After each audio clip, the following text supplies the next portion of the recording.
Go away, you swine! Leave, or I'll make you bleed! These all came from the swamps. Could be toting contraband. Holmes! Help me! Do not fight the calling!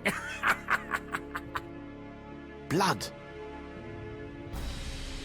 I beg of you, Holmes! The day relives your blood! Oh, no. No, it can't be. It can't end like this. Again, this nightmare haunts me. It won't let me forget. How did this all begin?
Good morning, Holmes. Looks like a typical London day. Fog in the morning, fog in the afternoon. Ha! And here's a surprise. Fog in the evening. Good morning, Watson. Can you imagine? I have been at it since 5 a.m. and I scarcely think my list of patients for the day has even been touched. What is more insufferable, I haven't even had a moment with the morning paper. They say the minister will assuredly... Holmes! Whatever is the matter? You haven't heard a word I have said. It is the tedium, my dear Watson. Life is ordinary. The papers are lifeless. Any hint of audacity, and dare I say romance, has vanished from the criminal world. Holmes, it is only temporary. You know perfectly well that sooner or later an exceptional incident will occur in London or thereabout, which cannot rest till the talents of Sherlock Holmes are called into play. Then it will be up to your agile wit to set things right, which should satisfy your constant need for mental gymnastics. I hope the heavens hear your words, Watson. I hope they do indeed. I must take my leave, Holmes. I have an appointment with a rather odious man, Captain Stenick. He is apparently in a state, with near tachycardia due to some problem involving his manservant. Why don't you get out for a brisk walk, Holmes? Perhaps buy a newspaper or visit that fellow, Barnes, over on Glentworth Street. You might remember him, the bookseller. He has some new volumes of the particular sort that should occupy your mind for a time.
The Strand! The Strand! By the Strand! I have no reason to go there.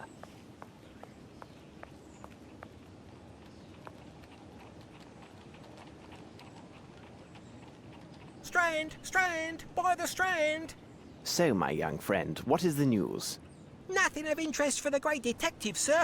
Those old stuffed shirts ate up half of London at their big scientifical to-do, and some Scandinavia princess is driving the locals wild with curiosity. A Scandinavian royal is in London?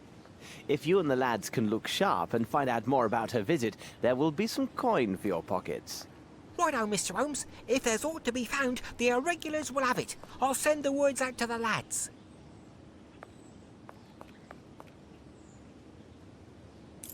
It is necessary to keep my informants in fighting form.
Pardon me, I'm looking for the Barnes bookshop. Would you happen to know it? I know the place, know it well, Mr. Holmes. The bookshop is on Glentworth Street. Take your first right and then the next left, and you'll find it straight away.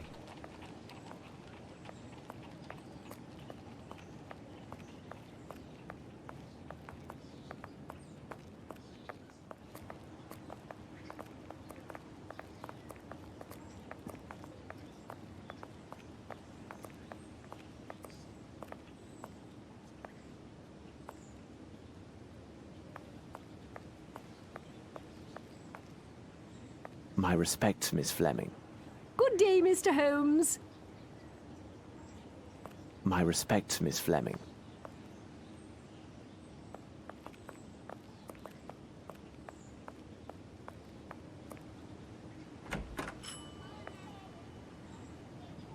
Good morning, Mr. Holmes. How are you? I have some new novels that should interest you. A nice illustrated volume on fish and a collection of legends on piracy. They must be here somewhere.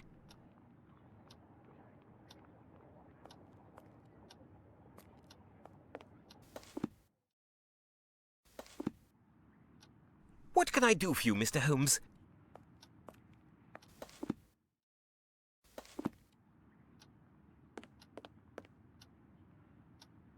Appears to be a trace of shoe leather. Did somebody fall here?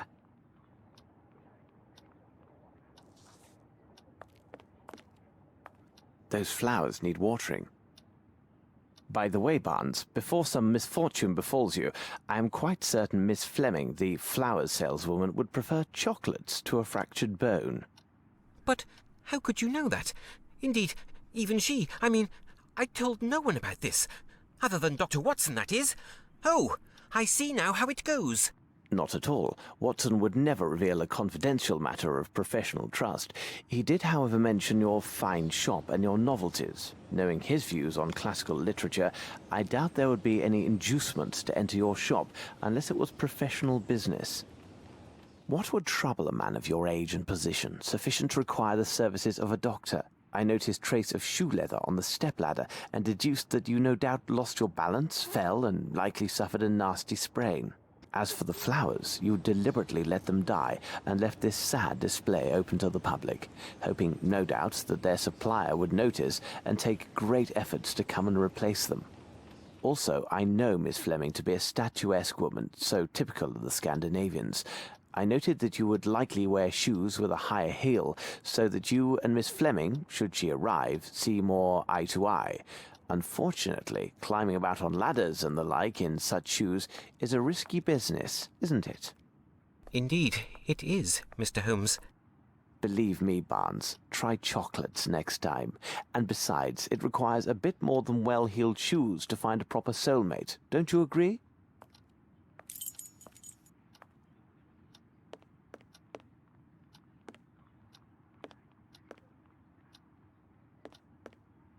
Ah, the pirate's book.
book about sea fauna.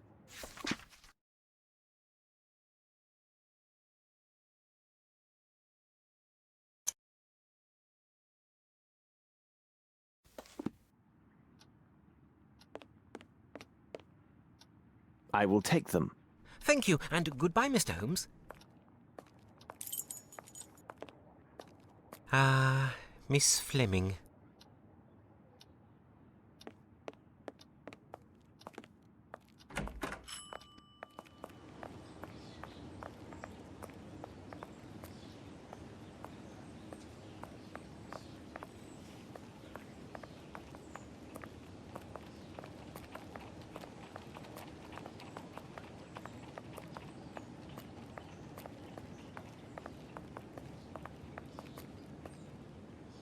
Holmes! Here!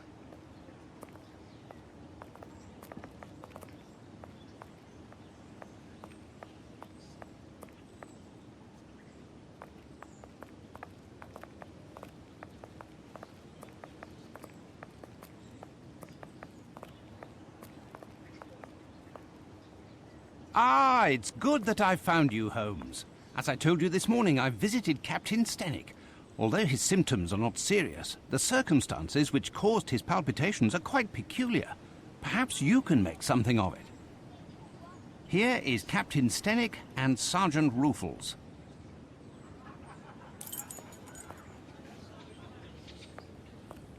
What do you make of this, Holmes?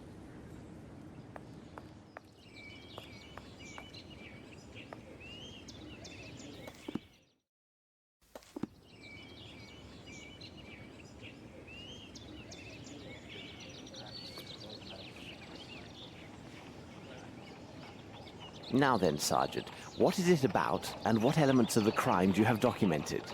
Referring to the official report, the following particulars were taken down. A young Maori responding to the name Beaupa was reported missing by his employer, Mr. Stenick. No one in the surrounding area saw or heard anything relevant to this incident. In truth, we rarely concern ourselves with cases such as this, but the lad speaks not a single word of English, and according to his employer, has considerable strength. Considering the wild customs of his native land, who knows what damage he could cause? You must know, Mr. Holmes, there have been a few similar cases reported recently. The facts are much the same. Immigrants from the poor districts have been reported missing by their families. We expect that some low-class brothel has opened its doors to the local exotics, and Mr. Holmes, you can imagine how word would spread. Mark my words, with his unique looks and speech, we'll find this boy in no time. I imagine he'll have nothing worse to show than empty pockets and a delighted air. That is a possibility, to be sure. However, I would be most grateful if you could ask your superiors to send me the reports about those similar cases. I rely on you, Ruffles. Suit yourself, Mr. Holmes, but it seems to me you're just wasting valuable time. Trust the instincts of a seasoned policeman. In my professional view of the case, this lad went on a spree and will pop up wiser if poorer in pocket.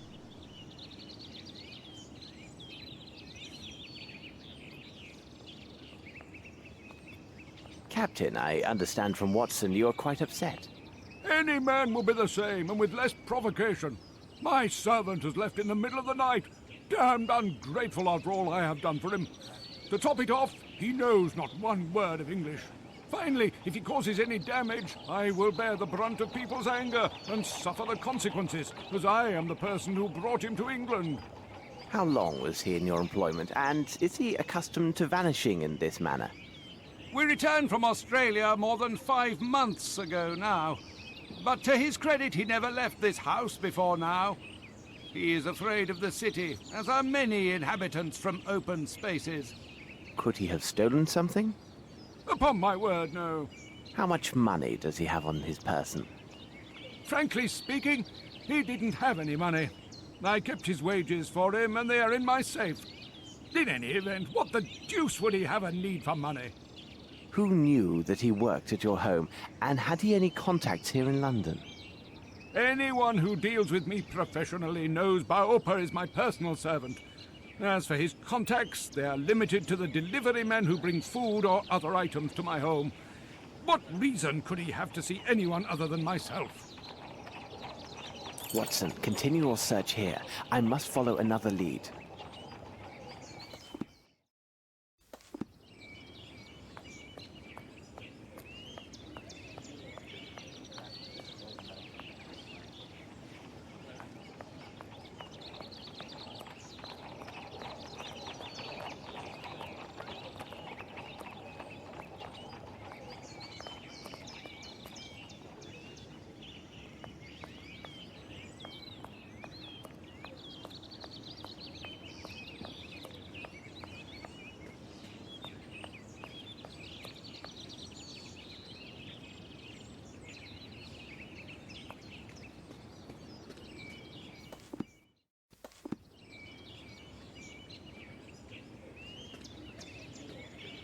The lock was not cracked.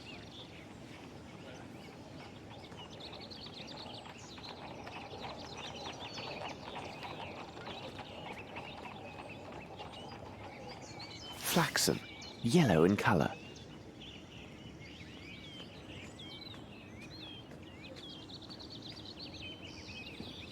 What a peculiar drawing.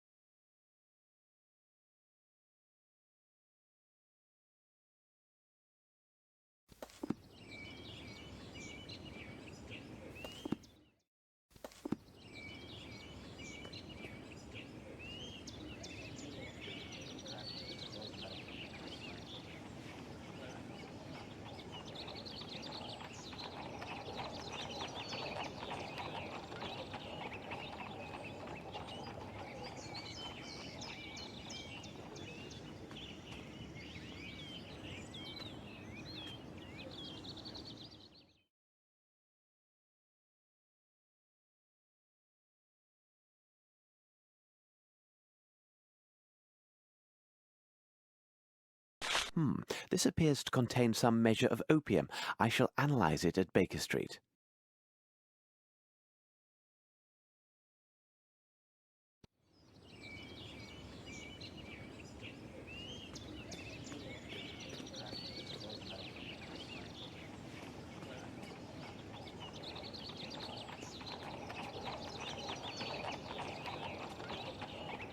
Footsteps. Let's see.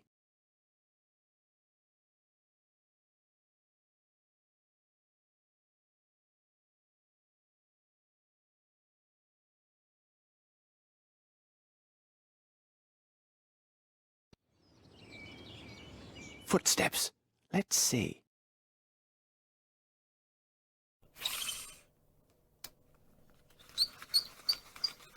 The size is undoubtedly 7. The shoes are also hard-soled.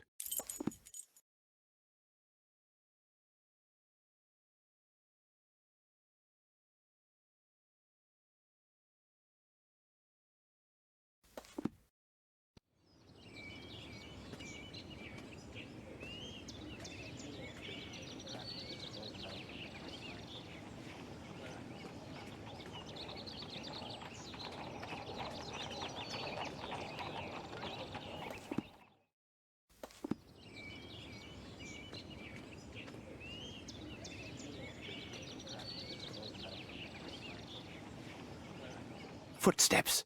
Let's see.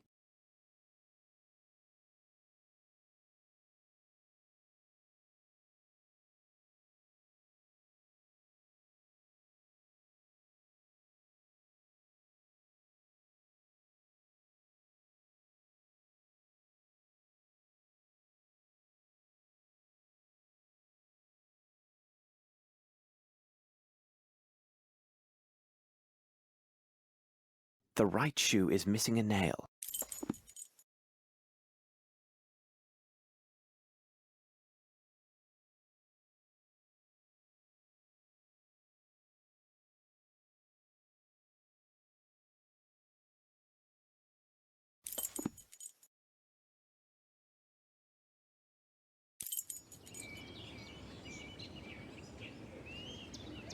Footsteps.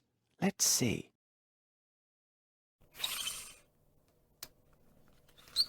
The size is undoubtedly 7. The shoes are also hard-soled.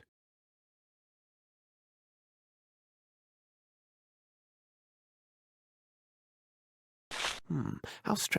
I shall have to examine this more thoroughly under the microscope.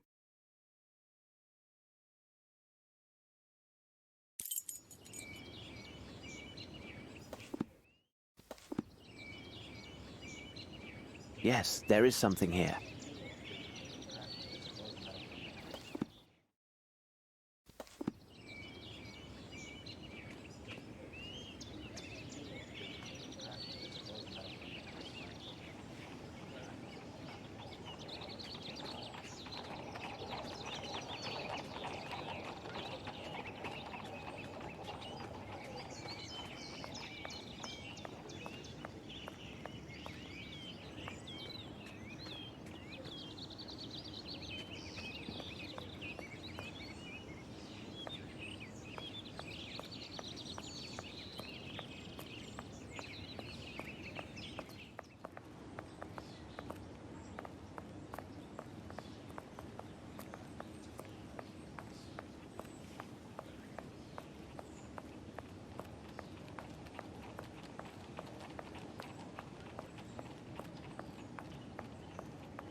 Yes, there is something here.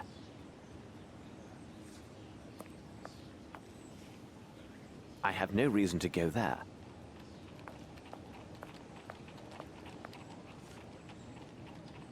This should prove useful.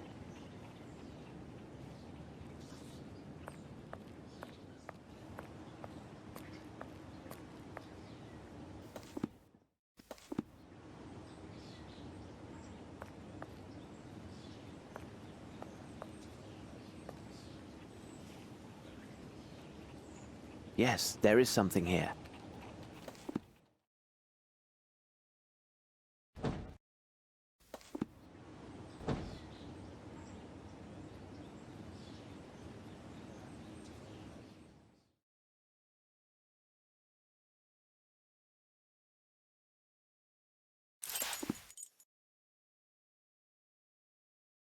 Fibers. Why are they here? It will be necessary for me to examine this more closely at Baker Street.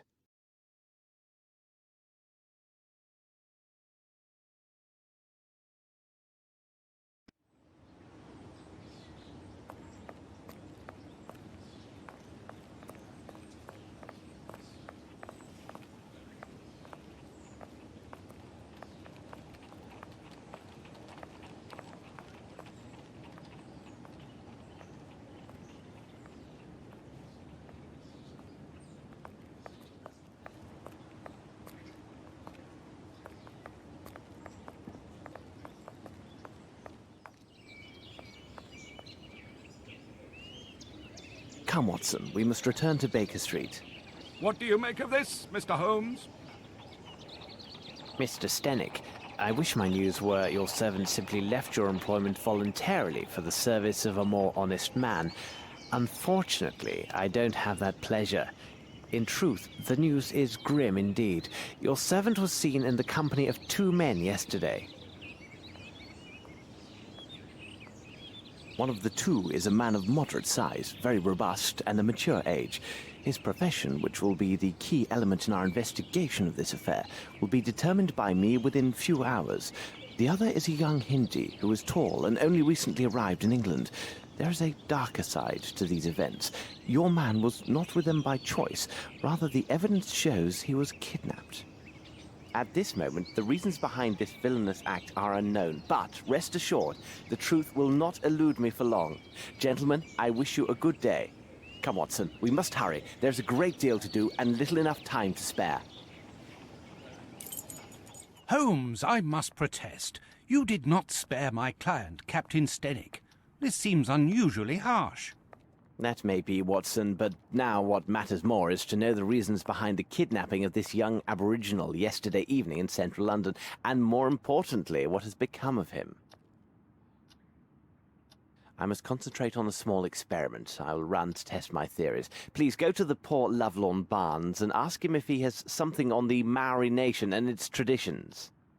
Also, if you should happen to see the newsboy outside, find out what he knows, and if it has value, give him a coin. And for God's sake, don't be a miser, Watson. A miser?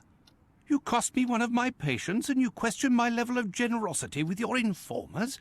Oh, really, Holmes, sometimes you go too far.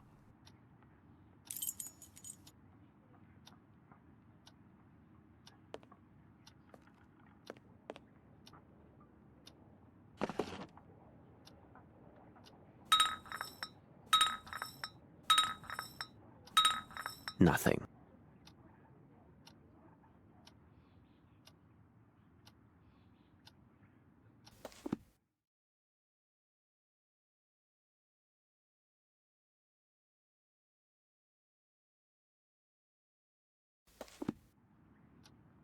Nothing.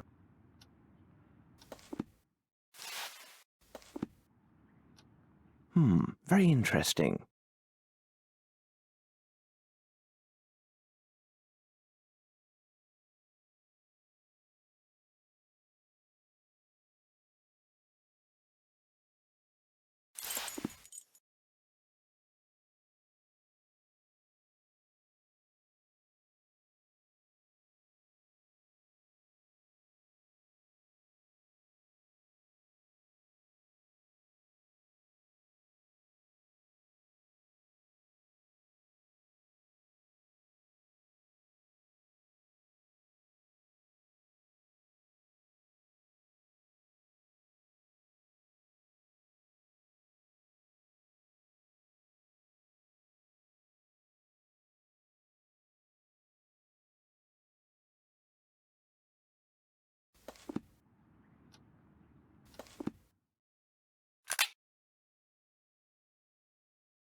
According to this monograph, the fish scale appears to be from a perch, a saltwater fish with high commercial and culinary value.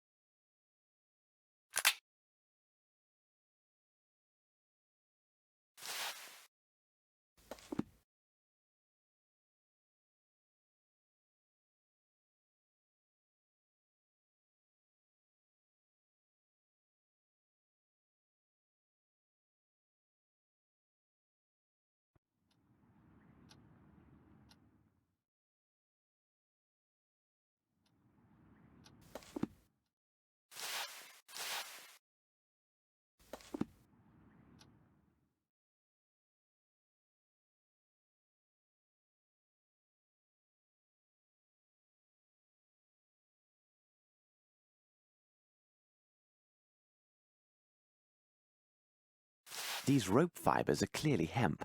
Now, about the origin of these stains.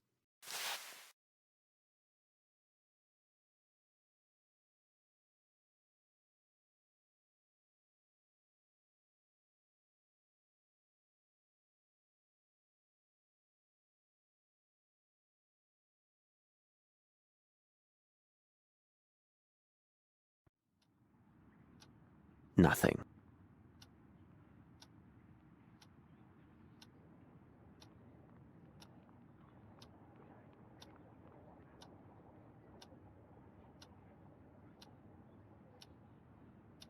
Nothing.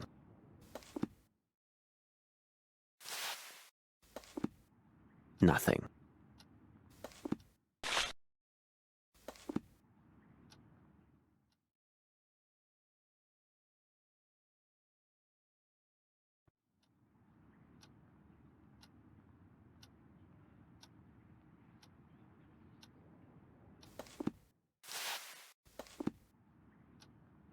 Let's see if I can obtain a reaction with the help of my chemicals and apparatus.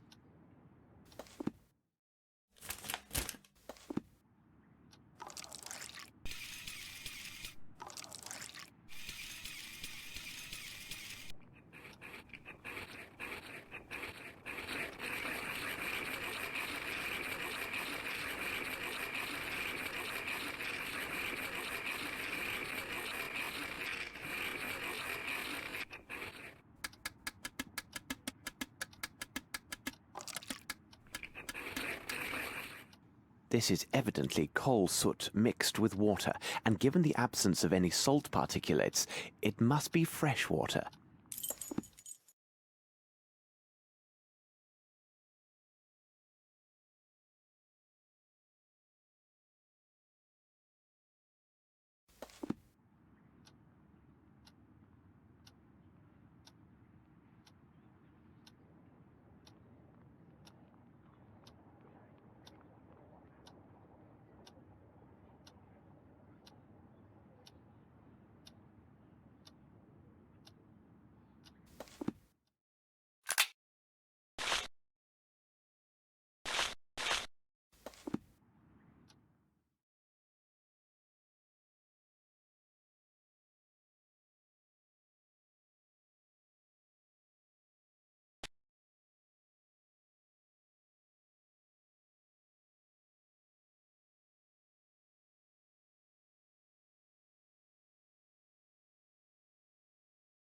The meatball ignited but failed to burn completely.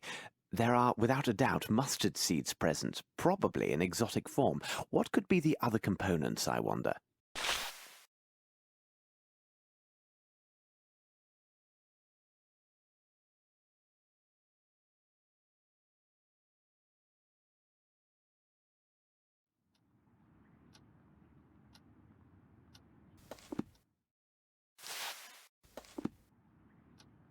Let's see if I can obtain a reaction with the help of my chemicals and apparatus. Now it can't be used for anything.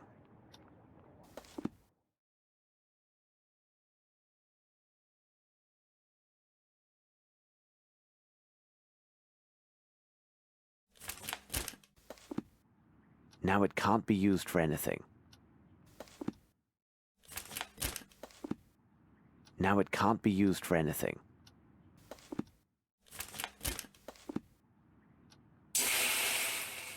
Perhaps if I apply heat?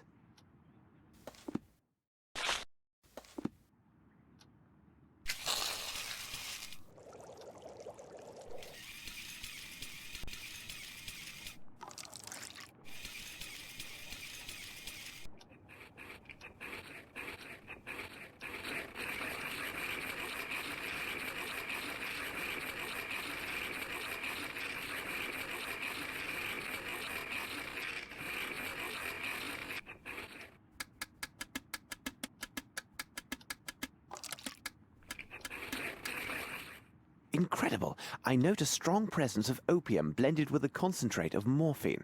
The remaining elements are a mystery to me.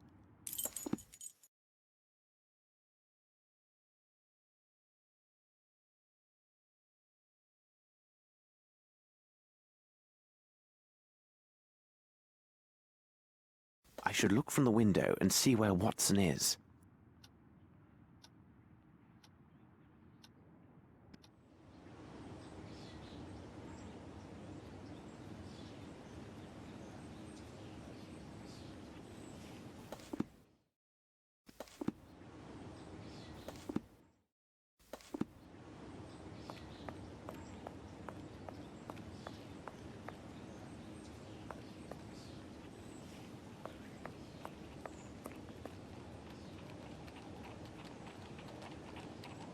There's a good lad. How does it go? Hello, sir. My associate, Sherlock Holmes, said you might have information for him about... now, what was it? The Princess, Gov. He was looking for the scuttlebutt on this here princess what we visiting. Exciting goings on. Her bodyguard went missing the first morning after she got here. Nice job to look after a princess's body, innit, sir? They say he went out on the town having a go with the ladies, if you get my meaning. Like as not, he was trapped by some gang of toughs. Otherwise, who'd get the best of him? A proper giant he was by all accounts. Do I get me coins then, sir? Oh, thank you, sir. Obliged, I'm sure.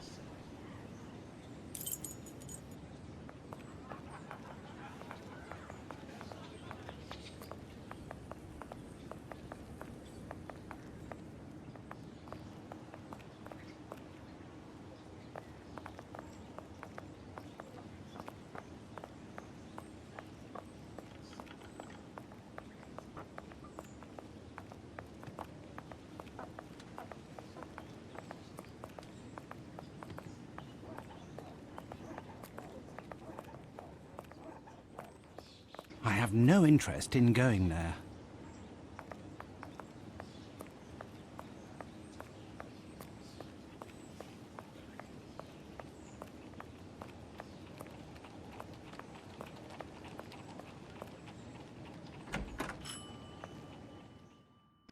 Good day, my dear Barnes. What about your... Tell me, Dr. Watson, physicians are obliged to keep their patients' confidences, aren't they? Of course. Whatever do you mean? A moment ago, Mr. Holmes came to my shop and seemed very well informed about the details of my recent accident. You and I both know that there is only one person who knew about my condition, correct? Sir, I can assure you... No, please, say nothing. It is so easy to ridicule my despair. But I love her. Can't you understand? I love her. Yes, indeed. In fact, I came here merely to see if you have a book on the Maoris. Over there, on the bottom shelf. Did you find what you needed?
I will take it.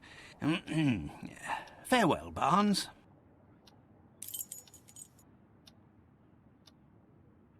Oh, yes. Doctor, farewell. Love is cruel indeed. Oh, yes. Doctor, farewell. Love is cruel indeed.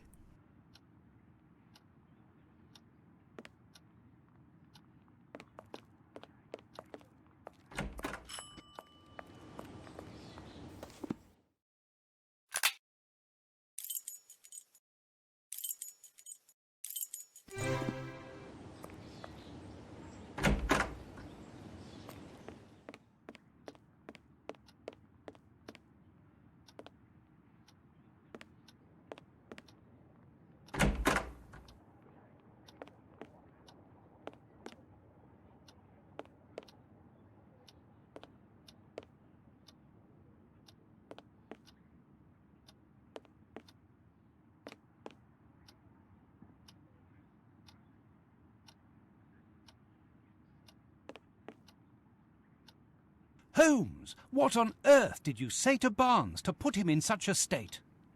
Not now, Watson. Although I'm sure this bit of news is most significant, it must wait. We are piecing together a singular affair. This abduction story is much more complex than it appears. As I noted before, our next move is to locate the place of employment for one of the villains who abducted the young Maori. What part of London would such a man call home?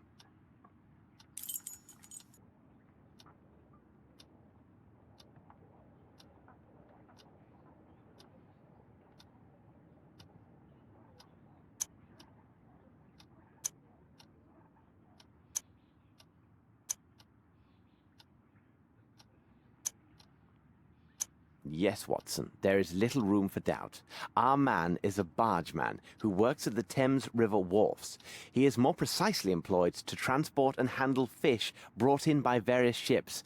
Our next step is obvious. We must find a cab and make haste to the Thames, near the warehouses.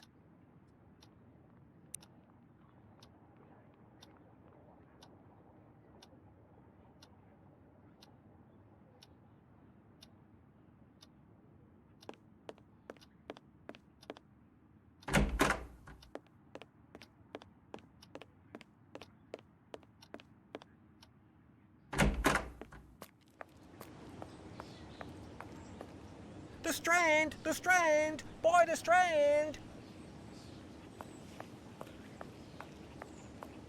Good day, Mr. Holmes. Let's go.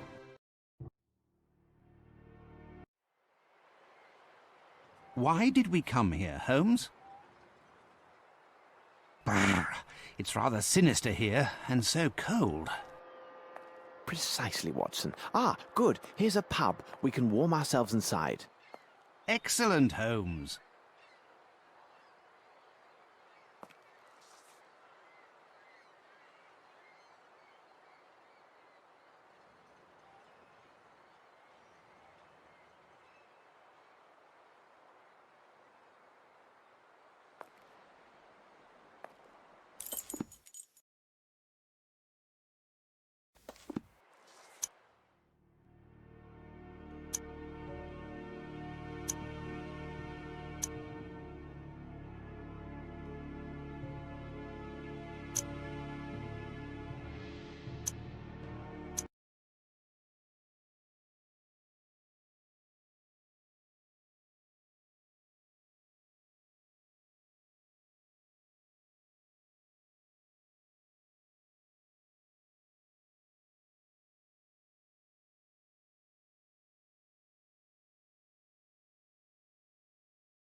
Good day to you, sir.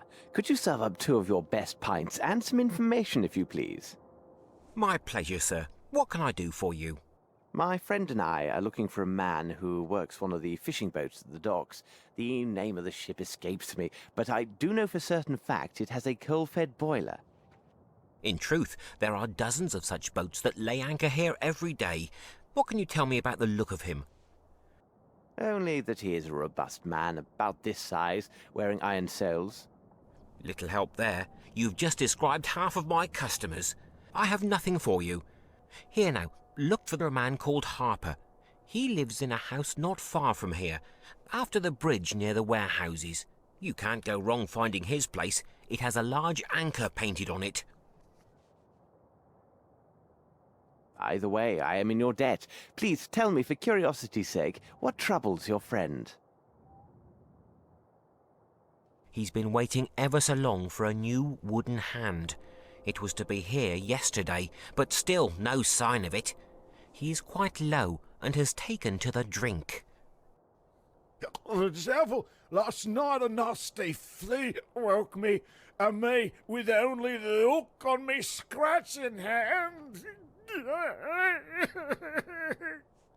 And to add to me worries, imagine last summer I had worms. Worms? Yes, Grams is what it was. A sudden attack in the middle of the night, again with only the one hand, and that blasted hook on the other. Hit me misery. I used the wrong hand.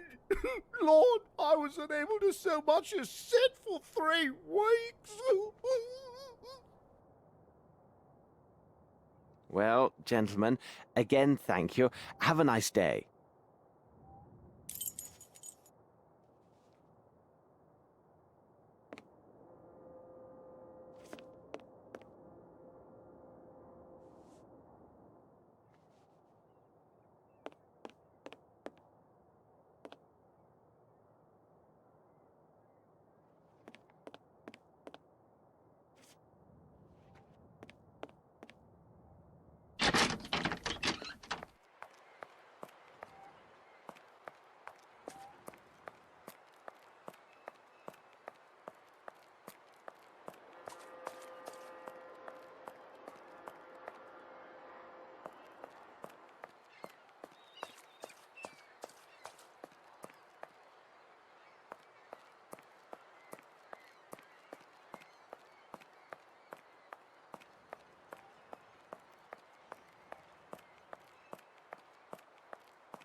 No one is here.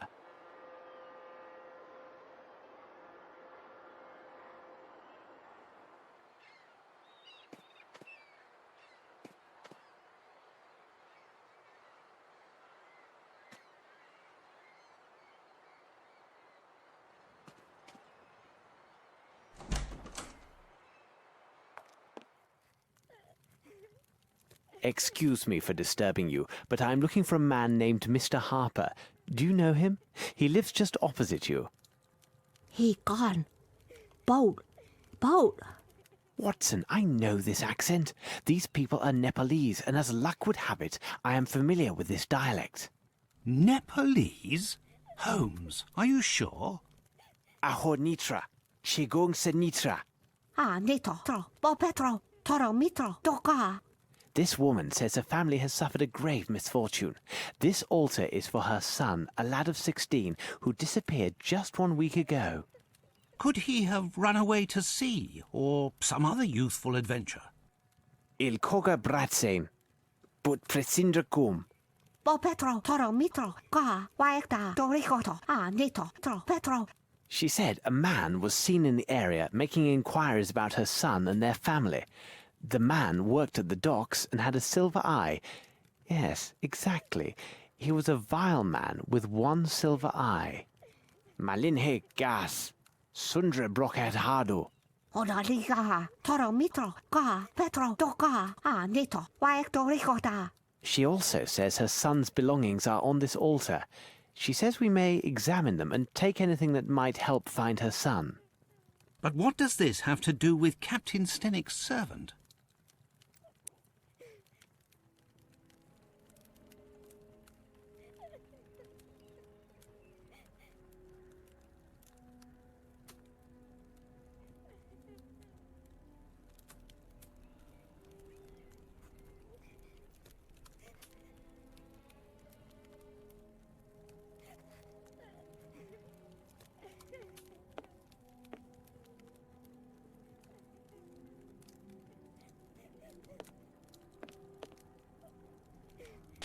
This is not Nepali.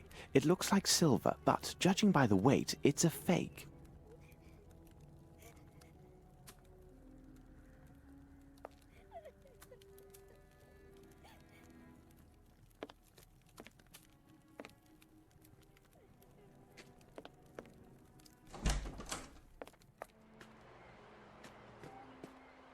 This old rope seems intact. No trace of soot present.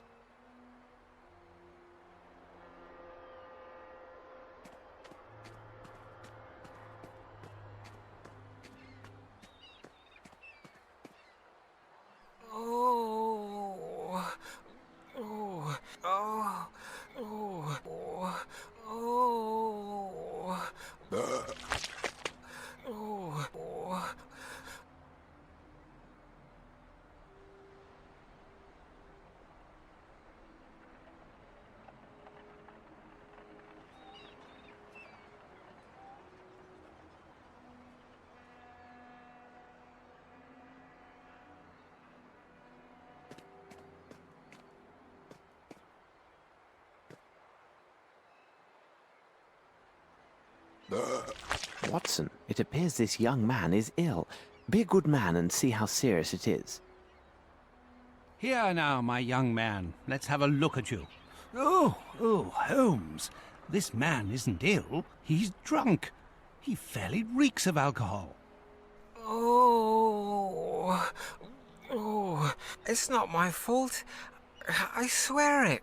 Oh, my head. Oh, this gang of young toughs.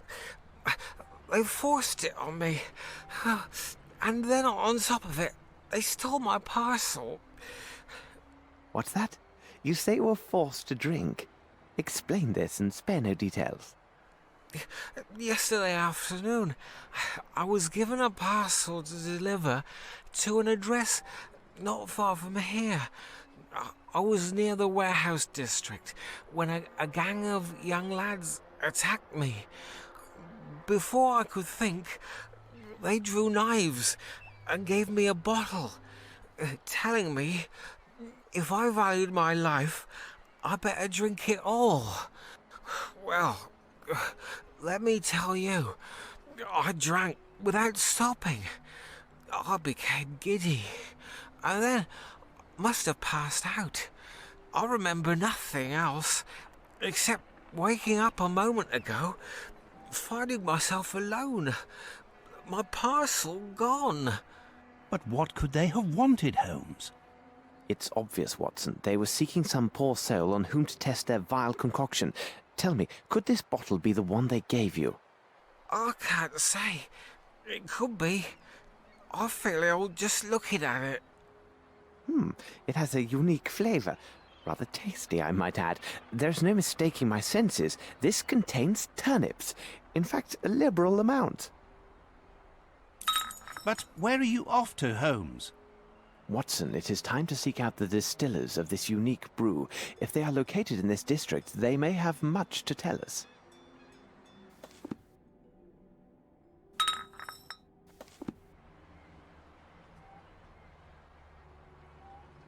Oh, my aching head. I feel terrible.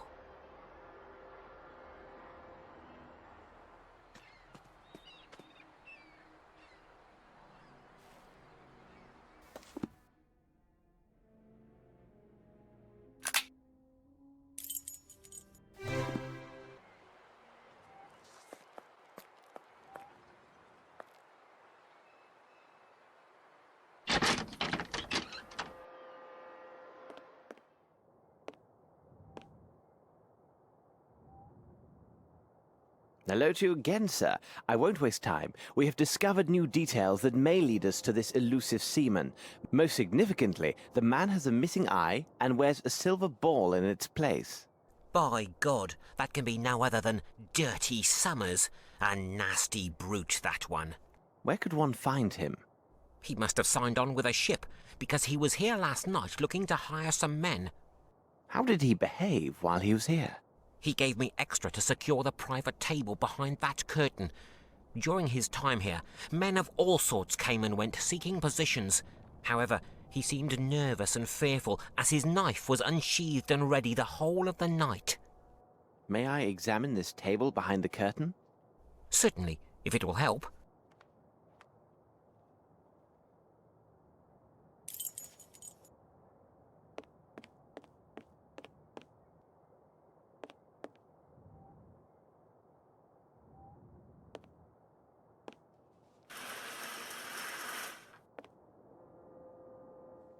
These cuts seem quite recent.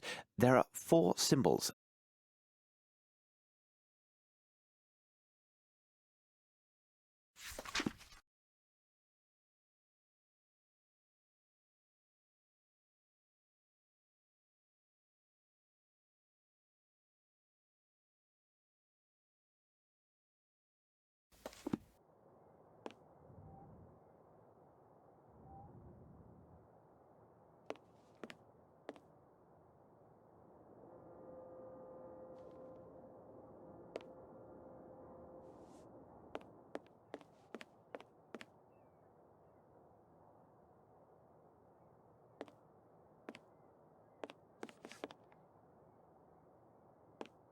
Have you found anything of importance, sir?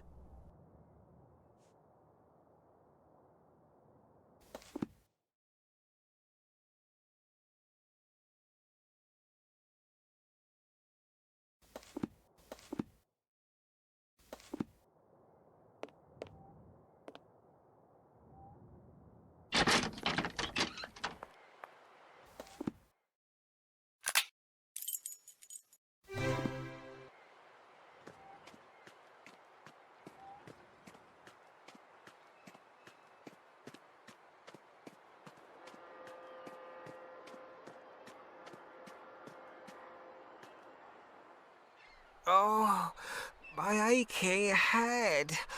I feel terrible.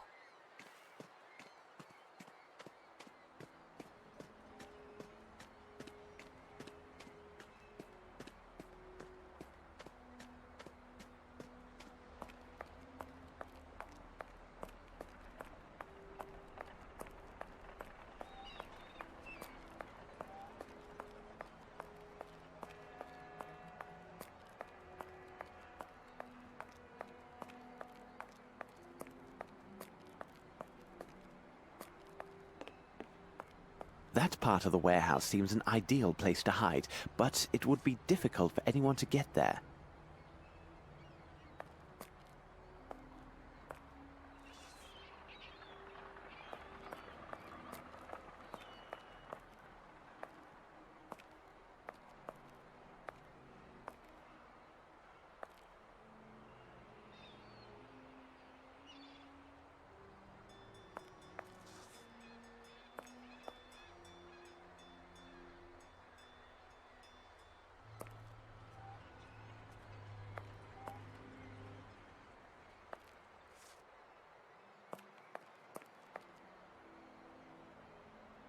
So, I assume this is your special recipe? that depends on who's asking. If it's the law, then I have nothing to do with this. If you're a customer, 2 shillings gets you a taste. A fair price indeed. Unfortunately, this vintage is a bit full-bodied for my taste, but I would be very happy to recover a parcel that went missing near this very spot.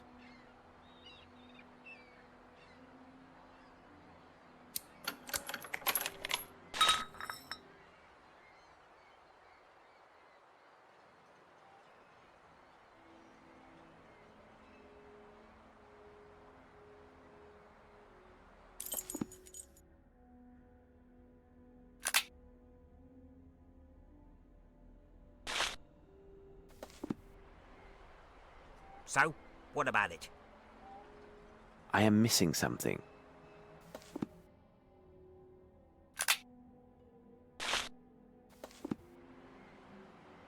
What? One other thing. Have you seen this before? Yes, I saw it. One of the dock workers, an odd sort, gave it to a gang member, Brannock. He wanted Brannock to join their gang, or I don't know what. Must have been nigh on 2 weeks ago. 2 days later, he went missing, and not a word since. This man who gave your friend the pendant, can you describe him? Not very tall, strong, wearing a red cap, and he with a hare lip. You could likely find him near Warehouse 12. He told Brannock he worked there. Thank you. By the way, my friend the postman feels badly used. You should change the recipe. Oh, I was sure of that. Turnips weren't near rotted enough. Maybe they need a longer soaking in the gutter water.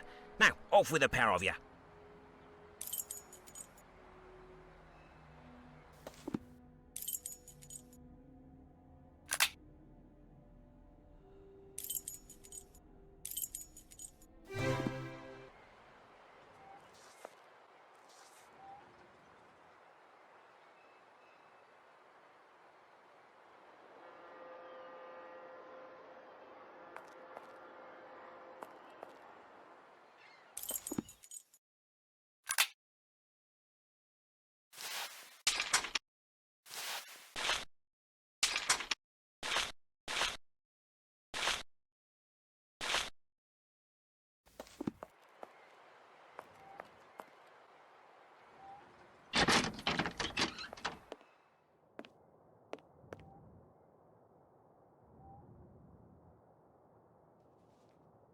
Excuse me, sir. Could you...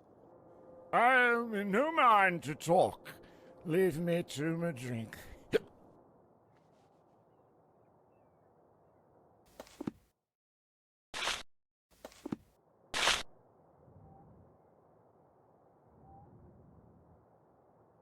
Good news, sir. Here is what you were waiting for.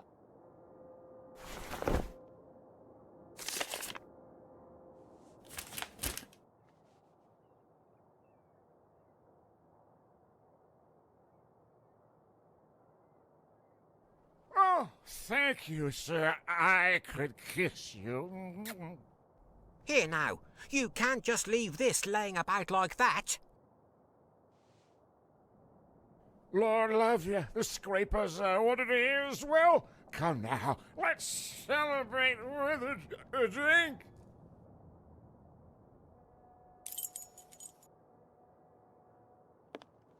This should prove useful. Have you found anything of importance, sir?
Yes, there is something here.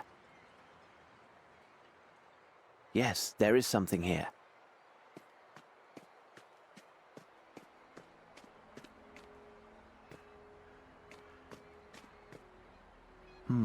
What a pity. The window is closed and the front door is barred. We must gain entry. But how? But why in blazes are we breaking in? Ah, Holmes!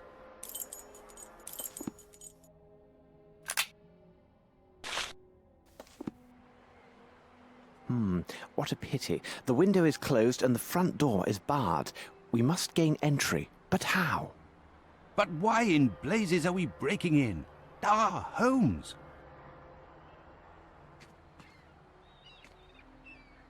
I need something.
Bravo, Holmes!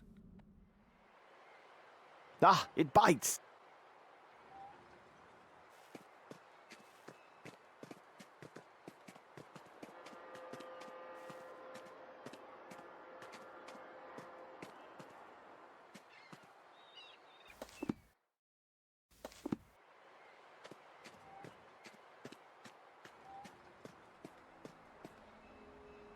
A splendid catch, Watson, but I prefer to let it go. After you.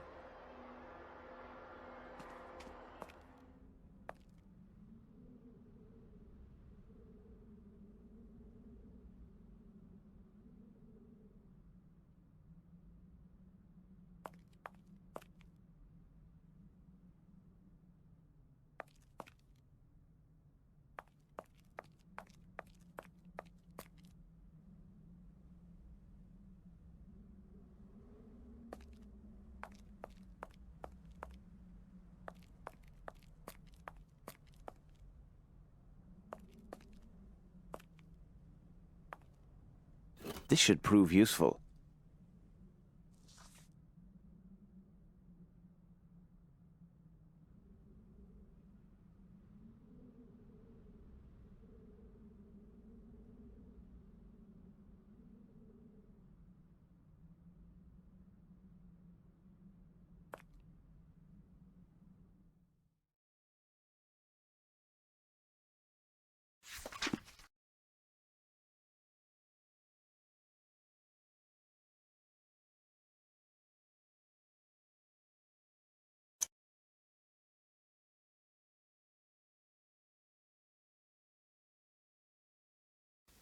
Look, Watson, a page torn from an American passport. One Amos Colby, 36 years old, from Boston, Massachusetts. He arrived here just 3 weeks ago. What business did he have here?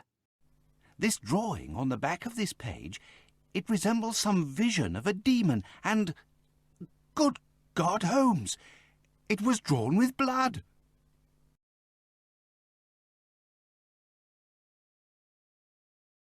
The end of this hat pin is covered with blood. It would seem likely that whoever cut themselves with this pin is also the artist of this demoniac image. Here now, this is hardly reassuring.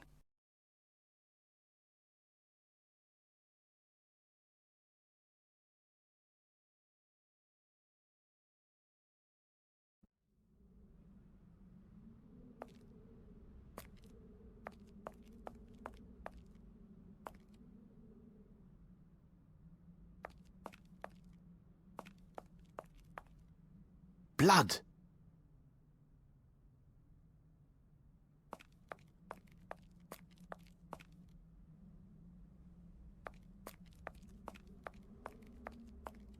I need something.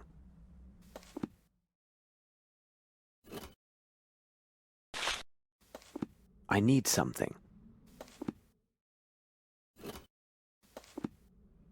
Sails, and according to this tab, the case is measured 2 meter by 1 meter by 1 meter.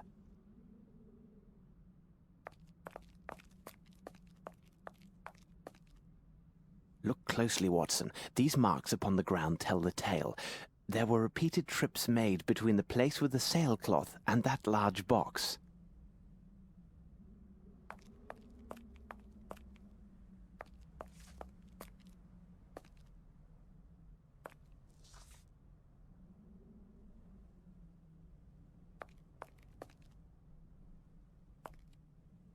Someone has emptied these cases of sailcloth to hold something very different, but still suited to their particular form.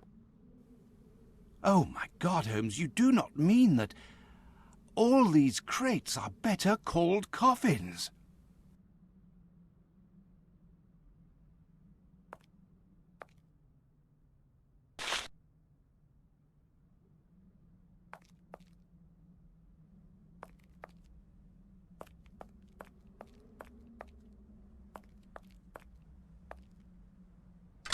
We can't do this in such a way.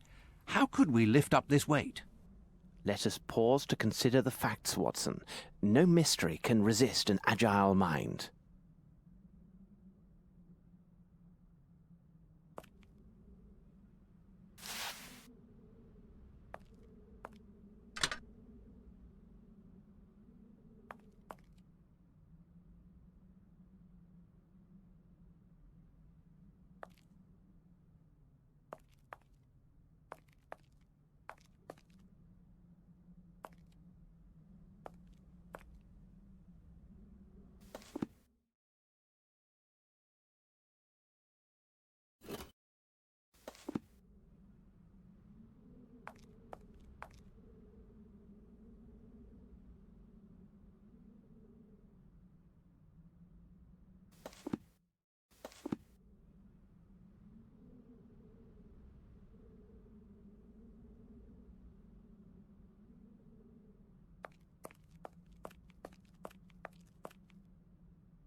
I cannot do this.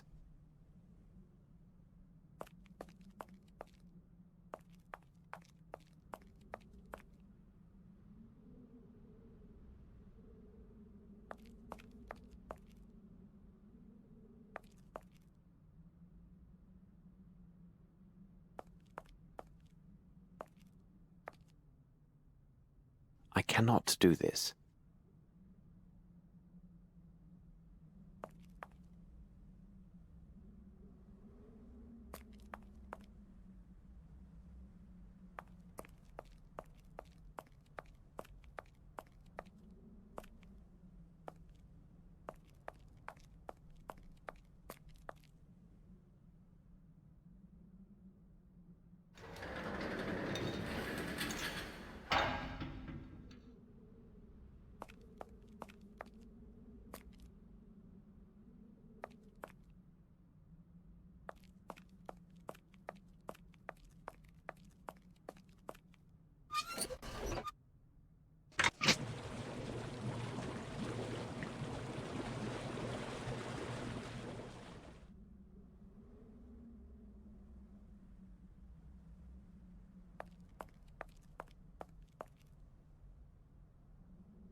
cannot do this.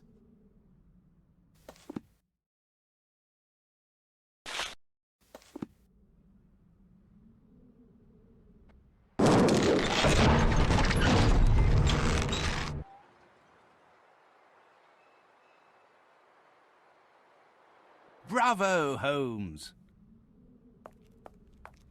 Watson, we must inspect this place carefully and leave no stone unturned. We have little time.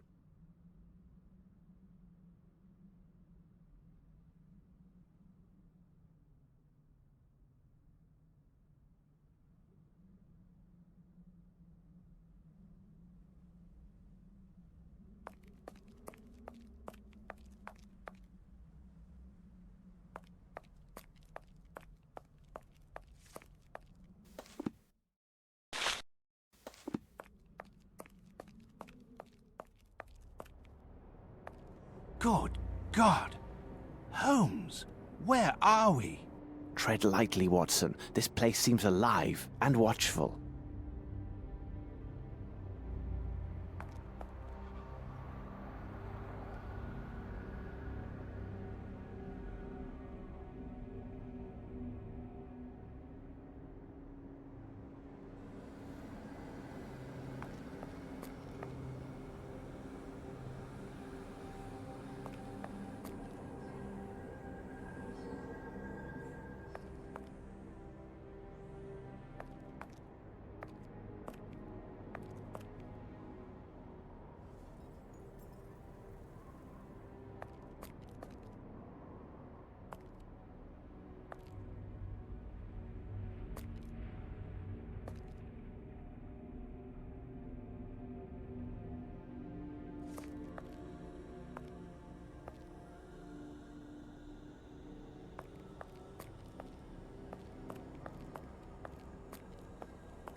What do you make of this, Holmes?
What a horror!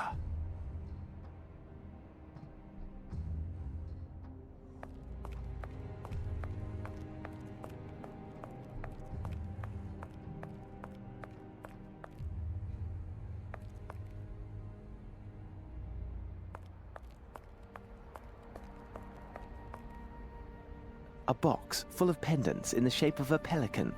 These are brothers to the one found at the Nepalese house. Quite useless. These trinkets are nothing but A box full of pendants in the shape of a pelican. These are brothers to the one found at the Nepalese house. Quite useless. These trinkets are nothing but charming decoys.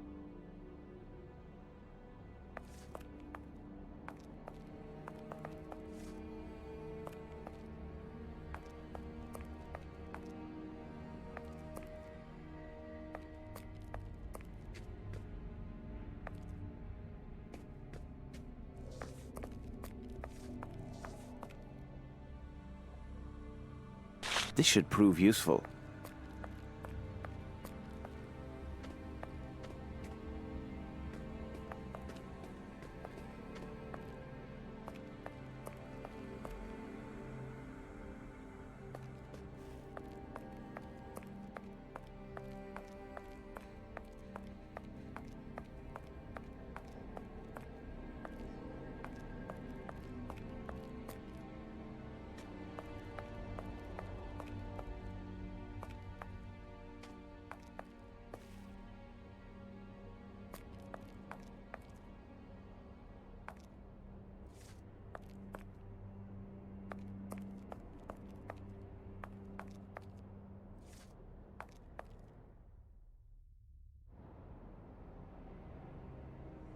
Opiate, beyond all doubt.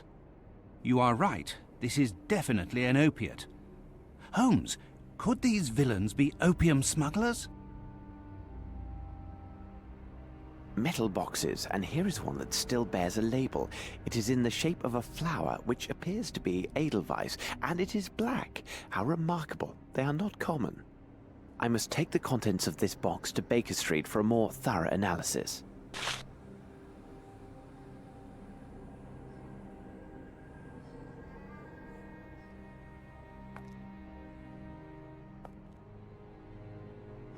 That smell.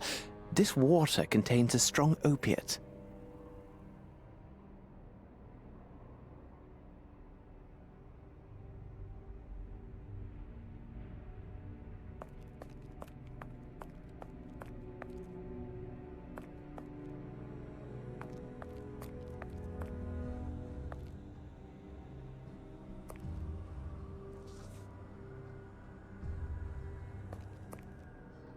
What a peculiar drawing.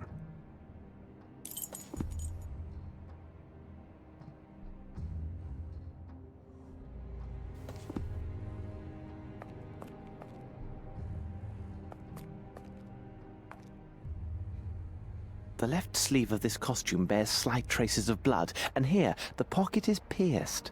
Aha! There appear to be papers inside.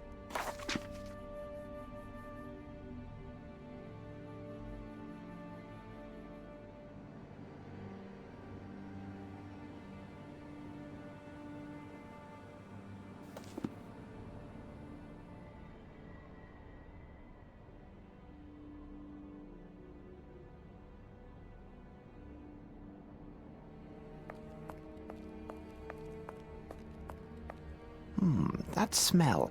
This water contains a... That smell.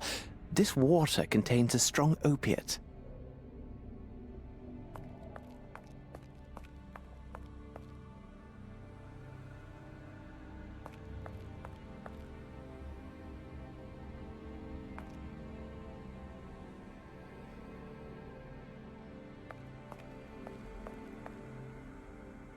This message is engraved in some language unknown to me. I must make a copy of this message before the police arrive. A herd of buffalo could not leave a greater mess than the local constabulary.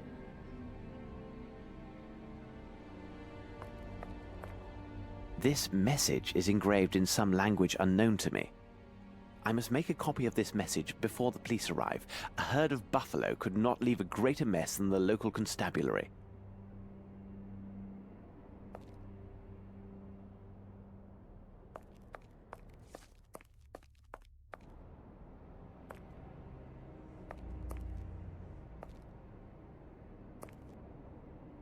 This man was bound with rope shortly before his death.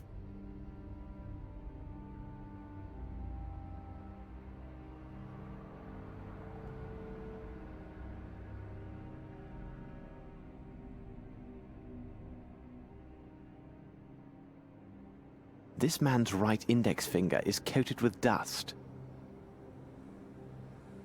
This man's right index finger is coated with dust.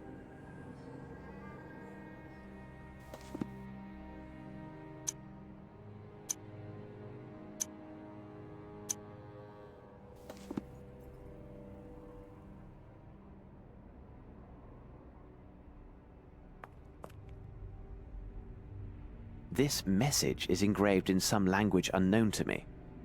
I must make a copy of this message before the police arrive. A herd of buffalo could not leave a greater mess than the local constabulary.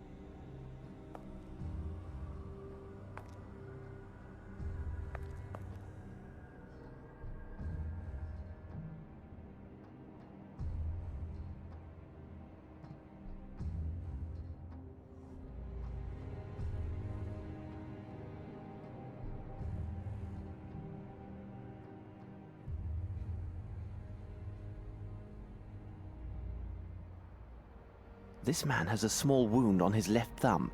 He must have drawn that strange figure in blood on the torn passport page.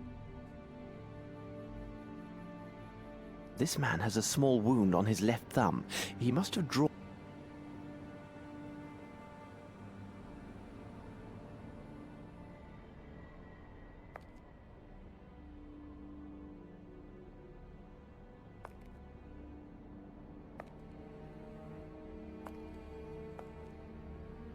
This man fought hard before his tragic end.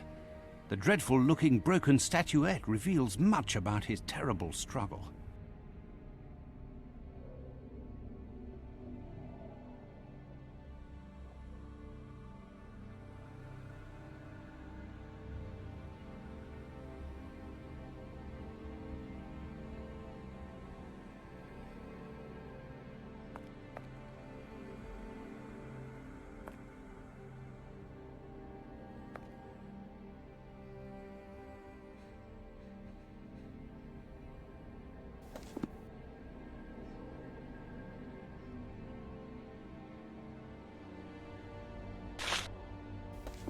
This message is engraved in some language unknown to me. I must make a copy of this message before the police arrive. A herd of buffalo could not leave a greater mess than the local constabulary.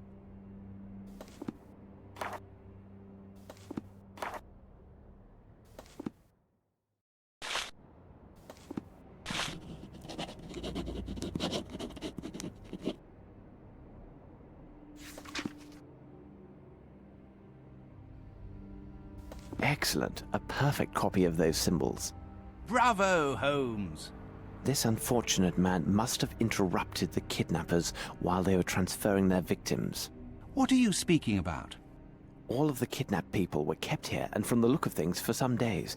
There must have been a good number of them, so they were drugged to keep them docile. Then, with the vile assistance of riffraff hired by Dirty Summers, they loaded these people into the missing cases from the warehouse. Last night, these poor unfortunates were loaded onto a waiting ship, their destination as yet unknown. Oh my God! Holmes! Look!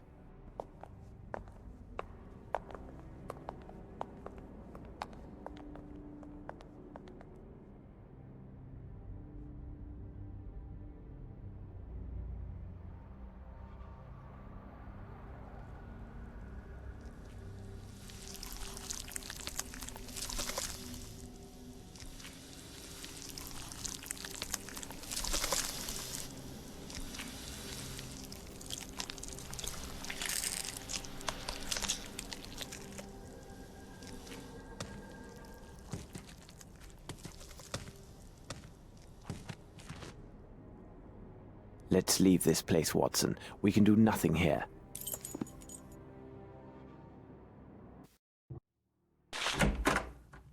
See that this is delivered to Mr. Holmes at the Diogenes Club as quickly as possible. Do not leave without his reply, though such insistence will undoubtedly cause Mycroft some distress. What the devil are you doing, Holmes?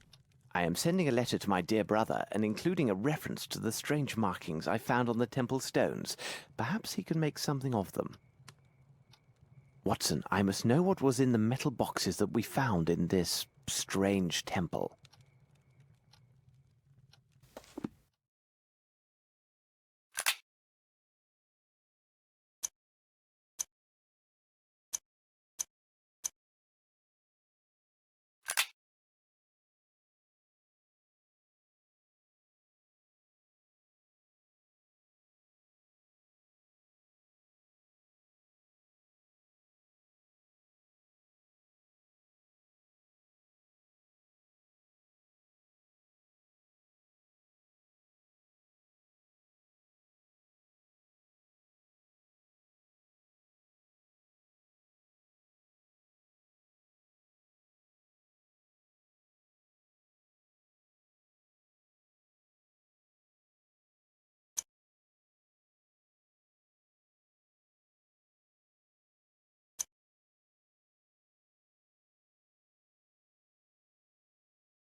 Nothing.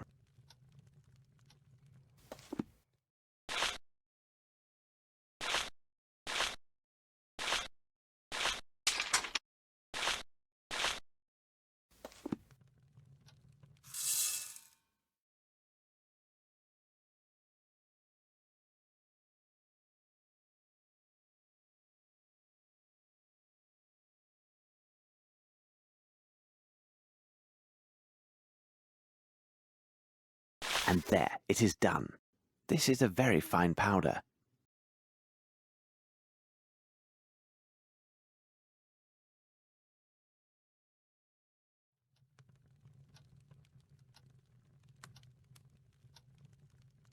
Nothing.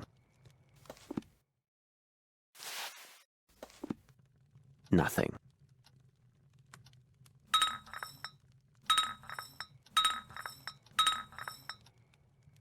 Nothing.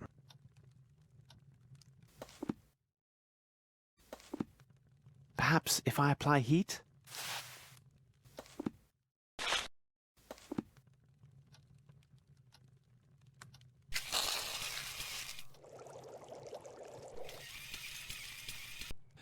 That smell, undoubtedly a derivative of opium and morphine. This is the same compound on the ball found at Stennick's place.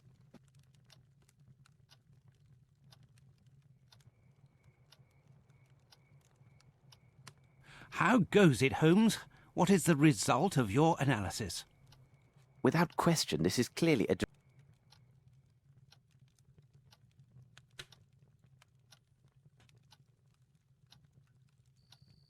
But no English druggist could provide such an amount. Far too risky. And I do not believe British customs would allow such a large quantity to pass through unremarked. Well, I am convinced of quite the opposite, Holmes. How can that be, Watson? Explain your reasoning. Please remember that as a doctor, I am accustomed to the use of various compounds, including powerful derivatives such as distilled opiates. Those imported from the continent enjoy a special status with British customs, who do not bother the shipments and take little note of the quantities inside. Such shipments are easily identified by their labels. They always bear the identifying mark of the particular medical academy within that country which has an agreement with our own governing academy. Though I can't determine the precise country of origin, I would swear the label scrap left on this crate is one such as this. Doctor, I will never get to the end of your possibilities. You have solved this little riddle for us. Quickly, and waste no time, we must get ourselves to the custom inspector's office at the harbour. What, now? Can't it wait for our tea? Oh, coming, Holmes.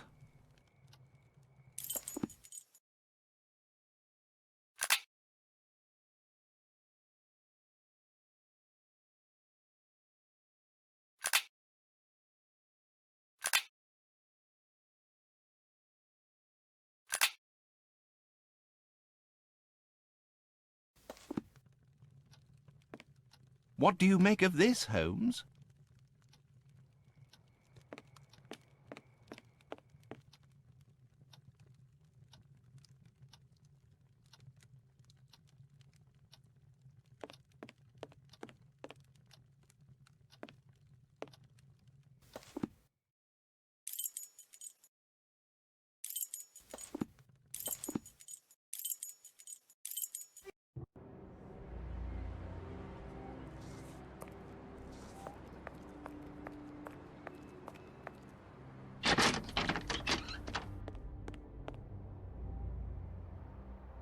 Sir, did you find what you were looking for? Yes, and no. Tell me, where can I find the customs agent? The man's name is Beddoes, and at this time of day, you'll likely find him on the pier near a ship. Thank you. You have been most helpful. Pleasure to be of service, sir.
Let us hope that these registers contain what we need. They must be here, somewhere.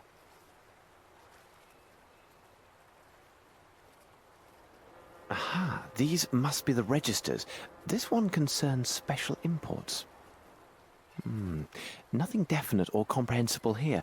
All that they mention is that these goods were stored in warehouse 16. I see nothing further of interest here.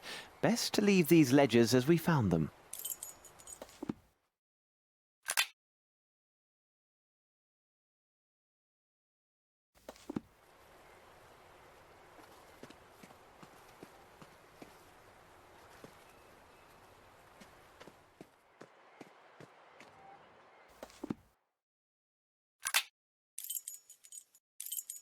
The iron boxes were stored here. A careful search of the place might reveal some valuable evidence.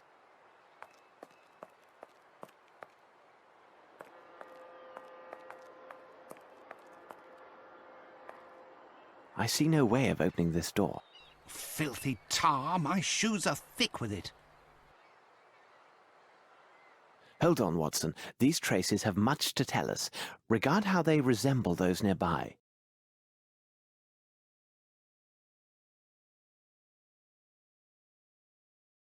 The right shoe is missing a nail. Ah, Watson, our case would have been better served if I had applied the intelligence God granted me. If you ever have a mind to chronicle this adventure, I fear your readers will be much disappointed. I should have examined that area of the warehouses with more care, because this footstep is similar to those found at Stennick's. We have only to follow to learn where they lead.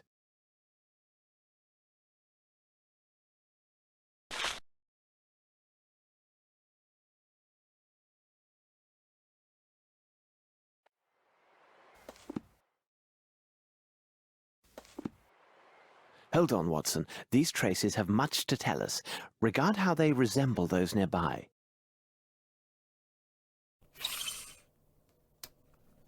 The size is undoubtedly 7. The shoes are also hard-soled.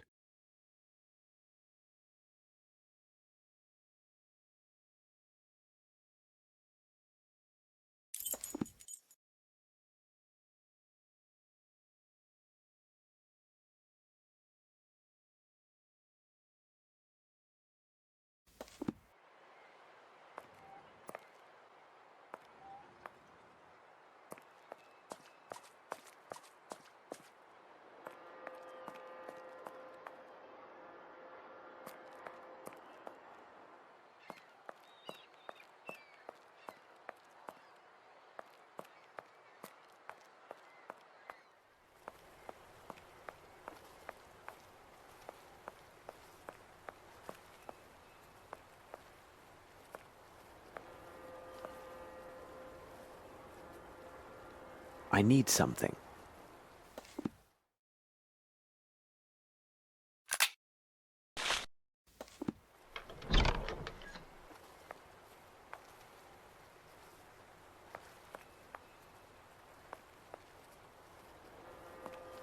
Here is a tab. This one is less damaged.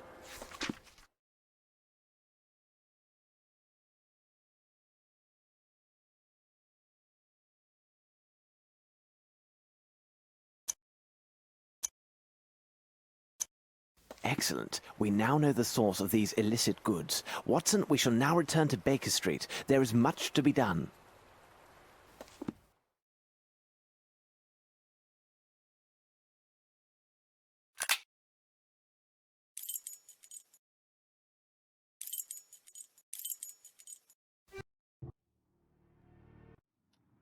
Have we received any word from Mycroft?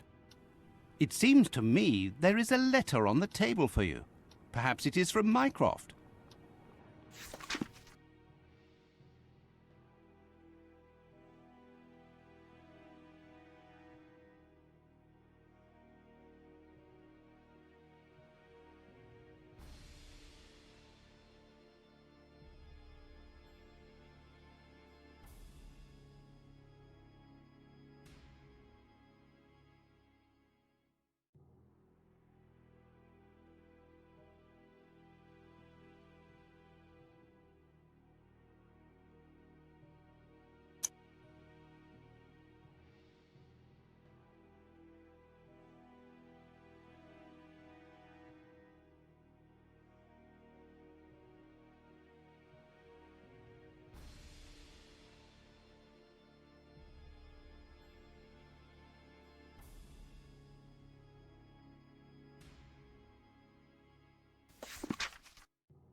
So, the poor devil who lay under this warehouse was indeed the owner of the passport embellished with the drawing made in blood. His thumb was gashed. He is most assuredly the one who made the drawing during his captivity. But what brought him to this place? Furthermore, if this detective agency has any standing, it rests on the reputation of its associates. They are rightly regarded as proven professionals. Therefore, this dying man's last efforts were to leave clues for those who might come after him. Remember, Watson, this man's forefinger was also coated with dust, and we found drawing drawn in that very same dust upon the floor. Exactly, Holmes. An addition symbol was there, placed within a rectangle. Let us consider the facts, Watson. A number of people were taken by force underneath Warehouse 12, drugged, and then transferred in boxes by ship to some as of yet unknown destination. For the moment, London has nothing more to tell us. These people, whoever they are, have a small advantage. We should give them no more. We must make our departure, but to what destination? Wait, Watson! I have a sudden thought. What do an Edelweiss and a rectangle containing an addition symbol signify to you?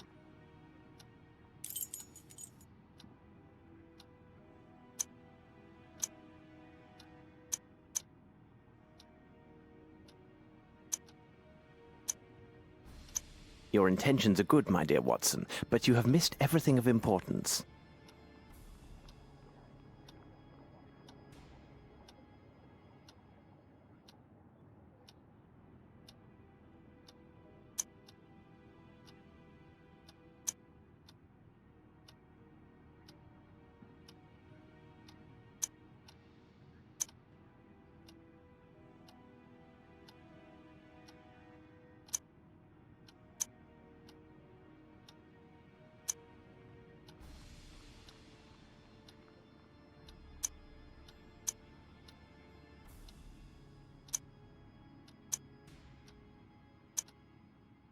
Switzerland, of course. Watson, we shall divide our tasks. I shall report the particulars of Mr. Colby's death, as this affair requires the utmost in tact and discretion. Well, I never. Thank you, I am sure. Watson, you know I'm impersonal, each man to his specialty. I rely on you to book passage for 2 to the continent immediately. And, Watson, see what you can learn of an institute called the Black Edelweiss and determine if it is located in Switzerland. If this place can be found, I believe it holds the answers that we seek. Now, hurry, man, the game is on.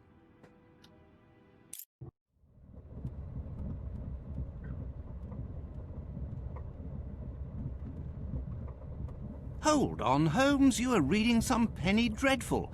Here I thought to find you deep in some ancient news clippings, seeking similarities with our case, and yet you waste your time reading some outlandish adventure based upon some improbable hero. Beware of considering popular literature as unworthy of our interest, Watson. Besides, am I not myself considered by some of your readers as an improbable hero living out outlandish adventures? Holmes, you go too far. Let's not speak on this, Watson.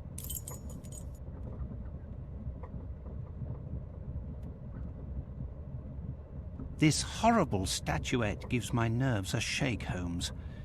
This trip to Switzerland, it brings back unpleasant associations, doesn't it? Watson, those events should remain where they belong, in the past. However, I will not be joining you in Switzerland.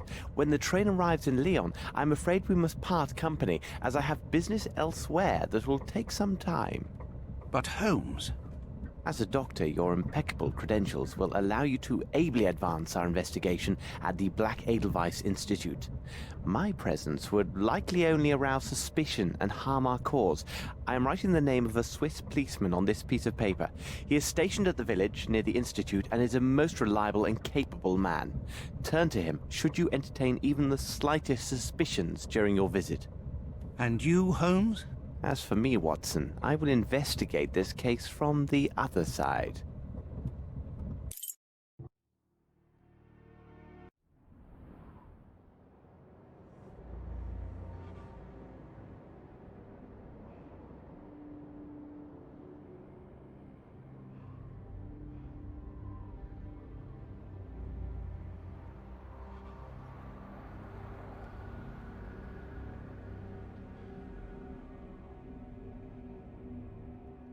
Keep your wits about you, Watson. Should you witness anything out of the ordinary, no matter how trifling it seems, go immediately to the valley and ask for Superintendent Bilger.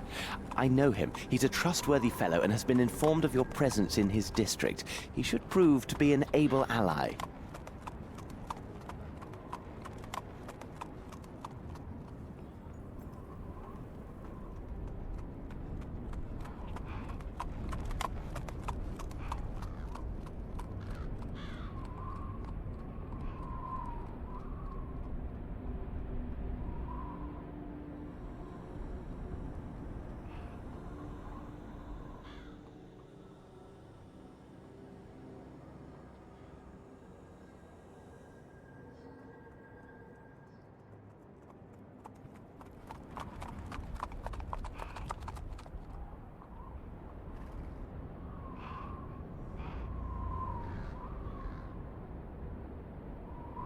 here now. This is hardly reassuring.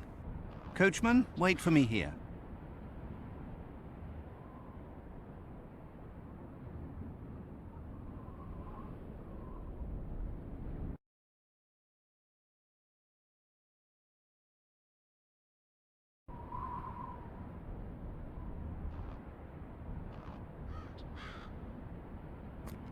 I have no interest in going there.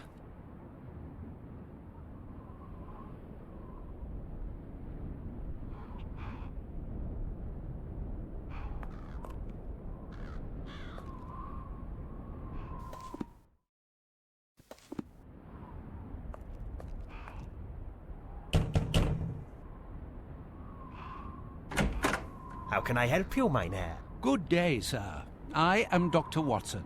I have just come from London, and... You must see Fraulein Muller. Please, if you could. She is over there.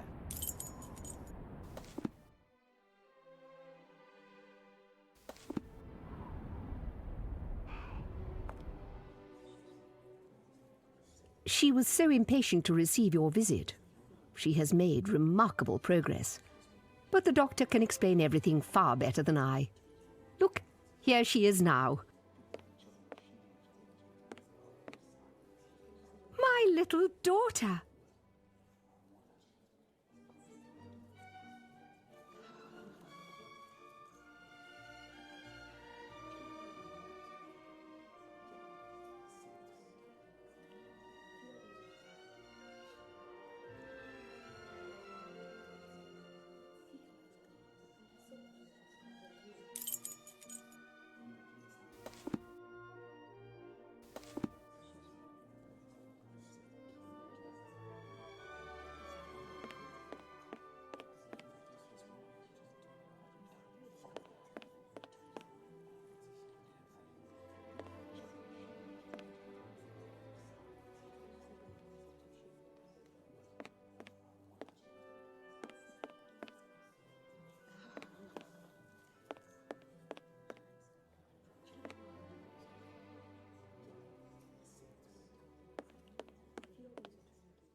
Good day, miss. I am Dr. Watson.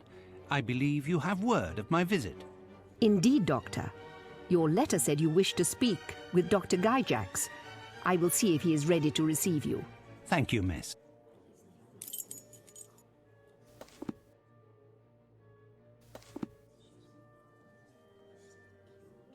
Good morning, Dr. Watson. I must say I viewed your letter with both astonishment and pride. You want to know more about our methods of treatment in order to compare them with those applied in your country. Indeed, Doctor. I am sure that we British could learn a great deal from our colleagues on the continent. You are quite right, my dear Doctor. But this professional consultation could have been managed with greater efficiency and ease by correspondence. I'm sure you can understand my time, as is yours, is quite valuable. Pray tell, what precisely brought you to the Black Edelweiss, Dr. Watson? It is quite simple. Through some random events, I encountered a man who was a former patient of yours. His actions suggested that he was suffering from such disorders as... Good morning. I am Amos Colby from the Northwood Agency of Boston, Massachusetts. Is something wrong, Doctor? Upon my word, this man who claims to be from the Northwood Agency is an obvious fraud. The true Amos Colby died and was buried just a few days ago in London.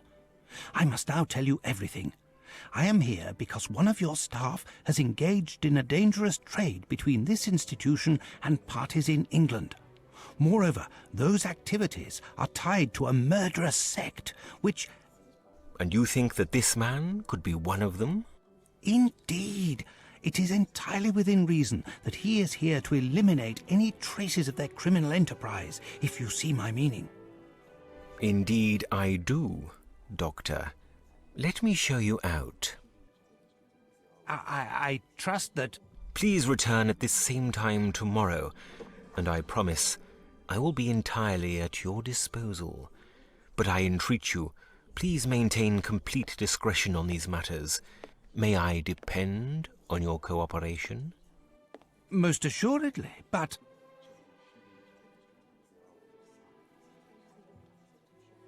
Good morning, sir. How may I be of assistance? You can start by telling your men to all take a few steps back. Then we can have a nice friendly... Very interesting. We have indications of a personality breakdown and related paranoia. I must ask you to come with me to the examination room so we can reveal your deeper problems.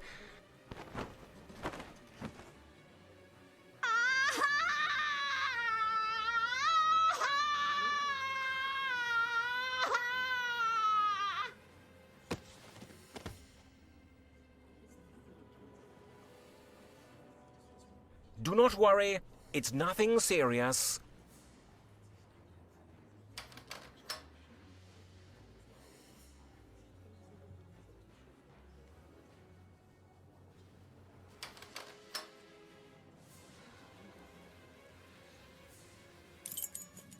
Stand where you are.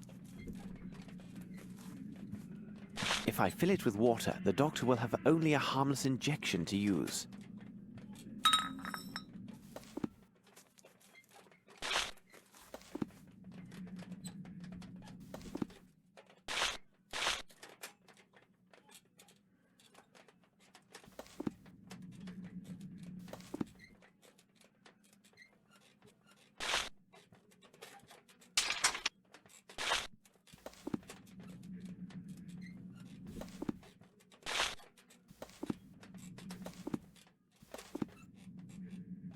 And there, it is done.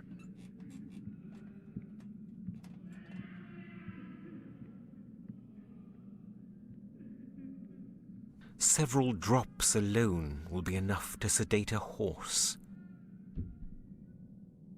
There. That's excellent. Kunz, throw him into the holding chamber. I would feel more comfortable without this costume. However, I am here and in proper place due to Watson's singular assistance. I must remember to thank him later. Let's hope he will act according to our plan. My next move is to learn if the London kidnapper has some accomplice here.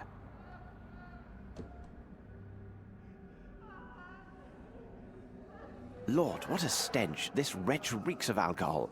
Taking into account his state, he has also been dosed with a good amount of some soporific.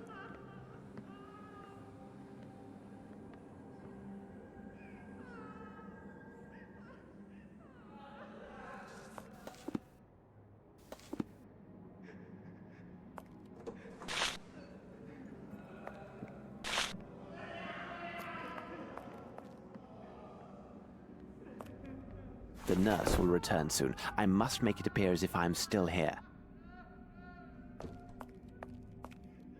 The nurse will return soon. I must make it appear as if I am still here.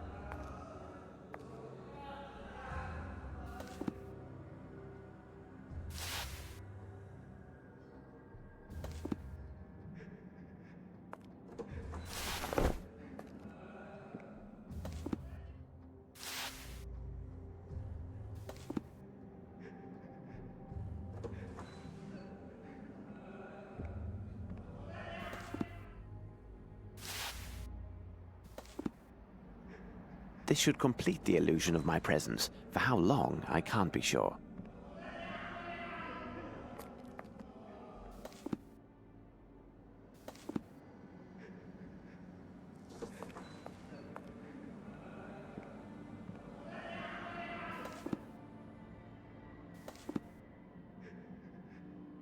Closed, tight.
closed tight.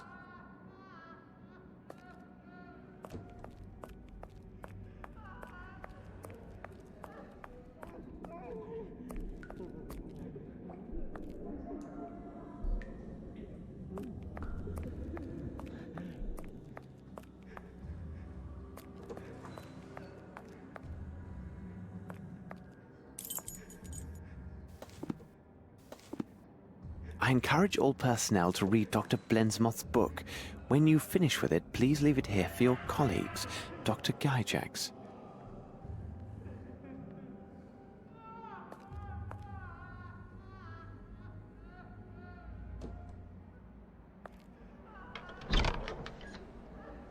I must hide and avoid the nurse, else he will raise an alarm, and I must find some means of neutralizing him.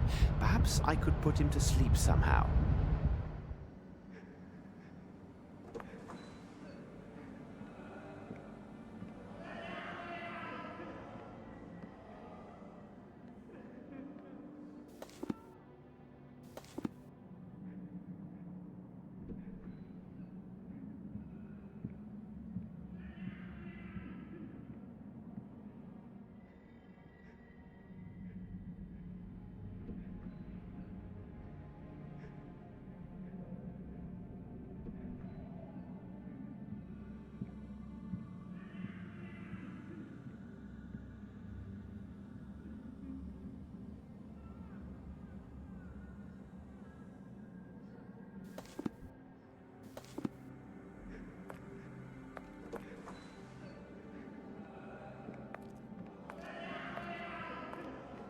Hey, you!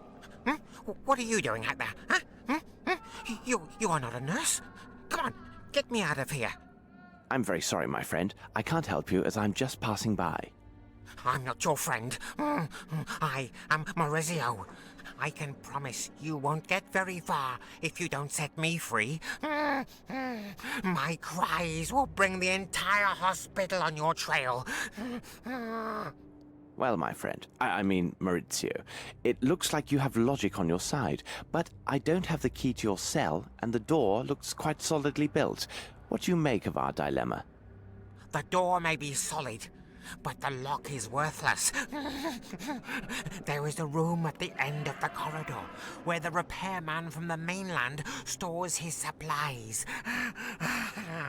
I am positive there is a crowbar inside. The key is hidden in a crack near the door, as he's afraid of losing it. Come back for me when you get the crowbar.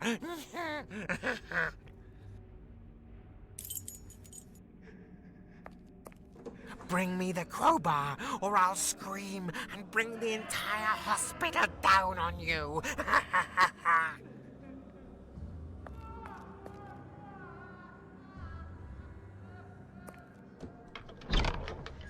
I must hide and avoid the nurse, else he will raise an alarm, and I must find some means of neutralizing him.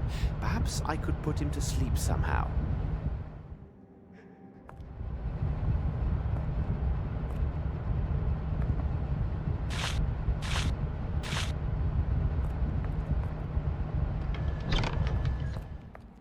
Bring me the crowbar, or I'll scream and bring the entire hospital down on you.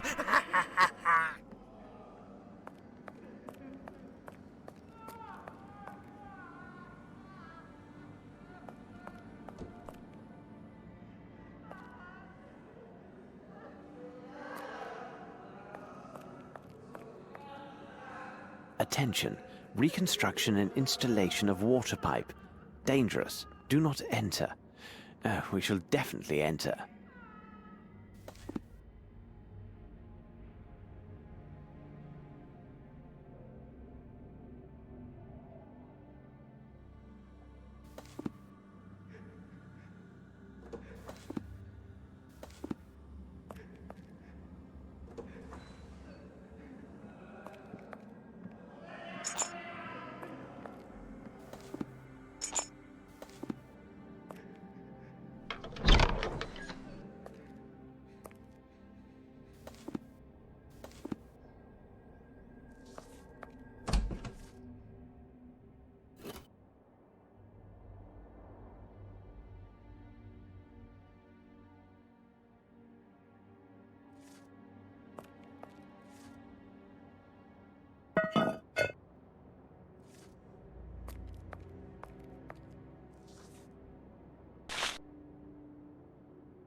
I must measure them first, before taking them.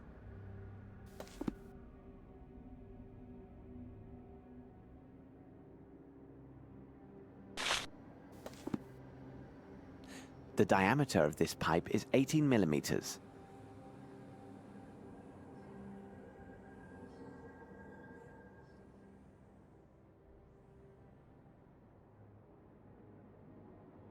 The diameter of this pipe is 16 millimeters.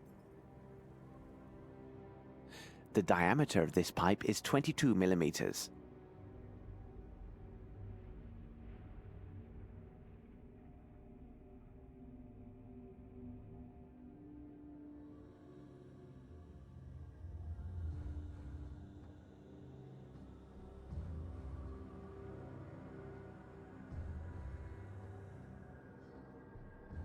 The diameter of this pipe is 18 millimeters.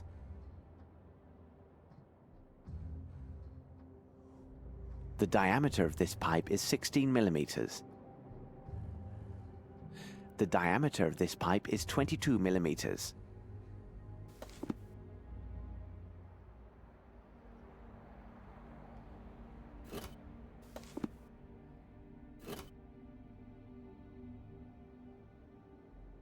These pipes are too large to carry more than one at a time.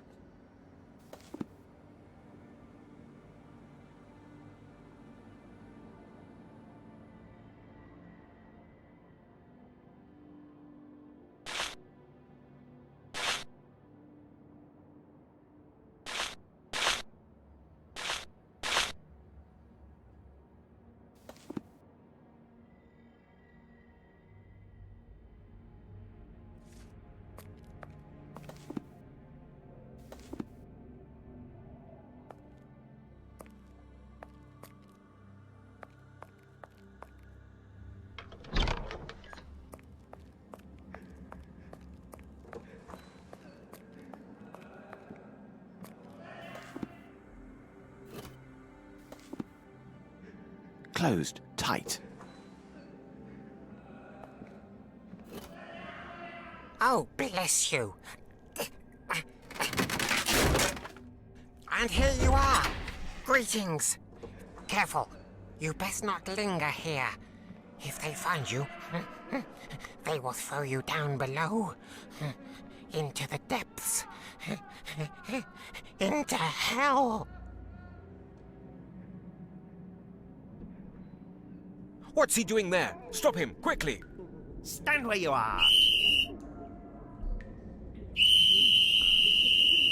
Ah! Ah! It seems that Maurizio finally attracted some attention. Excellent. Now the stairs are clear and I may return upstairs.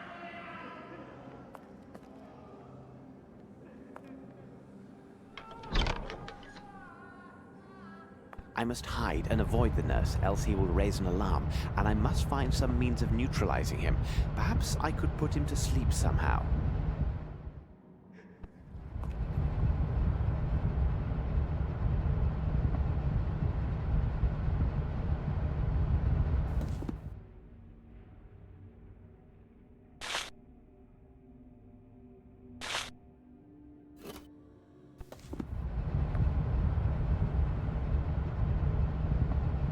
A medicine man is not always at the service of life.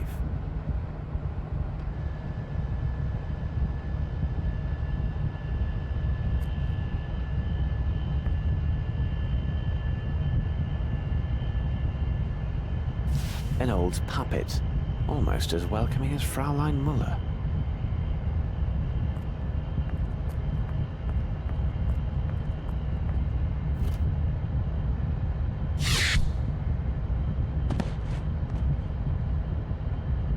Well done.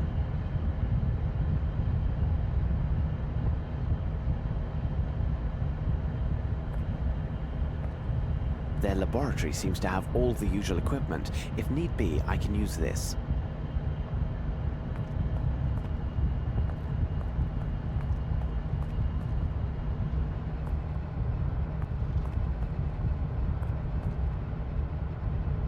A medicine man is not always at the service of life.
This is a letter from Gyjax, as this is clearly his signature.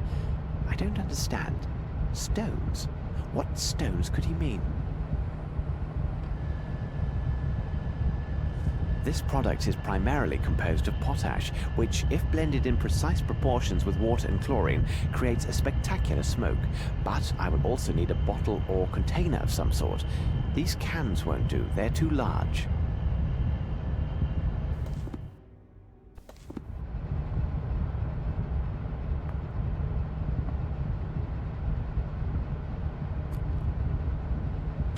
Strange, these appear to be pink crystals. This box contains bottles labelled Black Edelweiss, which are identical to those found in the London sect hideouts. As I suspected, they most definitely came from here. I will take one.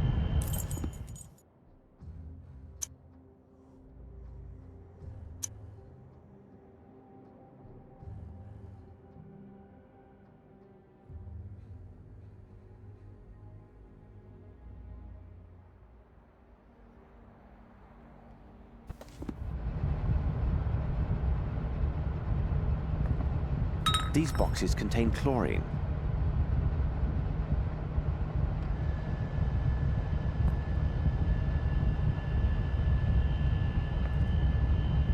This book appears to be an inventory ledger. However, it is in code, and I don't have the time to properly decipher it. I see Dr. Gyjax's signature at the bottom of each page. Interesting. This book must detail his shipments to England.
This letter is dated 2 weeks ago.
Dr. Blensmoth's book, Mind, Its Strength and Its Secrets.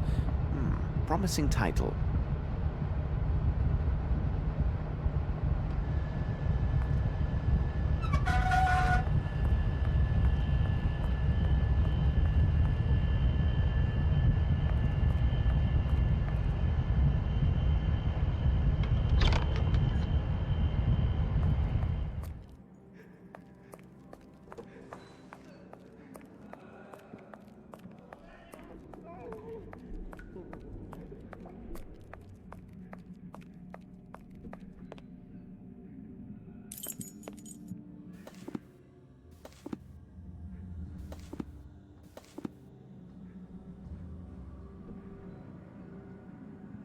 Closed tight.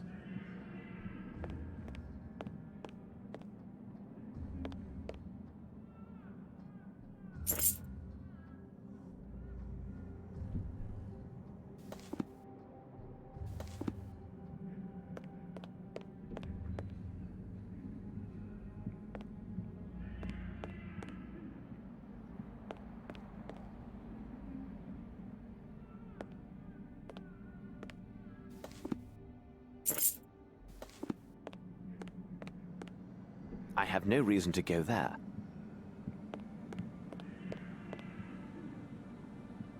Closed tight.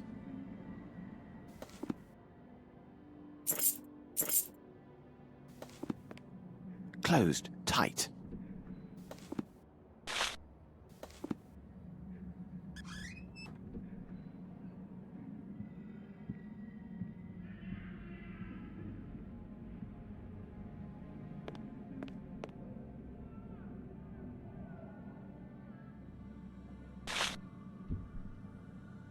As long as I keep my distance, I now appear as if I am a male nurse.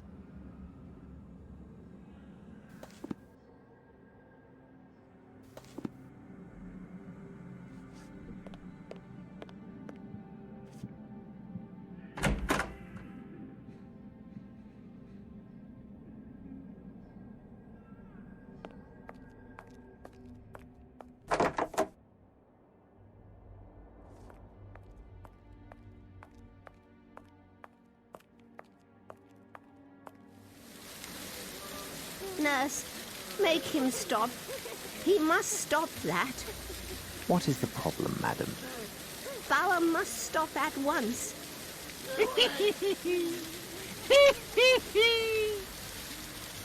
The birds have not been fed for 2 days. Bauer must have taken the seed. I want them to fly. Fly out, fly out. When they fly, birds will be everywhere, and all the men in white will run all around. Run everywhere. Yes, fly, little men, after the birds. Run here, run there, run everywhere, men in white. Run. They won't see me, the men in white. Chase the little birds far away from here. Then I will go where I like. Go here, go there, go everywhere.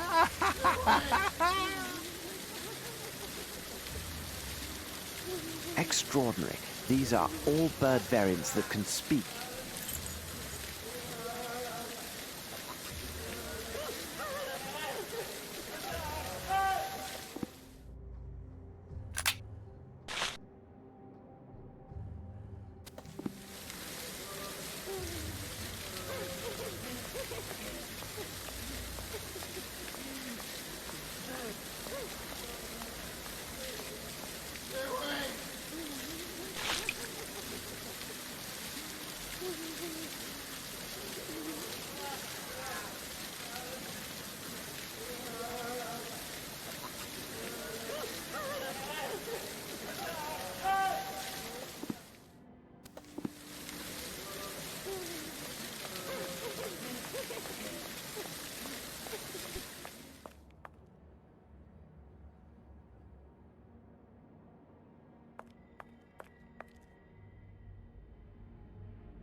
Excuse me, miss.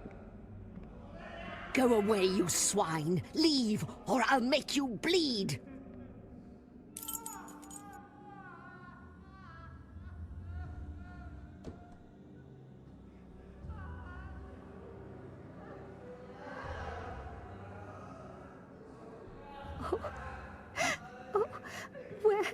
Where are you hiding? Where are you? Don't leave me all alone. Heidi. Oh.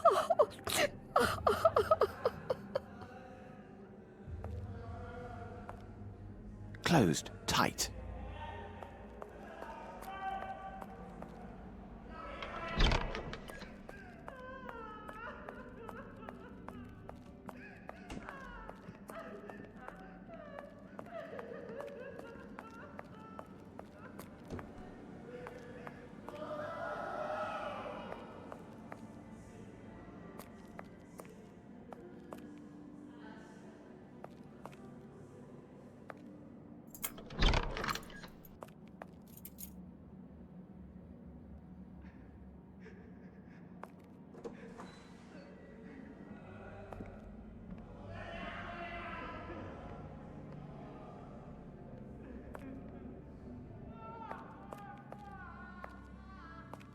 I must be careful to avoid attention.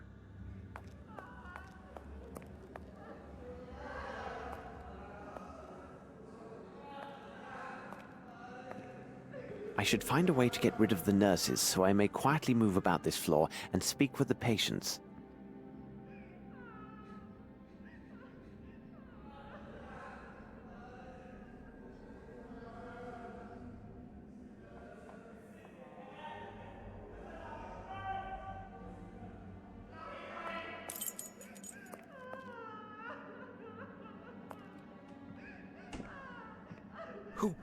Who are you? You are not the nurse. Give them to me. I beg you. What do you need? Small pink crystals, please. In the laboratory.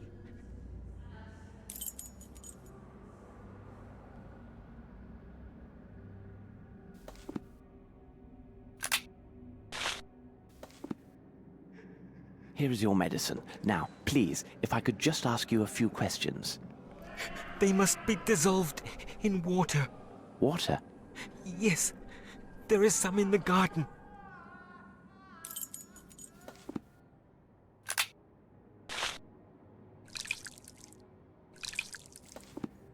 Here it is, my friend. You must tell me where. Make the male nurse leave, and I will tell you anything you want. All right. Where's the key to the aviary? The mad girl. Bring her doll to her. She knows.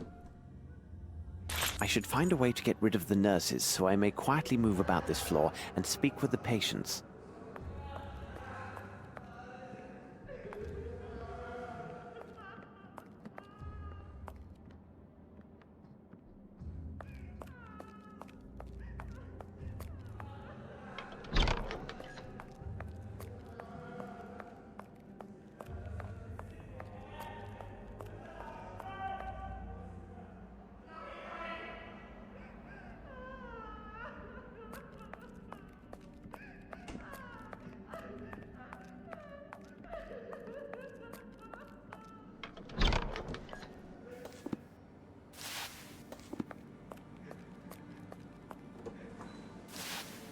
Look who is here to see you, miss. Heidi. Heidi, you are here. The bad men took you away, but you came back. Heidi told me she wanted to come back to you. She also told me that you know how to free the kind birds from their cage. Bad men took Heidi away. They said I was a bad girl because I cut off the head of that nasty brute. But he started it. He was bad first. He did terrible things, this bad man? Oh, yes. He came in the night for us. He took Heidi and I to his room, near the birds. And he was very, very nasty with me. He had the key to the bird's house, and said if I wasn't a good girl, he would send them away. I didn't like that, because Heidi loves the birds. So, my child, the key to the birdhouse is upstairs in his room? Yes, it's there. Now the lady lives there, but I am not allowed to see the birds anymore. Thank you very much. What is that, Heidi? Oh, you want to thank the gentleman. And you have a present for him. What a sweet girl you are. Oh, I agree. Heidi wants to thank you and says to tell you a secret. When I cut the bad man's head, she didn't want him to ever come back, so she hid the key in her belly.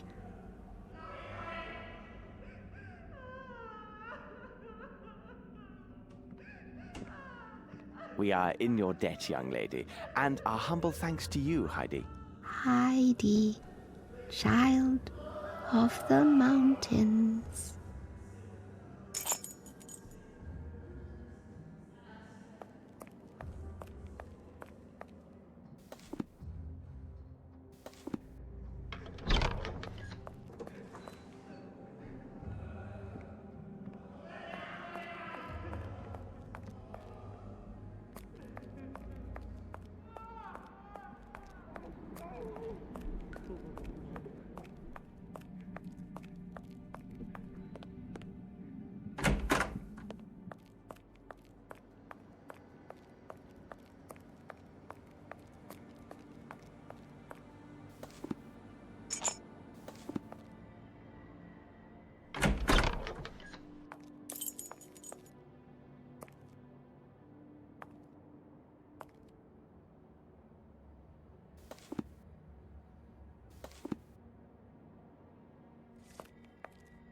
Fraulein Muller does not seem particularly gifted. Truly, art in the bloods can take the strangest forms.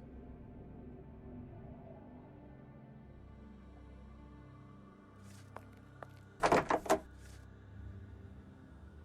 lovely piece. I must say it's the highlight of this exhibition, but I dare say it shall prove useful.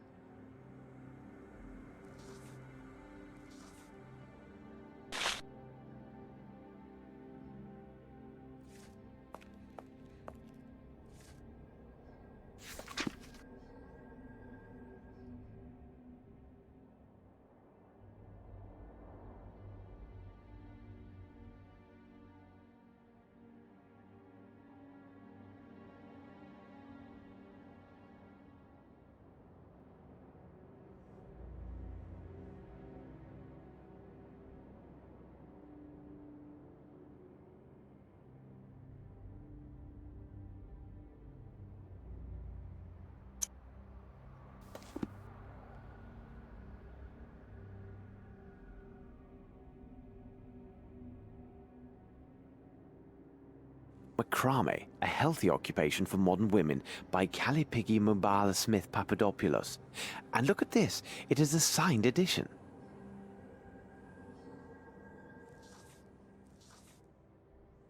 This splendid macrame design is protecting the bottle.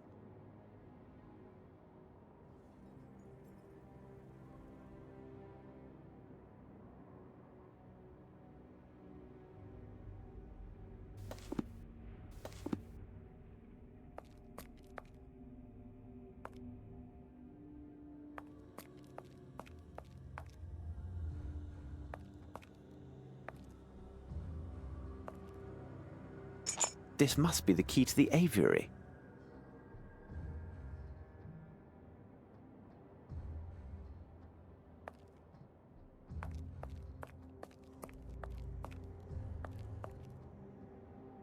Macrame, a healthy occupation for modern women, by Calipigi Mubala Smith Papadopoulos. And look at this, it is a signed edition.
door to the birdcage is open. Help us.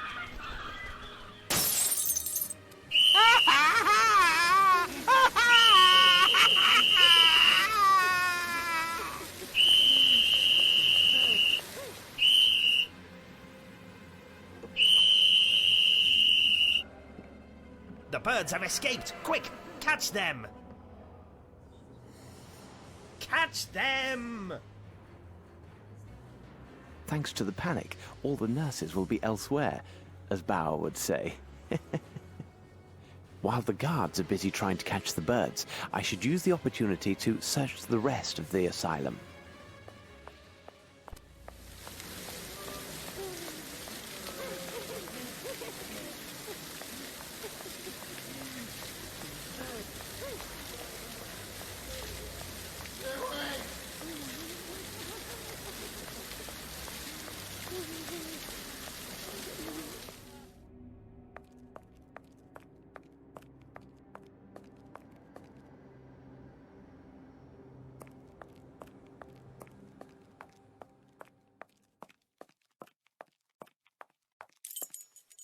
Following the unintentional fire caused by uninspired staff members, I made the decision to forbid access to the kitchen and dining room to all staff, other than Frau Mayer and myself.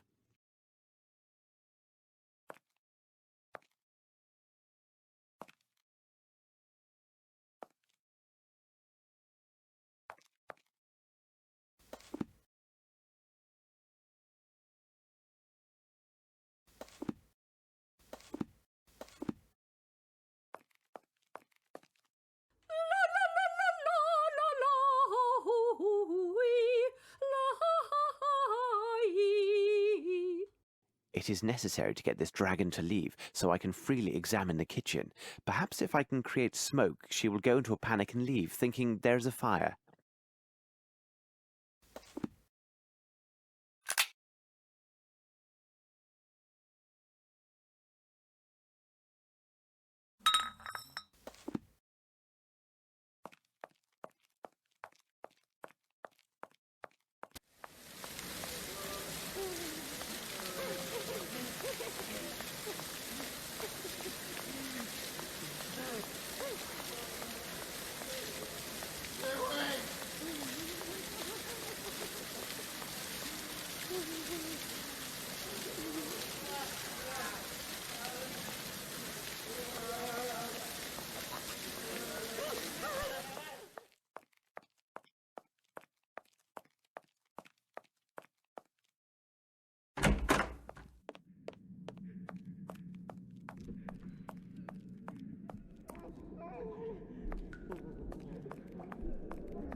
Potash, the perfect ingredient for creating smoke.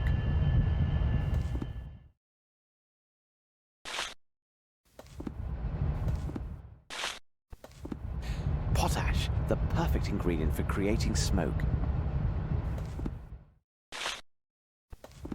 Here now, I must take care to measure the precise dose.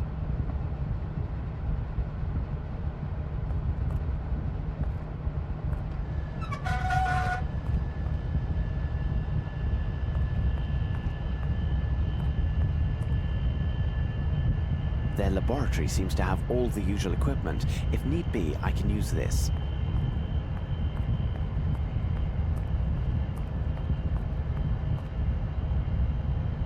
A scale.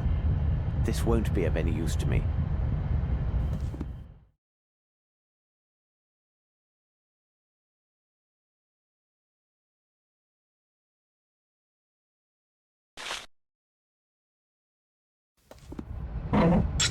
And there, it is done. A scale. This won't be of any use to me.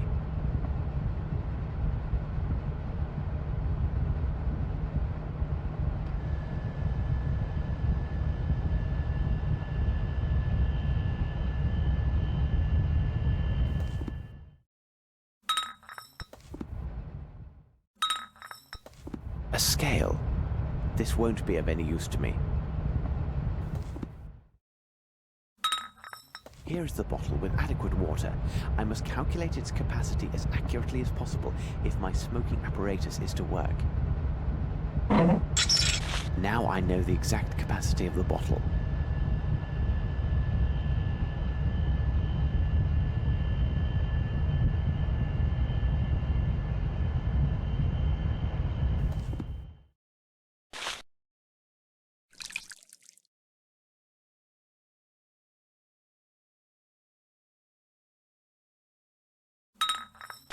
My smoking device is ready. I must say, a room filled with smoke shall be difficult to examine, but there is no other way.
A truss for roast beef.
The attendant is gone.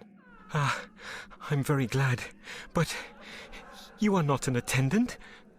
No, my good man, I am not. I arrived from London to investigate private charges of embezzlement against this establishment. You came all the way from London? Why would anyone choose to come to this God-forsaken place? Indeed, I have just arrived from London and my reasons will soon be clear. Listen to me. I know you do not belong here. You are not mad, merely the victim of a trap that only the most expert specialists could untangle. More importantly, you are the only person here who can give me the information I require. If you could speak with me, assuming your pain has not returned, I would be in your debt. But who are you? Someone who could guarantee your freedom once my objectives are secured. But I have little time, and you must listen to me carefully. Did you hear the staff or other inmates speak on any suspicious activities other than the horrible mistreatment you have all suffered at the hands of the staff? You are from English customs, then? You must be interested in the arrival of illegal foreign lunatics in your country. What makes you say this? Well, some time ago, they removed all the foreigners from their cells, and they were never seen or heard from again. Perhaps they were shipped into your country without the usual formalities? Those foreigners, where did they come from? I don't know exactly, because oddly, they never associated with the rest of the inmates. They arrived regularly, 1 or 2 fellows per month. Most peculiar. Did they speak among themselves? I could hear them trying to talk to one another, but it seemed as if they couldn't understand each other, as if each spoke a different dialect. Also, none of them seemed mad in the least. And then there was one other odd event. They were downstairs, and it was shortly before their departure. I strained to hear them, and could barely make out their conversation. This time, they all seemed to speak the same language, and what is even stranger, they seemed to be saying the same thing repeatedly. You must rest now, but don't lose hope, as I am here to help. I am afraid I must leave you now. If you need to know other information, you can see me when you like. Did you learn something else?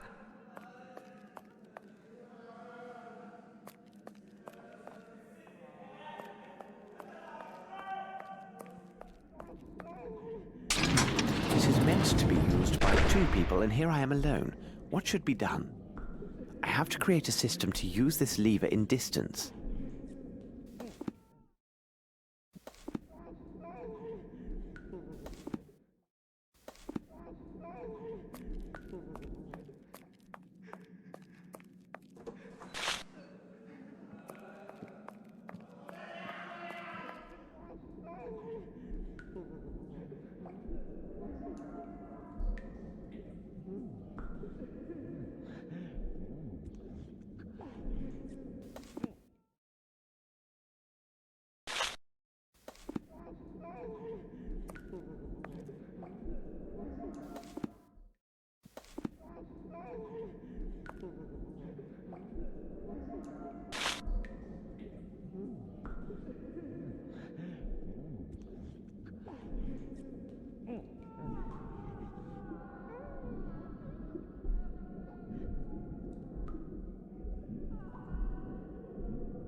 The only solution is to find a method allowing me to lower this external lever when I am between the 2 gates.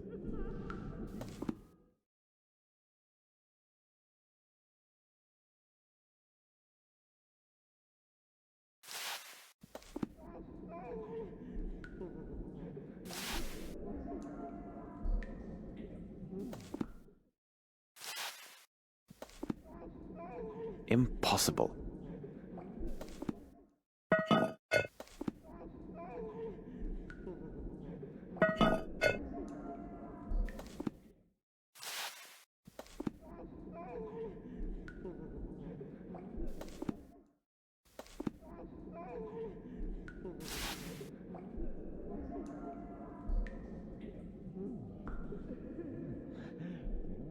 These levers are well oiled.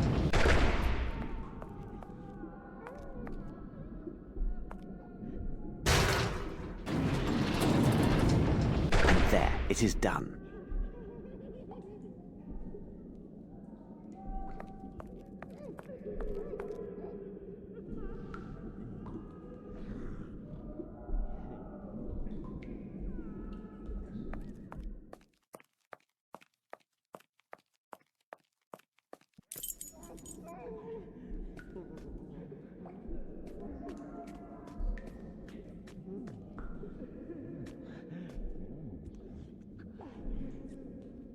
Three times 3 is 9. 2 times 5 is 10. Pardon me, sir. Could I trouble you for some information? Nasty, nasty cheat. I shall say nothing to you. 3 times 7 is 21. 3 times 8 is 24. I shall speak only to Professor Schwartz. He understands that I have learned all my lessons. 3 times 9 is 27. Apparently he will speak only with this professor.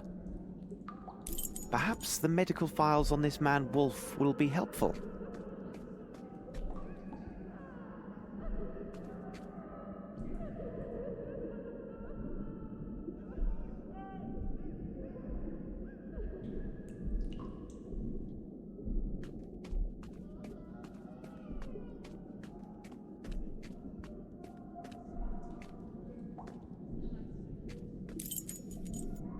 Closed tight.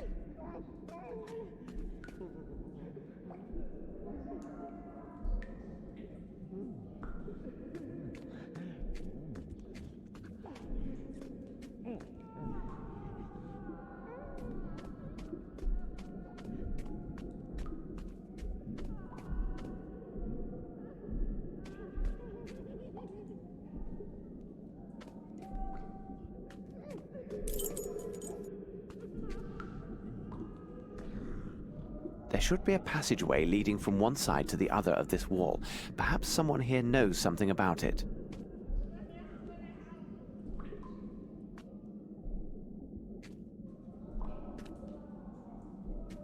This door is quite solidly built, but the lock is rudimentary. Never again will I go out on a case without a small spoon at my side, though likely Watson would envy me this valuable implement.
This well must empty directly into an underground river.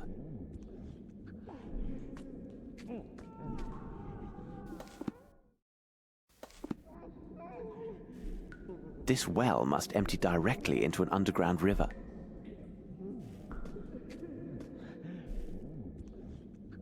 Who could have forgotten this? The sawdust on this soil was recently disturbed. Someone was searching for something here. These are the tools of a butcher.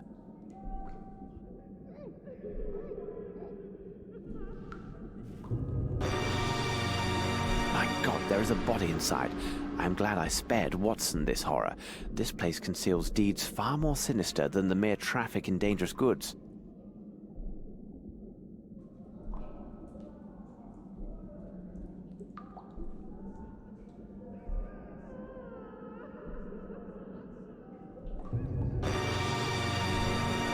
There is a body inside.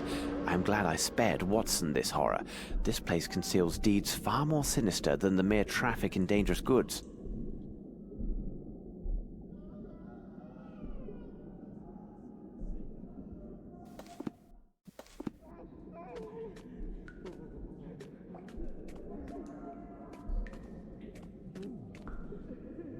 This well must empty directly into an underground river.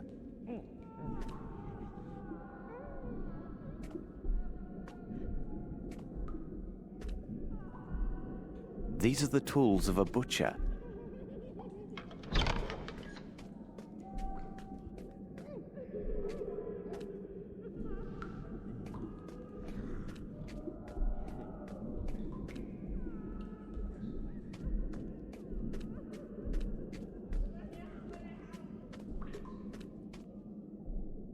Closed tight.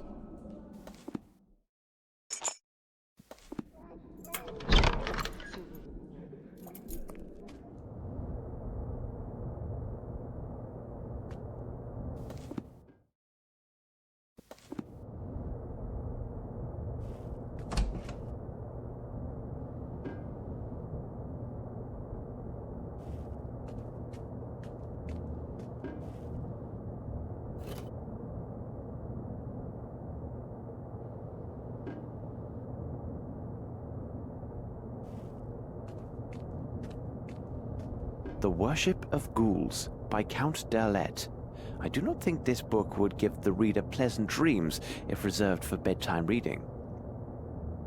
I don't know what this Gyjax studied, but judging by his office and what I saw before, he is more dangerous than any of his patients.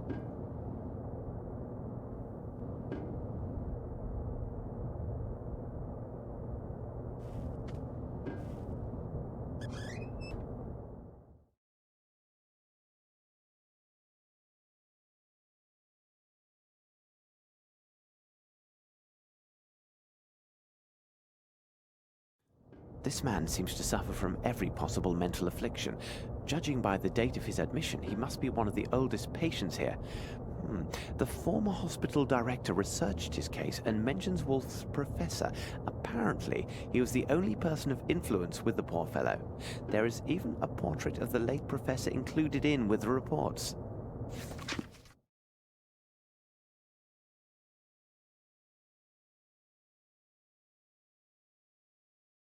So this is Professor Schwartz.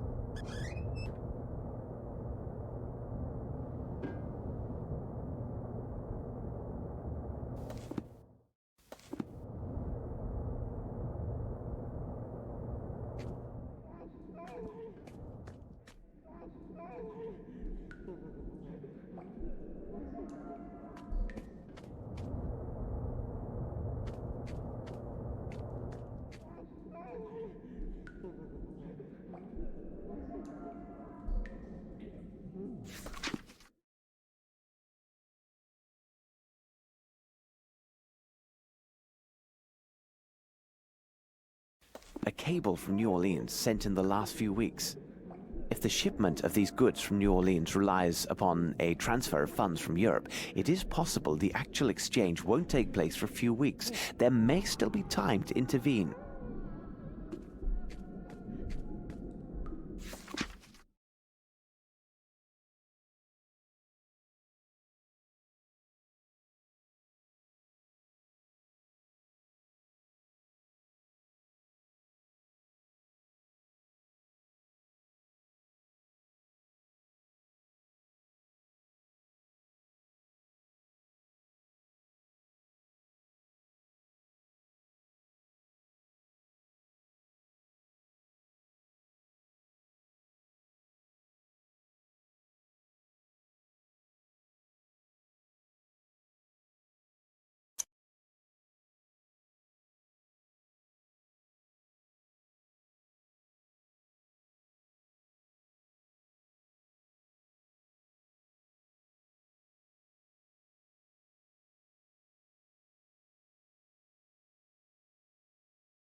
There's a small label that says classroom.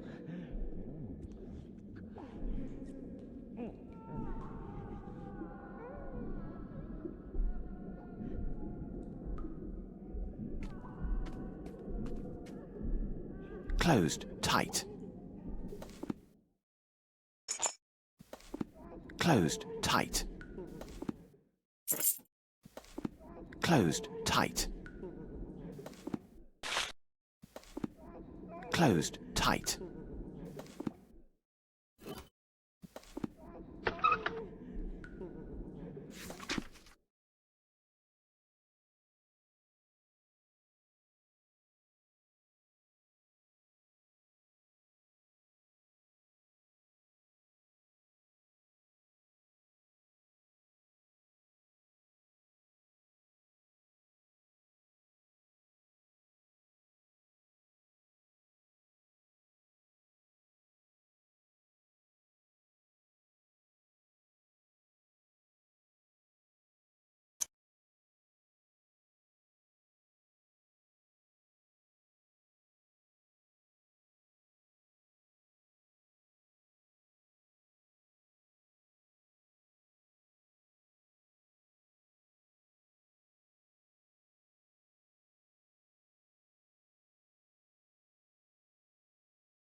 Hold on, there's an oily stain on this letter. It smells of iodine. Interesting.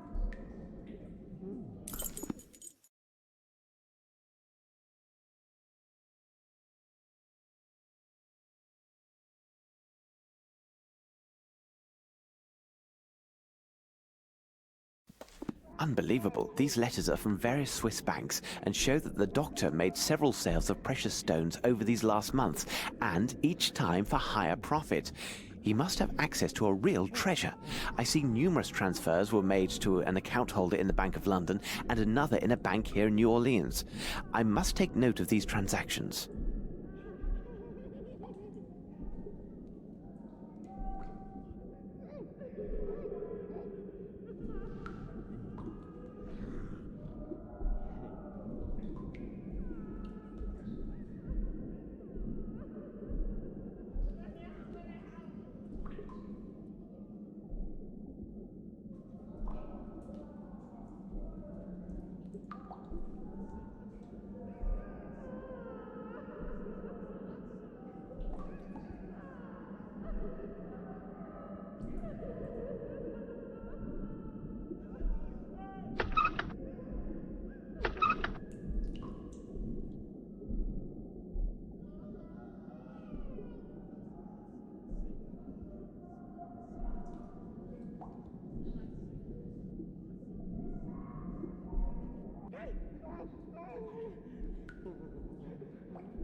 I can pick this lock.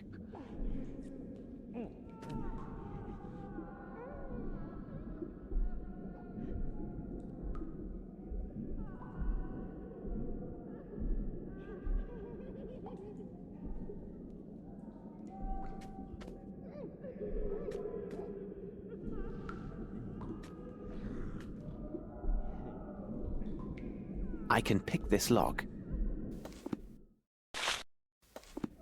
This lock is too complex for this tool. I can pick this lock.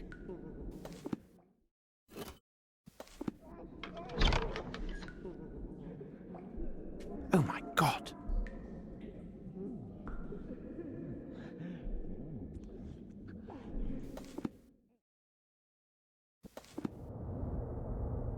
I feel great pity for the patients who must have been tied to this machine.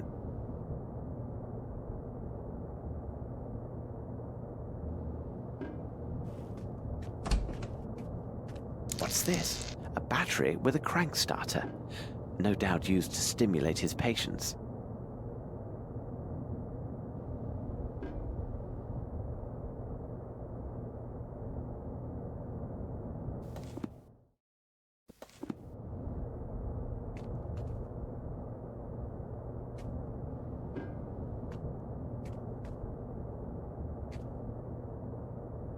I feel great pity for the patients who must have been tied to this machine.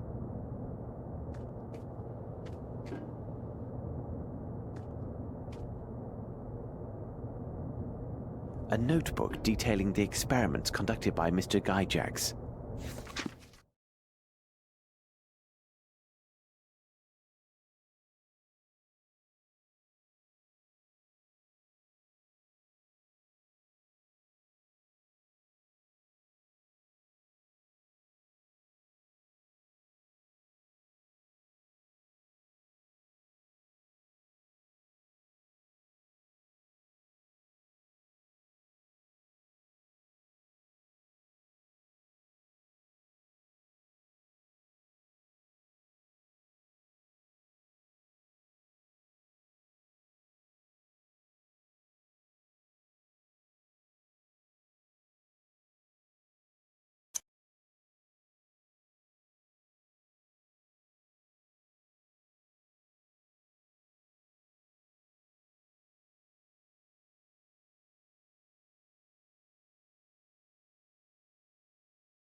The faint signs remaining on this blackboard are in phonetics. It appears that people were forced to recite some text with no real understanding of its meaning.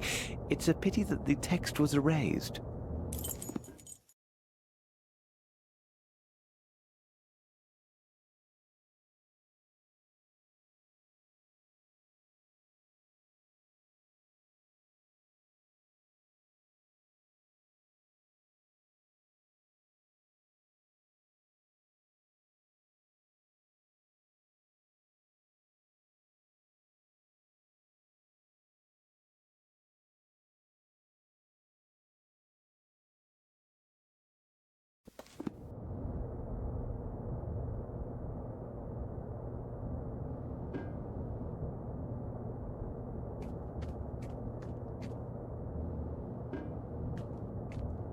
These birds are from the aviary. They served a purpose beyond mere decoration. These birds are from the aviary. They served a purpose beyond mere decoration.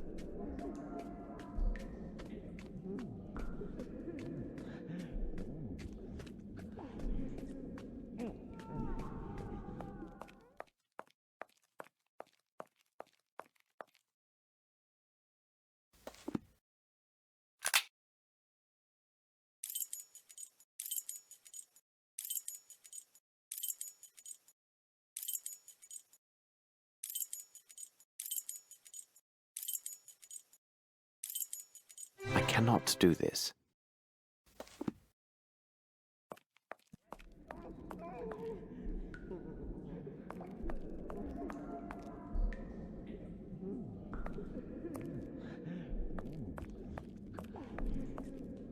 Closed tight.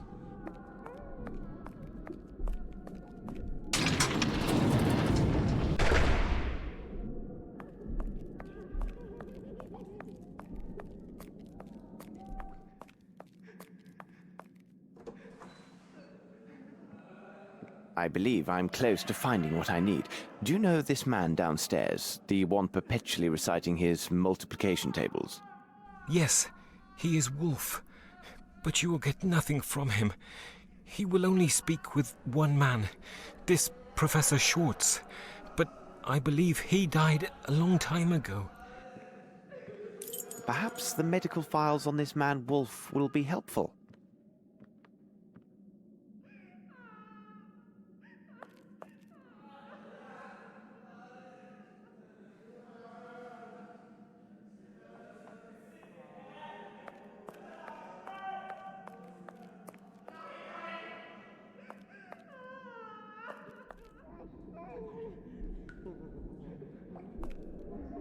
Impossible.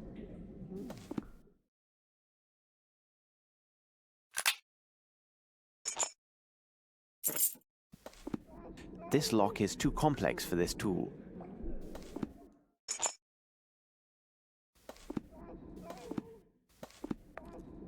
Impossible.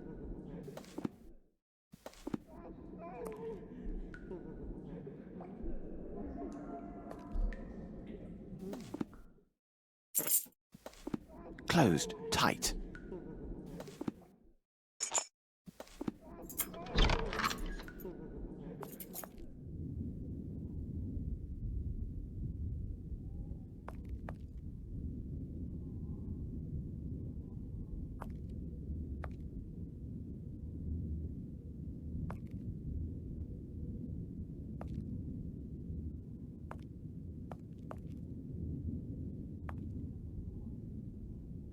It must be used to punish insolent pupils. Slightly excessive.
Who is this anonymous patient? Perhaps there is a file on him, as with the other patients.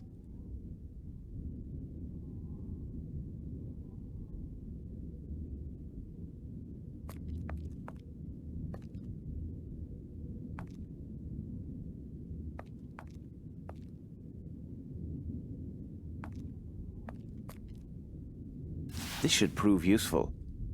And now, time to become the good Professor Schwartz and pay a visit to Wolf.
Ah, here's the file I was seeking. It can only be our mysterious patient. What a strange character.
So, Wolf, I see you have mastered your lesson. Splendid. Professor Schwartz? I congratulate you, Wolf. I cannot say the same about your other classmates. I am most unhappy with their behavior, because it seems they have been cheating. Professor Schwartz, you saw them, didn't you? I know my lessons. I always work so hard, and the others, they crib from me. I know, my boy, I know. But their leader, he is a doctor, isn't he? Yes, Professor, yes. He is the most vile member of the group. Sometimes he tries to keep me from my lessons. He says he will treat me like the others who don't speak like us and who scream so very loud when he punishes them. But I keep to my lessons and recite my tables all the day. He can't stop me. That's good, my boy. You have made me proud. Now, I need your help. Where do they meet? I must find them and make sure they get the punishment they so rightly deserve. They meet over there, but it is well hidden and only the doctor has the code. First, he makes noise with the fire near his office. Afterwards, he makes noise with the fire in front of me. And then he makes noise behind me. You will see he does not know his lessons. Thank you, Wolf. That's a clever boy. You have earned high marks this term, but for now you must try to recite your lessons in silence. Since I am the professor, I know and see everything. There is never a need to shout. As you say, Professor Schwartz. I don't need it anymore.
It works. Simplicity itself.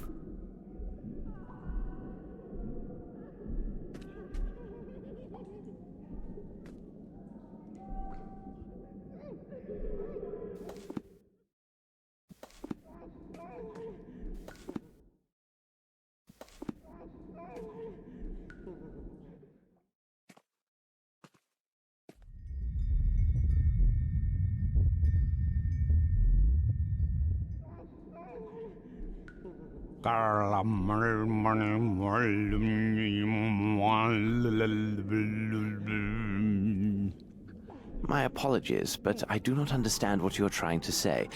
If I may introduce myself, I am... Who you are means nothing.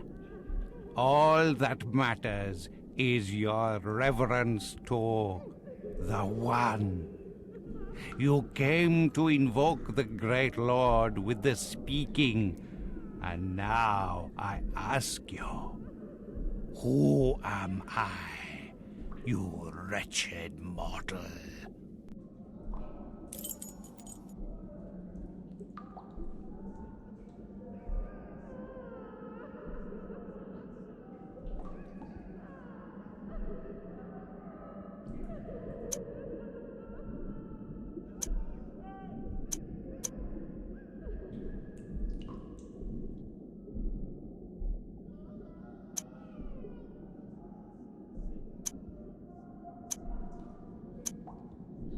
This isn't right. Perhaps if I begin again.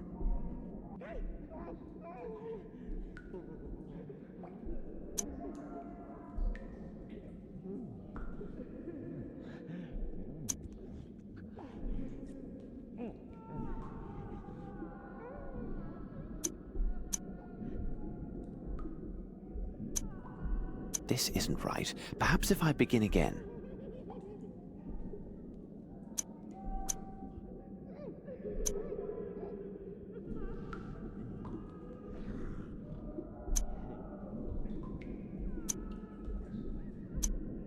This isn't right. Perhaps if I begin again.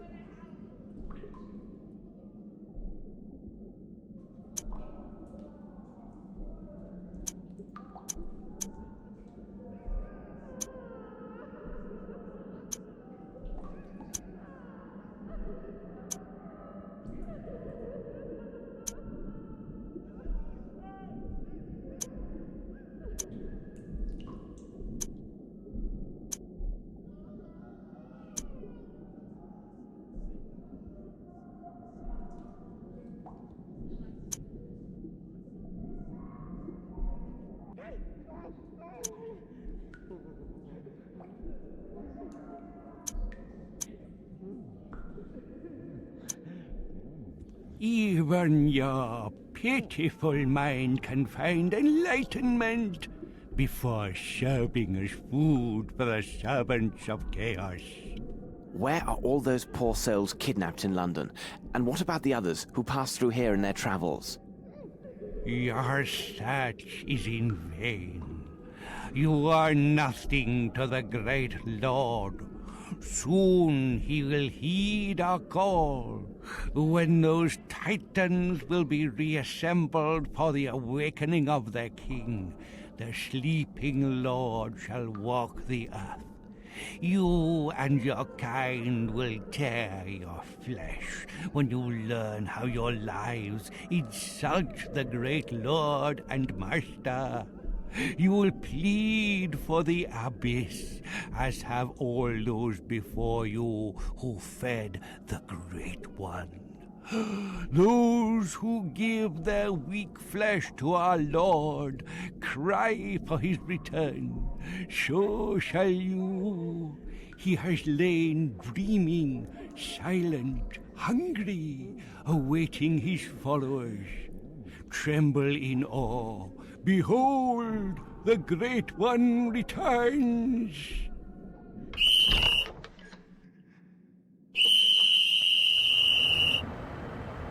He makes so much noise. I better be on my way before he attracts the entire staff.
no challenge here. It is a primitive lock.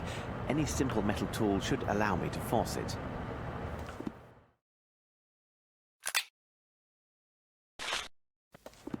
Pardon me, sir. I need your help. He doesn't seem to hear me. Moriarty! Moriarty, my worst enemy and a man who was presumed dead. Who could think this demon could have survived such a great fall at Reichenbach? He seems a shadow of his former self. There is no doubt he has truly lost his memory and therefore cannot be a part of these events.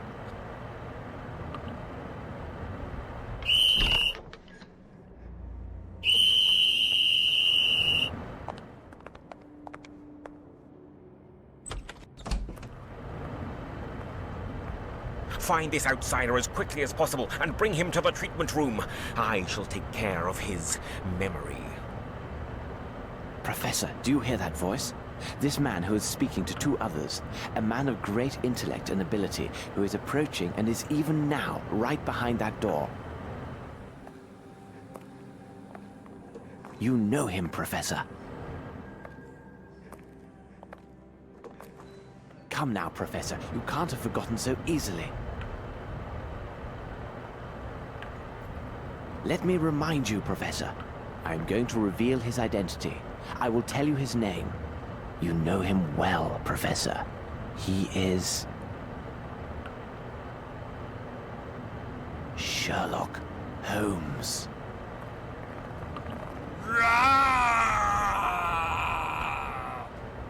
Stand where you are.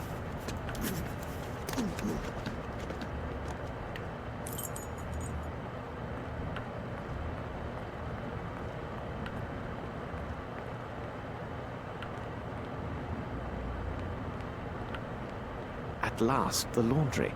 First of all, I must prepare my Amos disguise.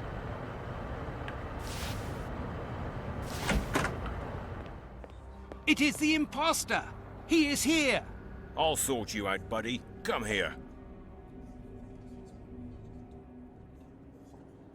The doctor is not here. We had internal concerns arise today. Herr Director is engaged with urgent hospital matters and cannot be disturbed. Very well. We will take this troublesome wretch along with us. Perhaps tomorrow the doctor and I will be able to discuss our other matter. First of all, my friend, you should know that you have been dealing with two famous professionals. Your deceit has failed, and you should know that it is impossible to confound us. Who are you, and why have you come here? What is your opinion, Watson? Holmes! But what are you doing here? And you are as white as a sheet. It seems as though you met a ghost. It's quite possible, Watson. Quite possible. You should have told me about your plans, Holmes. Definitely not, Watson. You would have acted in an unnatural manner and done everything to persuade me against my course of action. You can be sure of that. Good God, Holmes, think of the risk you took. Indeed, Watson, and I hesitate to reveal my further plans. They are likely to be far more dangerous. Will you explain? Even though I know the crux of this affair began in Europe, and even perhaps in England, we have no elements indicating the when, the where, and the how. Our only lead would have us travel to a continent not our own, one that is wild and untamed in many ways.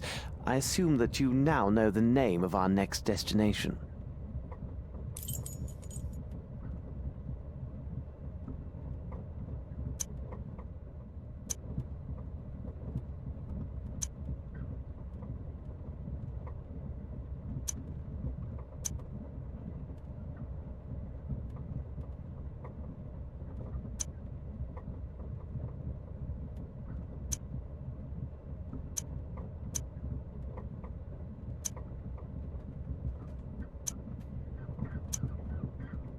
You are quite correct, Watson. New Orleans, Louisiana, located in the wilds of America, our nemesis has a group of his men there, and we must arrive in time to stop them. We must make haste to Le Havre and book ship's passage immediately. I took precautions before our departure from Switzerland, but it is imperative we maintain the utmost secrecy regarding both our true identities and our destination. We are dealing with a cunning and powerful adversary, Watson. Quite powerful.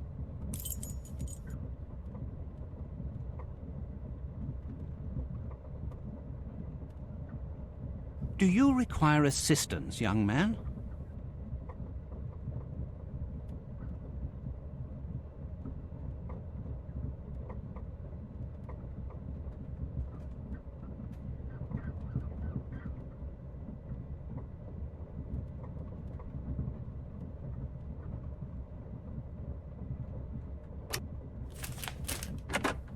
Ooh.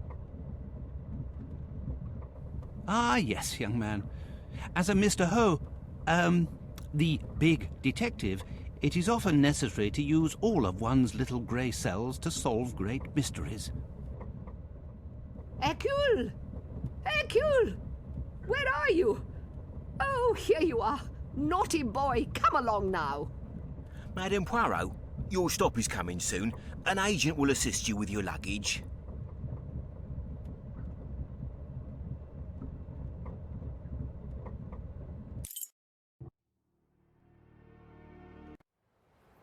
As soon as we find a hotel, we shall send for our bags. I took care to leave nothing of value on board. Everything is safe and secure right here. I even have a rough map of the city.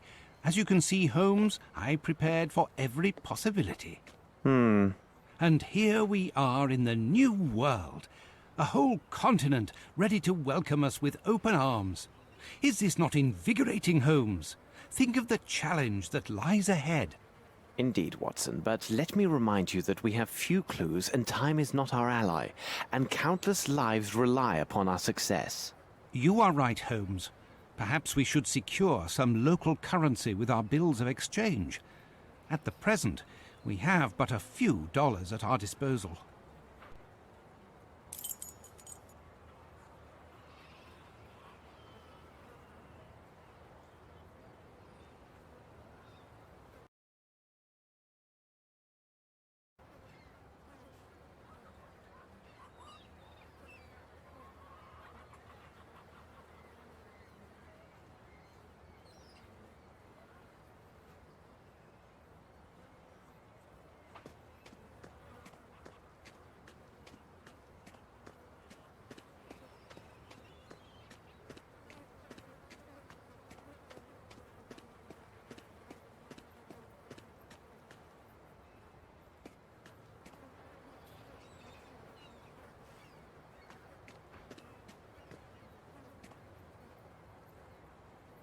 One more step, and your brains will be about as useful as gator bait.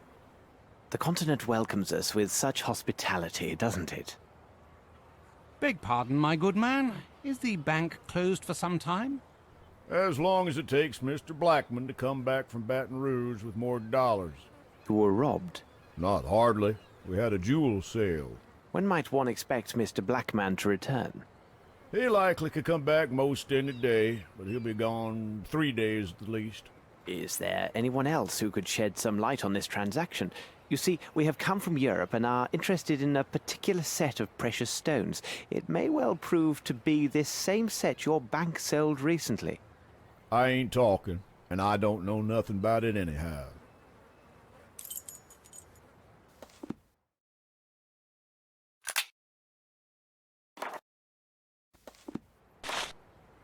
There is one feller, goes by the name of Champagne.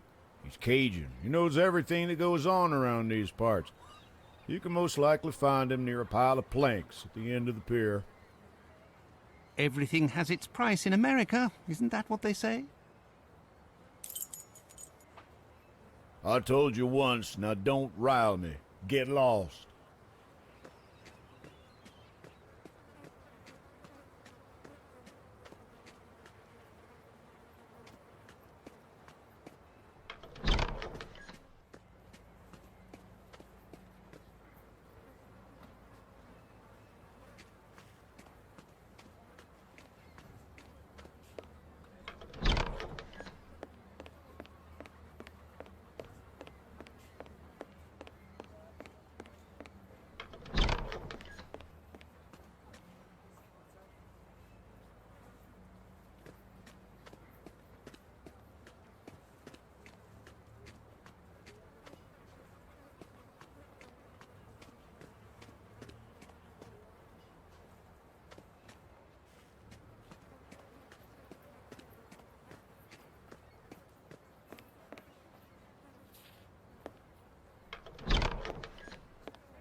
with open arms, Watson. Napoleon, Lafayette. Don't mind the dogs, they just don't take to the smell of gentle folks, especially foreign ones. So what can old Champagne do for you? How's about some planks for your boat, or maybe a ride in Gator's Bath? Some other time, perhaps. People say that you know everything that occurs in this area. Maybe so. Don't care much what them people say. What you want to know? We are particularly interested in a recent transaction in precious stones. No doubt you are familiar with these events.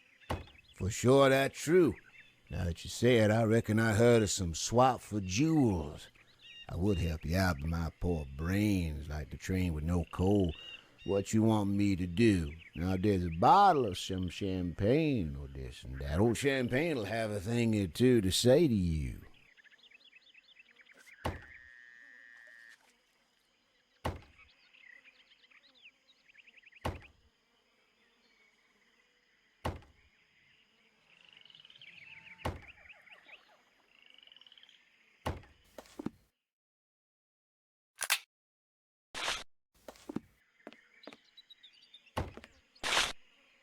Speaking of that, it come to me true. It was a week ago, maybe two. A butler working for a rich man made himself a jewel trade to honor and co. Looks like business to be done fast and with a quiet way. By my foot, the truth is here now. The name of the employer of this silent partner?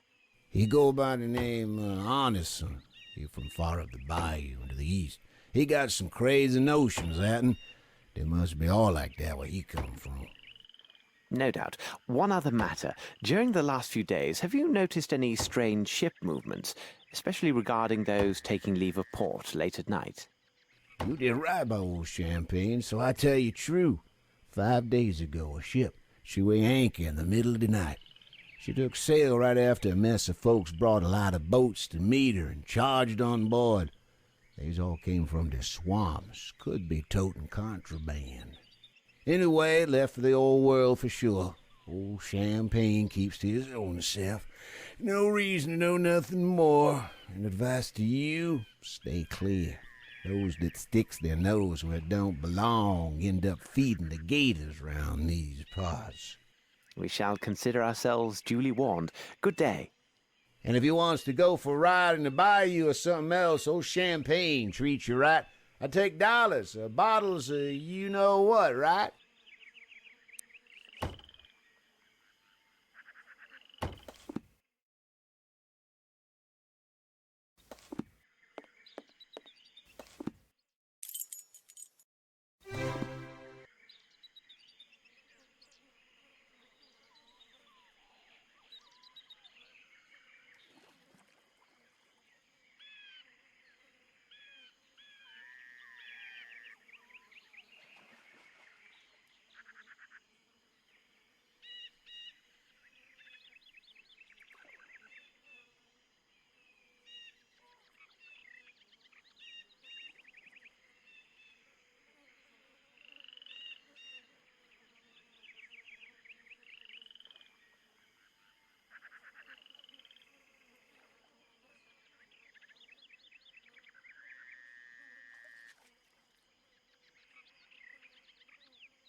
Holmes, our bag! Thief! Stop! Thief!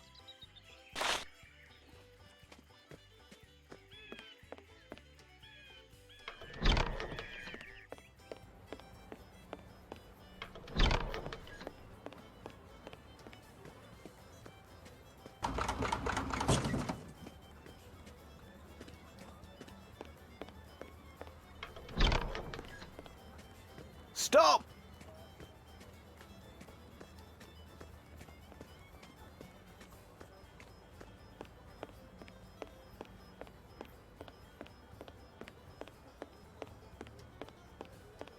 There he is.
He's there!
Stop!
Stop right there, you two. Not a move. But the thief, he is going to... Thief? What thief? All I see are two foreigners tearing up my wharf, making a lot of noise. I expect you have some sort of papers proving who you are and what business you have in my parish. I assume you have proof you're here legally. What? Of course we have papers in our bag. But that villain, he... Well, upon my word, you allowed him to make off with our bag. What are you insinuating, sir? Are you trying to offend me? Gentlemen, look here. Calm down, Watson. But can't you see that... Watson? So you are Mr. Holmes and Dr. Watson. Please, spare us the pretense. You know very well who we are. And a clever fella in the bargain. Listen to me and listen up good, Mr. Holmes and Dr. Watson.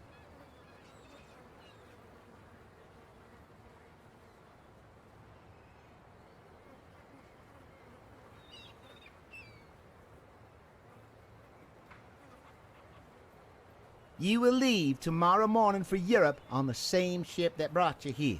No need to offload your bags. Just turn around and get back on board. Nothing good will come your way if you ignore my advice. Oh, and one more thing. Without proper papers, you're nothing more than outlaws here in New Orleans. And outlaws end up as gator bait in my parish.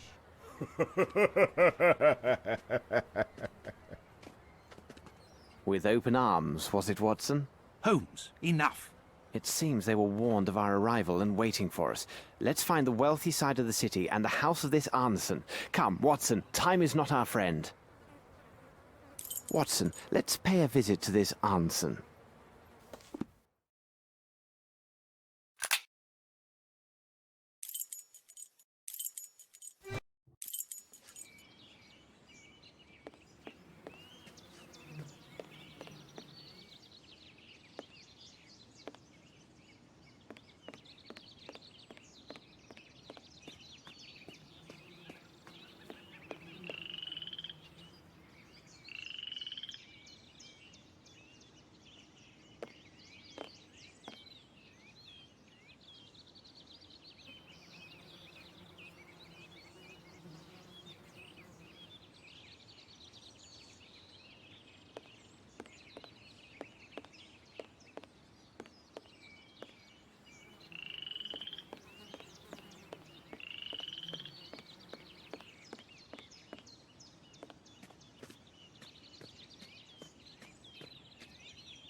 Ah, Watson, it seems we have arrived at the place. Look there, on the iron door.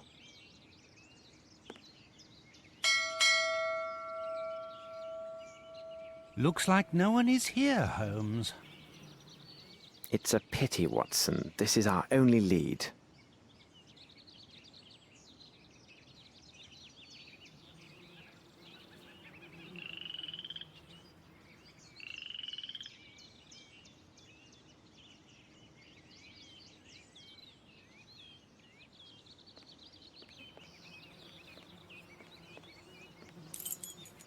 Good morning, miss. Please don't be alarmed. We won't harm you, my dear.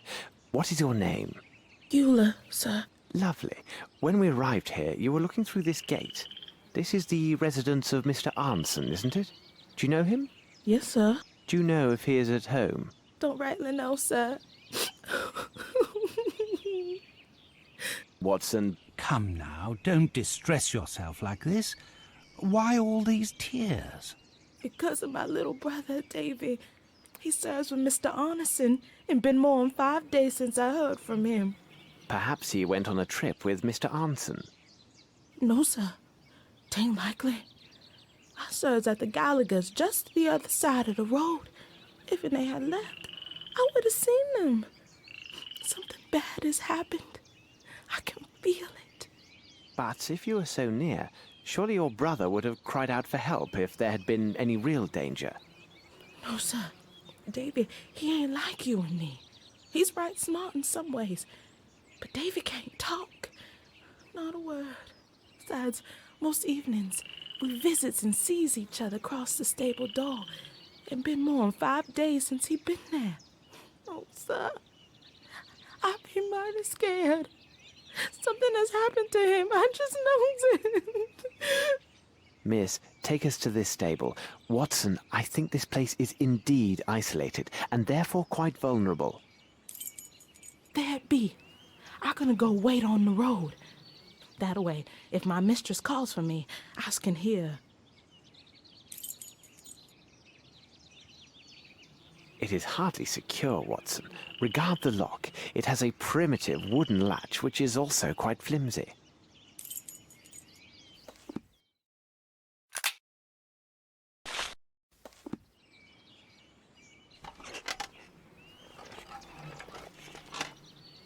Bravo, Holmes! Holmes, this horse is dying of thirst. Poor animal. He has had no water for these past 5 days, Watson. Unbearable.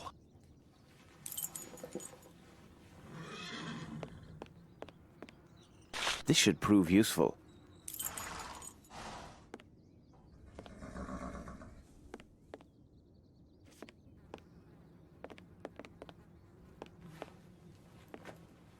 I hope this gate is not locked, because it appears quite formidable. Open!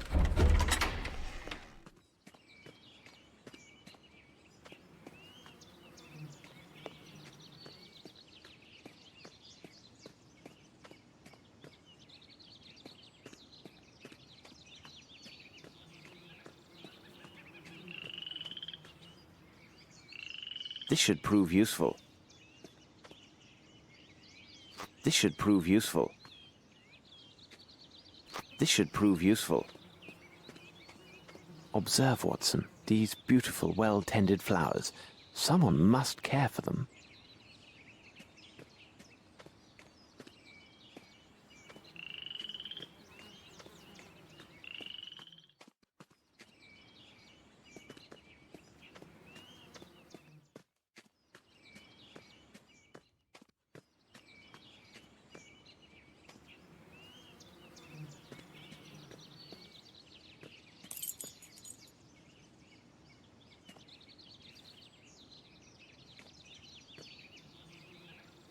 Another footstep. The hunt is on, Watson.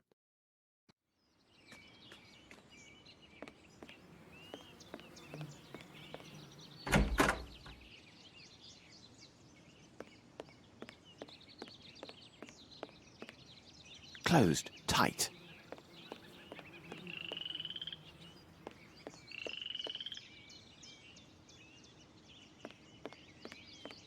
Another footstep. The hunt is on, Watson.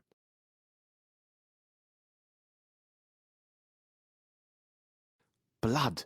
However, given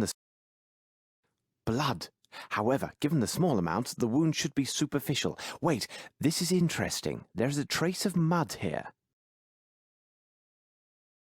Some footsteps or marks, not clear enough to make out. Some footsteps or marks, not clear enough to make out. Let's see if there are others. Blood. However, given the small amount, the wound should be superficial. Wait, this is interesting. There is a trace of mud here.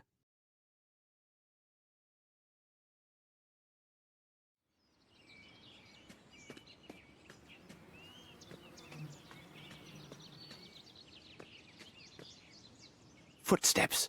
Let's see. Footsteps. Let's see. Watson, regard the traces in the soil. A body was dragged here recently. Undoubtedly it was a man of great size. More traces of mud. A person wearing shoes thick with fresh mud entered the garden by this gate. They entered the house and then returned, dragging a body back along the way. This erased some signs of their former movements, but not entirely. Fortunately, I have a particular talent for tracing footsteps. A neglected art indeed.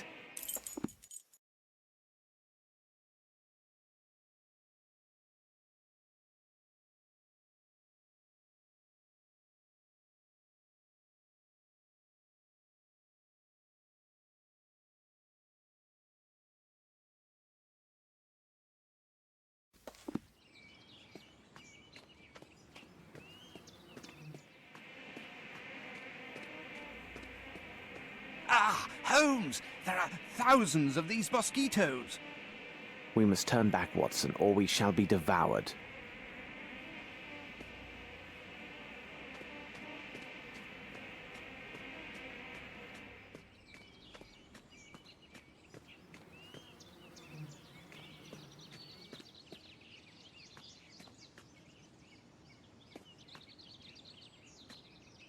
Look, Holmes, a raccoon. Come here, you little rascal. They won't allow us too close, Watson, though the little imps are rather inquisitive by nature.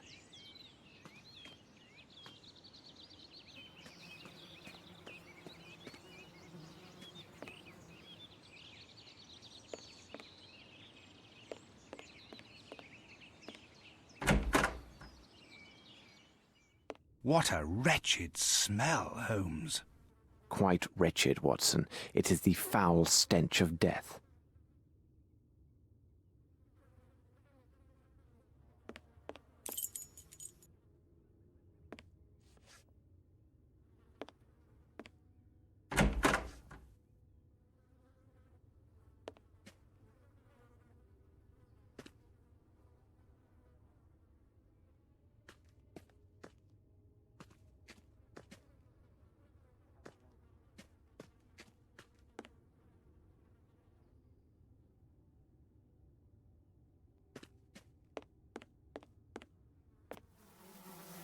Ah, it's a ham.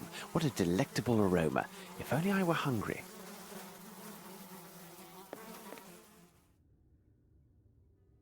Watson, hold the basin. I think you know what to do with it.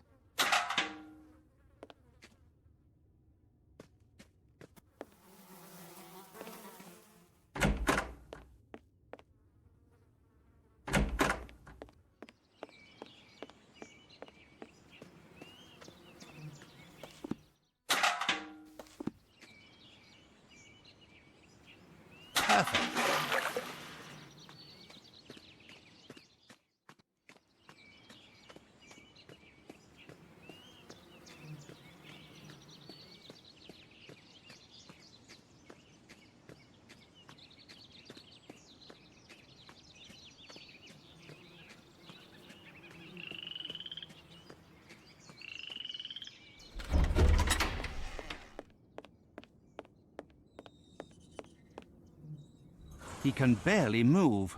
We must find him some water, and quickly.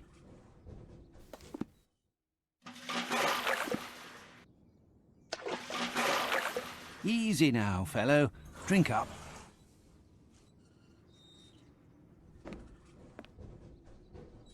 What could this be doing here?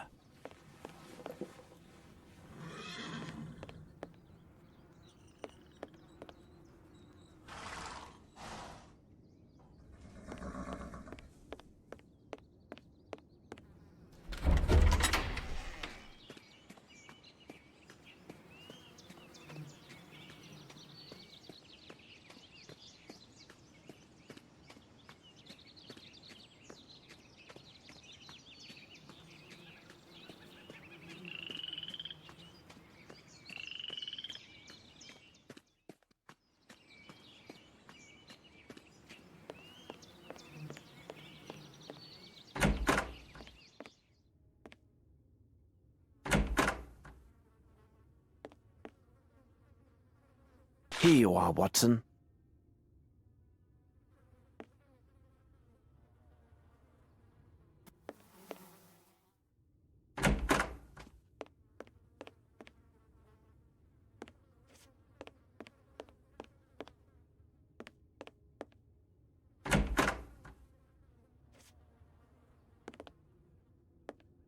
Closed tight.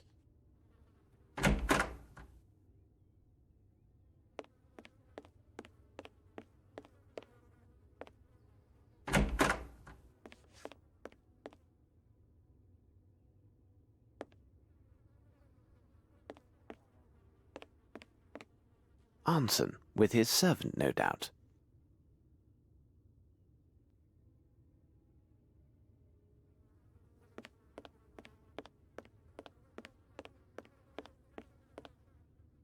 Blood!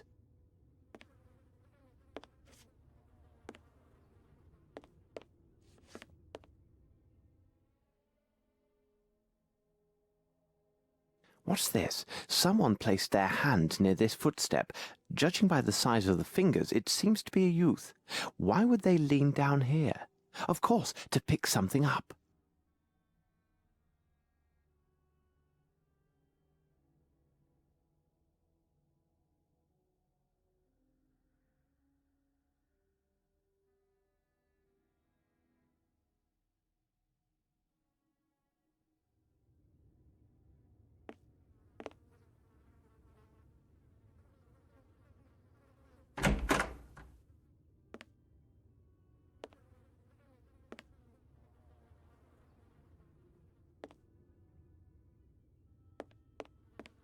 Arnson, with his servant, no doubt.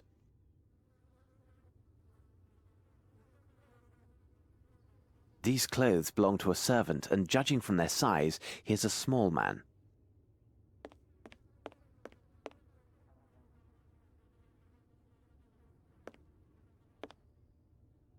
Curious, there are some muds that appears to have come from underneath the bed. Curious, there are some muds that appears to have come from underneath the bed.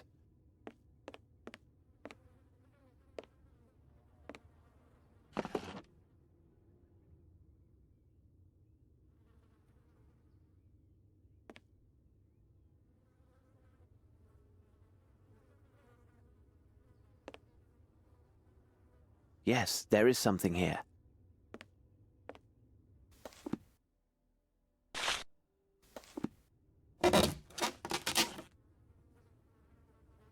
A stone of small size, but of splendid colour.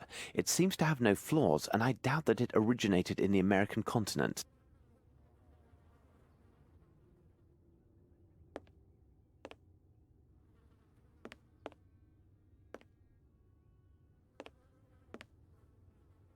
These footsteps indicate a person of small stature, and the fact that they are so closely set suggests they made their way with great stealth.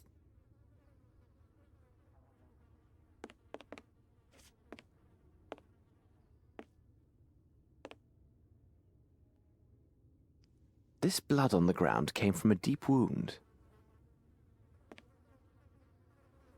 I cannot budge the handle. They must have lodged something behind it to hold fast the door. Shh, Watson, listen.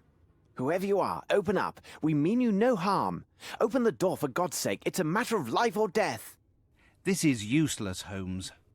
Watson, your sensibility is appreciated. We shall come back later.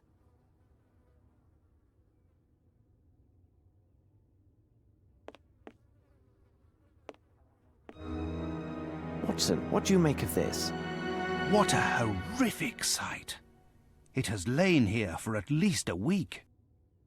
On the contrary, Watson, once again you see, but fail to observe. The warmth of the local climate and the exceptional humidity undoubtedly sped up the rate of decomposition.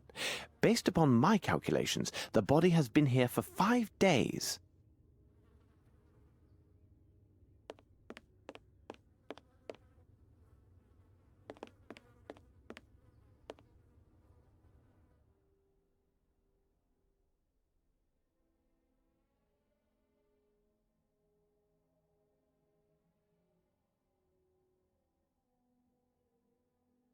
Let's examine the hands. They are calloused, with traces of dirt under the nails. This would be the gardener, no doubt.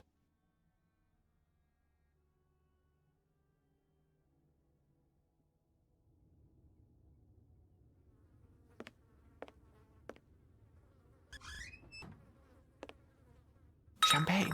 Maybe this will satisfy that old man.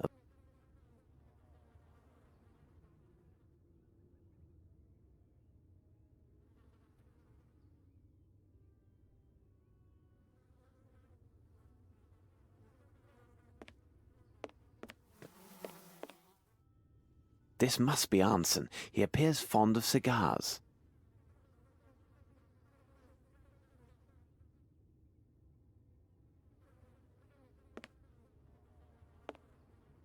Papers were burned, and great care was taken to destroy everything of any value to our case. We will find nothing further in this place.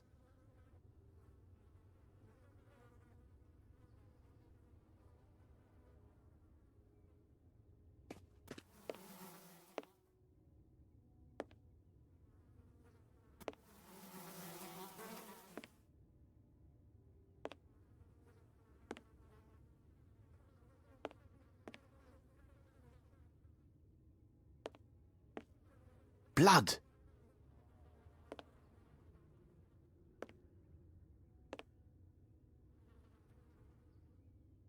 Interesting. The person who sat here was fond of cigars.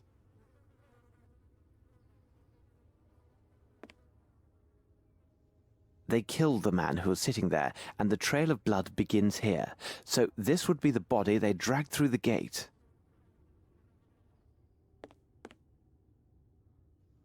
They killed the man who was sitting there, and the trail of blood begins here. So this would be the body they dragged through the gate.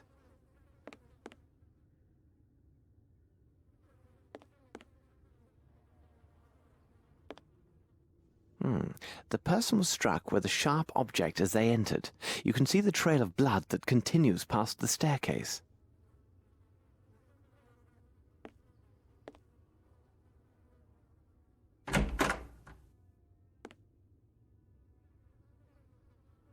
The body was dragged from behind this door.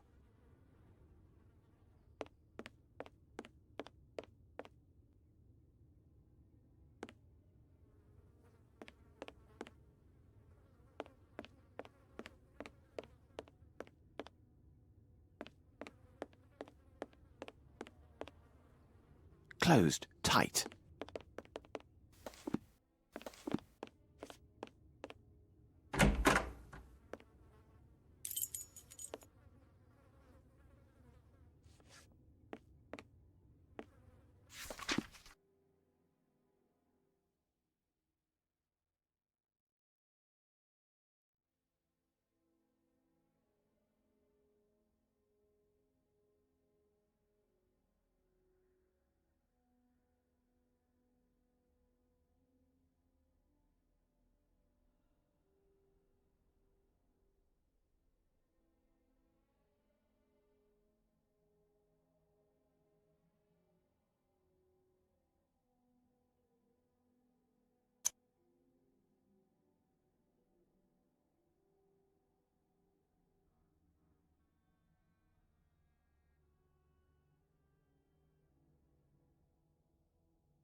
This book has been read often. Tales of Fantastic Hunts by D. Niles.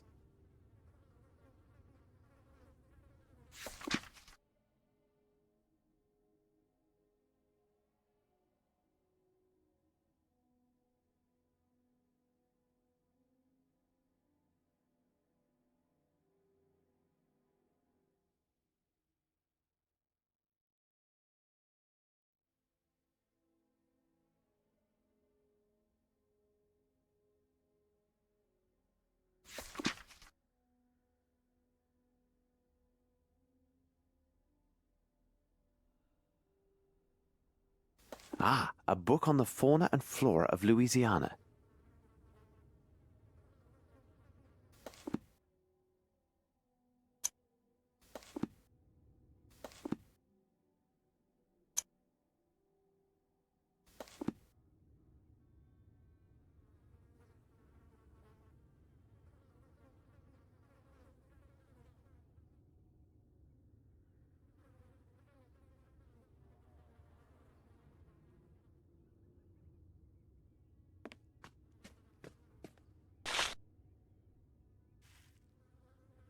This metal tube is approximately 40 centimeters in length and 18 in diameter. It bears a small tag which reads, "This one without defect. My sincere apologies, E. Otis." What the devil are you doing, Holmes?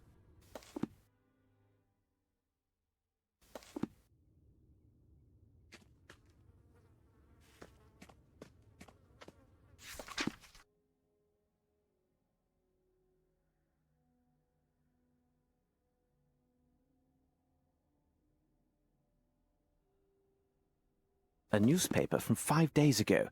Someone has torn the last page. Well, it seems Arnson tried his hand at a small riddle in this newspaper. How strange. He does not seem the type to take interest in mathematical conundrums. Holmes! Here!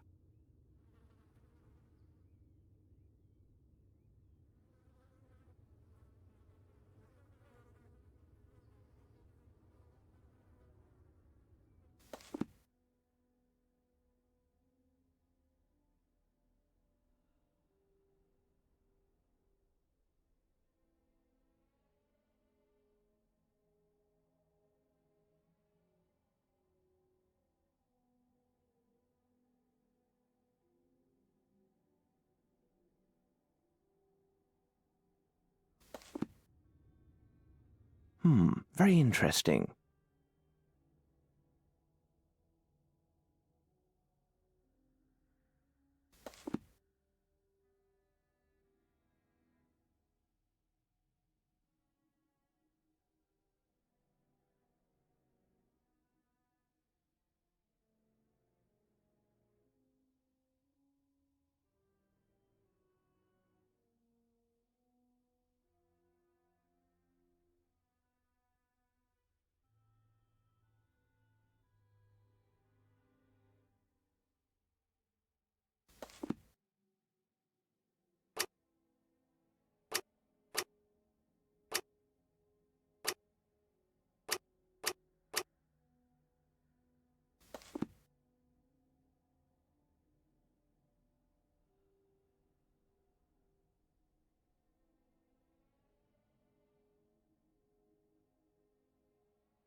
Nothing can stop an inventive and logical mind.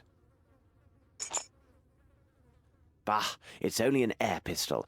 I would be hard-pressed to shoot a nestling from a branch with this weapon. Besides, it's not even loaded.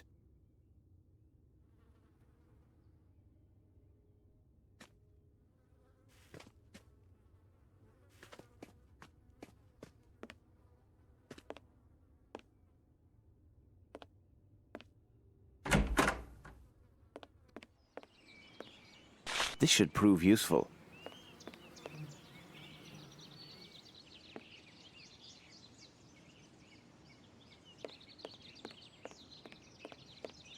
Closed tight.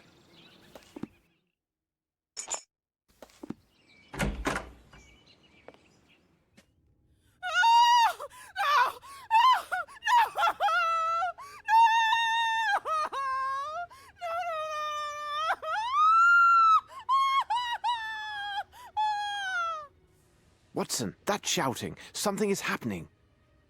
This must have come from the stables, Holmes.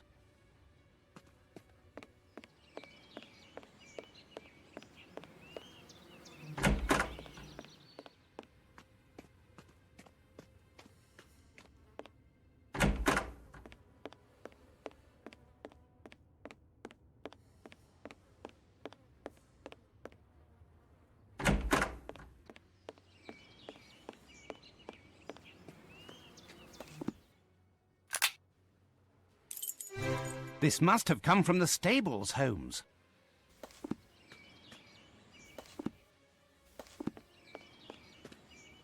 This must have come from the stables, Holmes.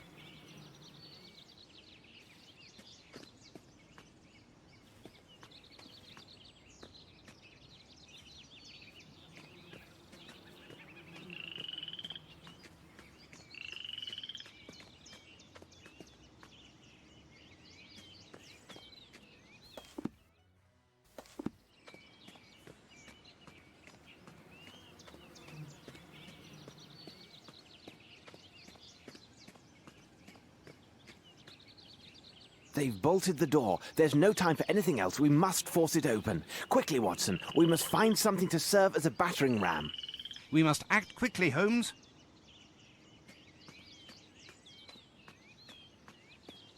Watson, this can serve as a ram to take down the door.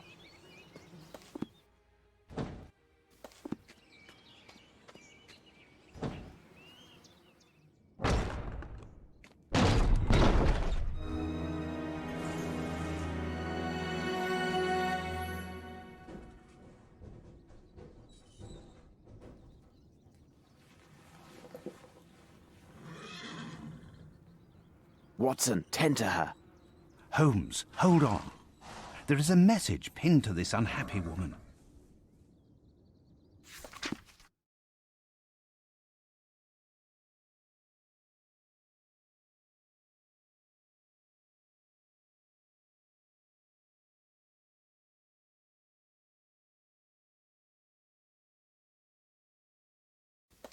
Holmes, she is still in shock.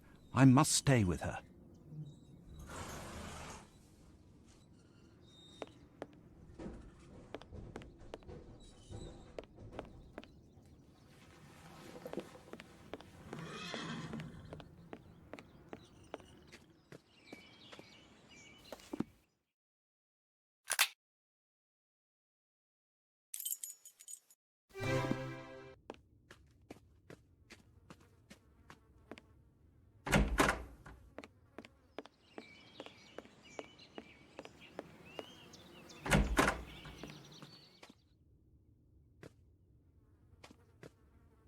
A lovely piece. I must say it's the highlight of this exhibition, but I dare say it shall prove useful.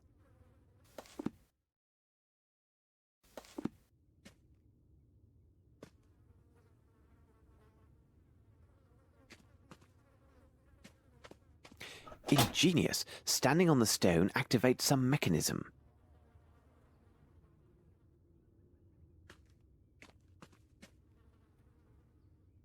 Yes, there is something here.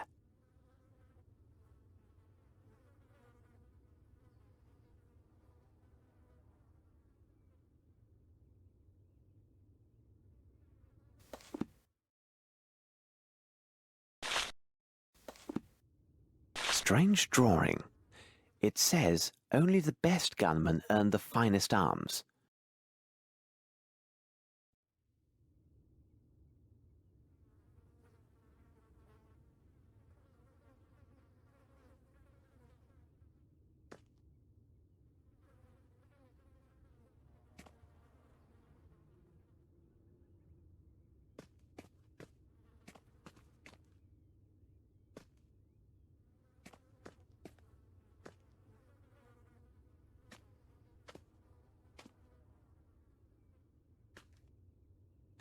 What is inscribed here? My best trophy.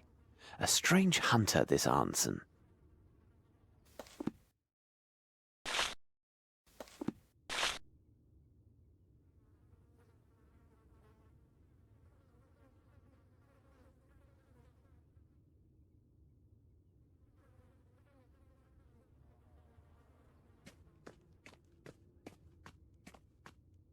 Arnson should be in these pictures.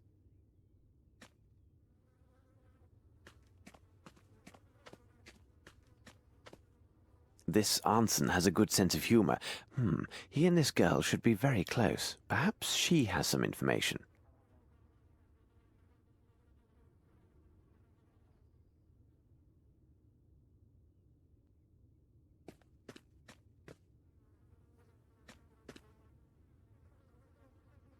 This picture is sinister.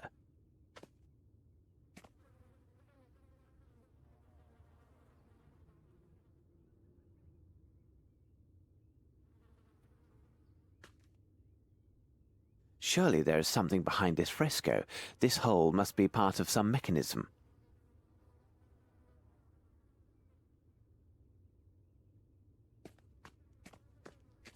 Ingenious. Standing on the stone activates some mechanism.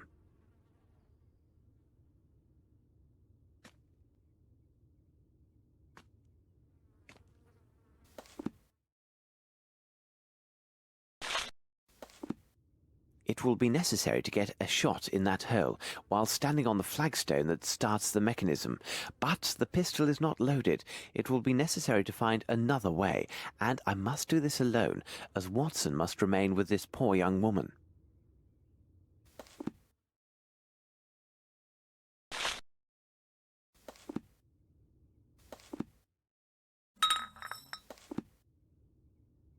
It will be necessary to get a shot in that hole while standing on the flagstone that starts the mechanism.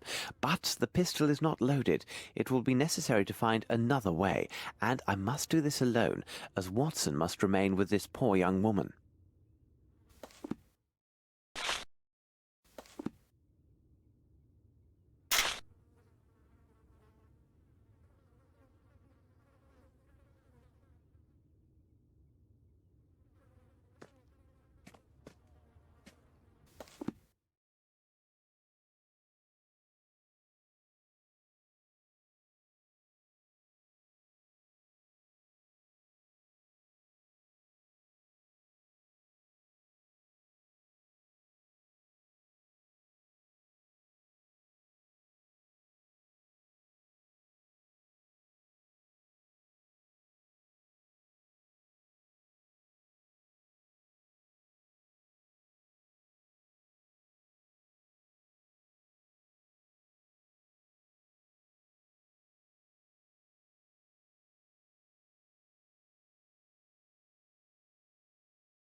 Surely there is something behind this fresco.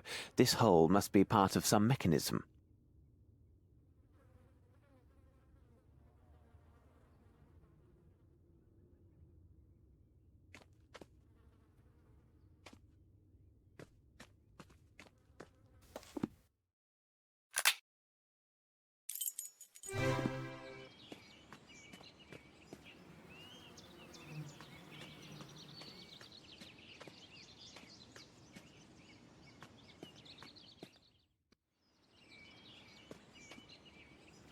This should prove useful.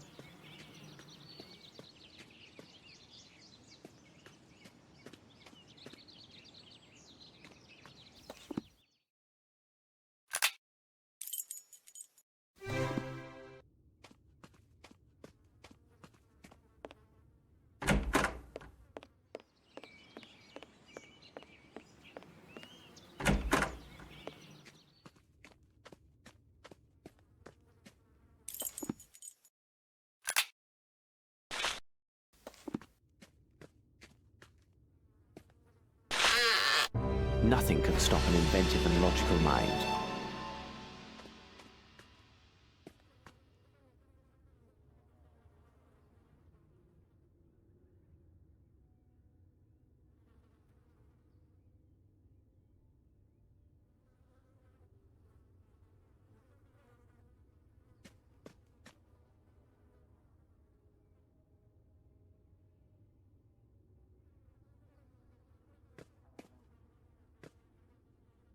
The same woman seen in the trophy photograph.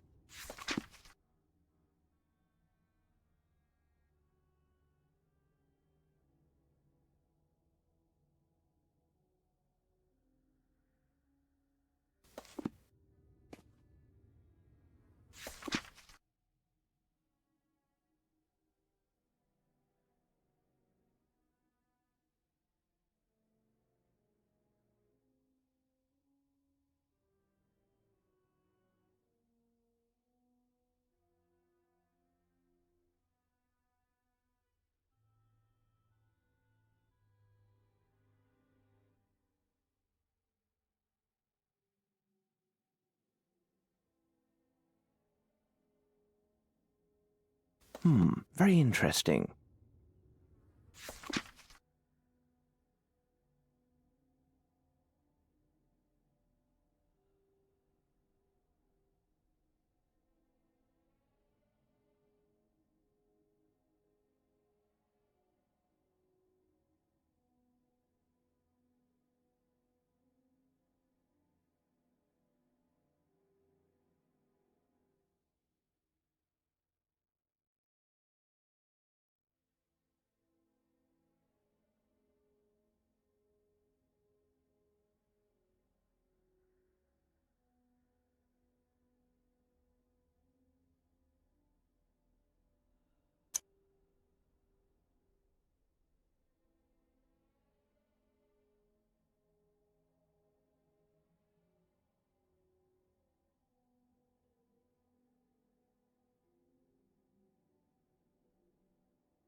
How dreary, the swamp. We must hold fast, as it is imperative that we go there tonight. Everything in good time. First, I must find Watson.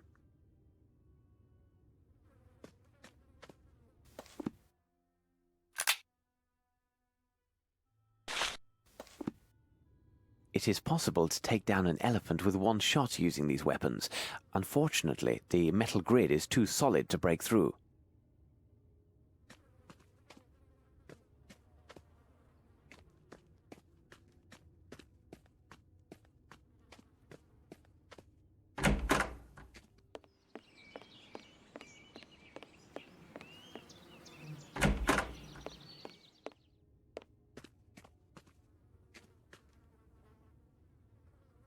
Bah, it's only an air pistol. I would be hard-pressed to shoot a nestling from a branch with this weapon. Besides, it's not even loaded.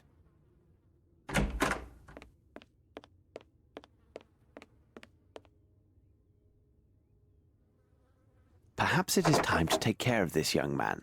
Everything in good time. First, I must find Watson.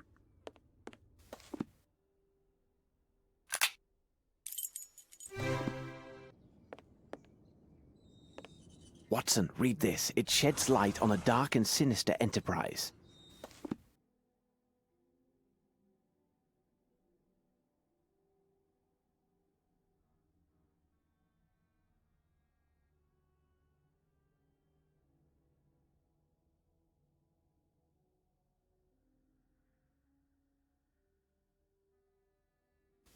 Arneson was in contact with the Northwood Agency.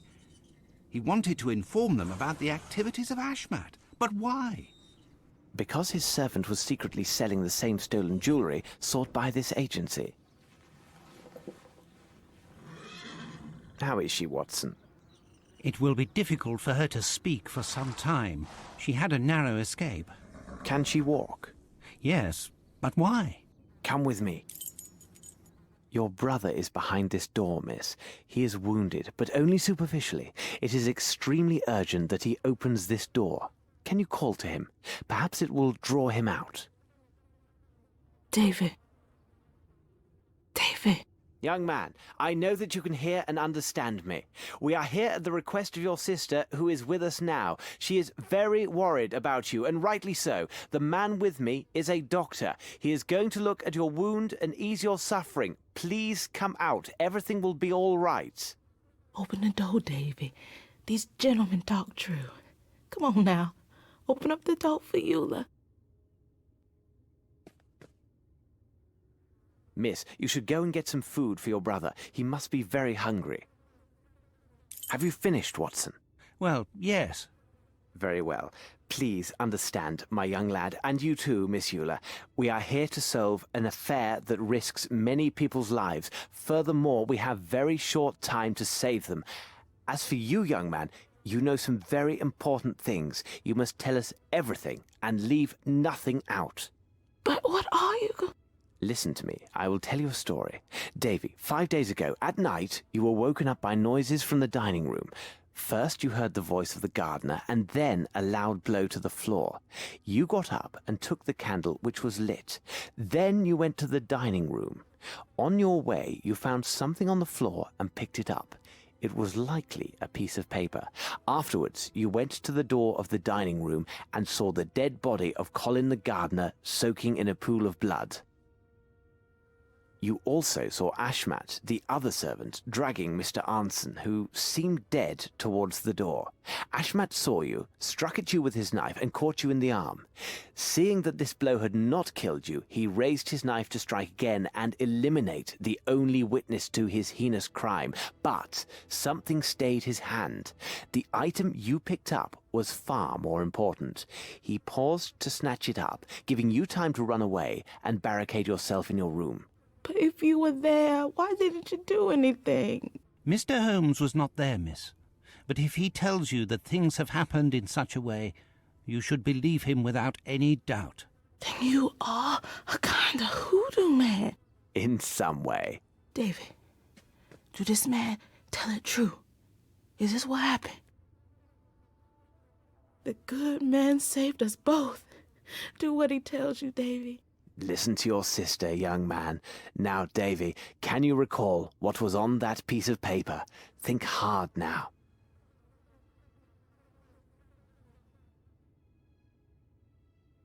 Watson, your notebook.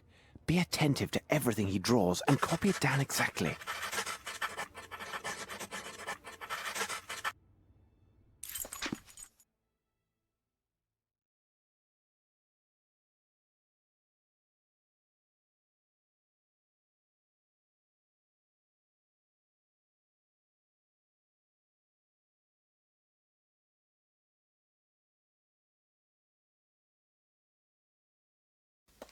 Holmes, can we trust these figures and make sense of them? I mean to say, consider this boy's affliction. Ah, this boy. A strange one, isn't he? Watson, let's escort him and his sister to her employer. This be the Gallagher's place. Thanks, misters. Miss Eula, we should be thanking you. Now, take good care of your brother. Watson, we must move quickly. The enemy is close at hand, and there's another place we've yet to examine. Yes, Watson, we must pass this way. Before we venture further, we must find some protection from this merciless insect horde. Wait for me here.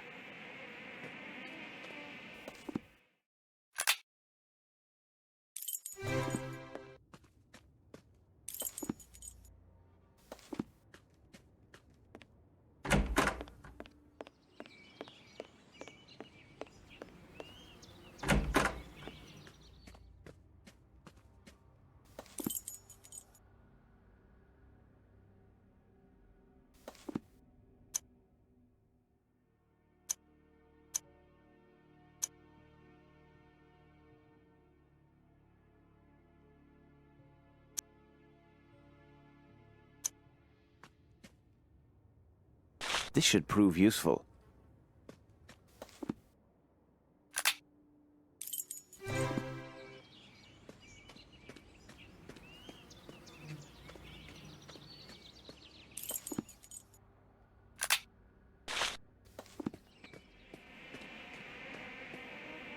Watson, cover yourself with lemon juice. It will protect you from the mosquito stings. Do you know any similar trick to avoid the sting of bullets? We likely need it soon.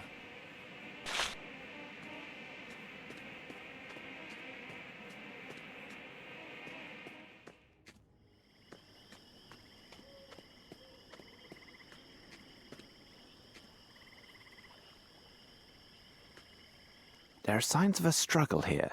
Perhaps Arnson regained his senses and fought back. Blood, and in large quantities. This bush has been stripped of its lower leaves and slightly uprooted. Someone grabbed hold of the brambles and refused to let go.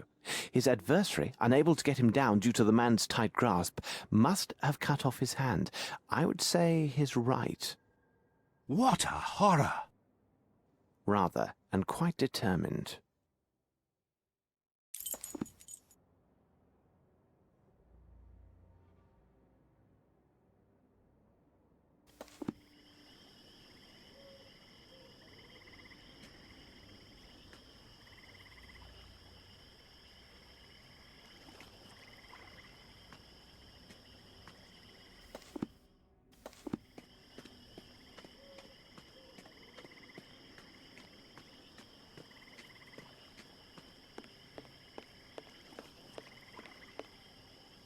A boat was waiting here. Watson, it seems everything leads to the swamp.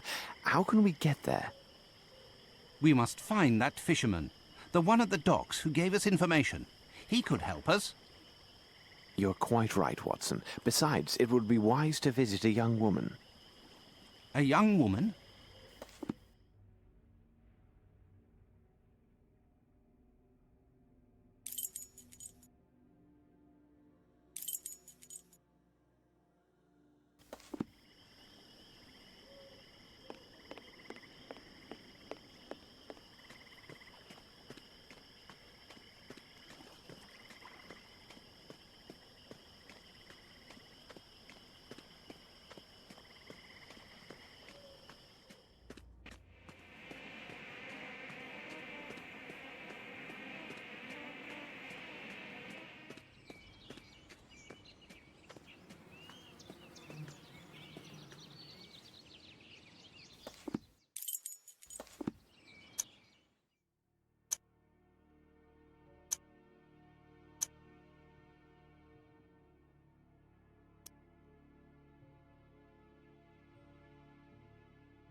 Run, Watson, run!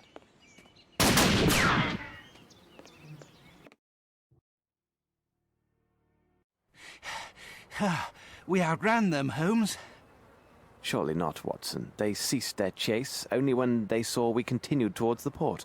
Apparently, they have orders to kill intruders only as a last resort. Is this supposed to reassure me?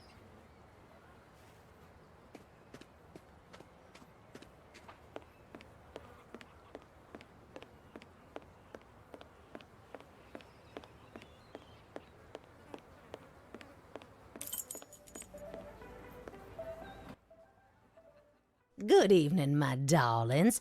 Come to have a little fun, have you? Well... No, madam. We merely wish to speak with one of your boarders about an extremely urgent matter. Of course you do, darling. How much money you looking to spend? The matter is... Madam, I must protest. It's not what you think. This is extremely urgent and involves nothing questionable. Oh, sure, I understand. I know all about these urgent matters you fellas have to talk about with the girls. But unless I see the color of your money, you and your urgent matters best keep on moving. At least there are two of you. You can always lend each other a hand. What did she just say? These Americans have such colorful expressions.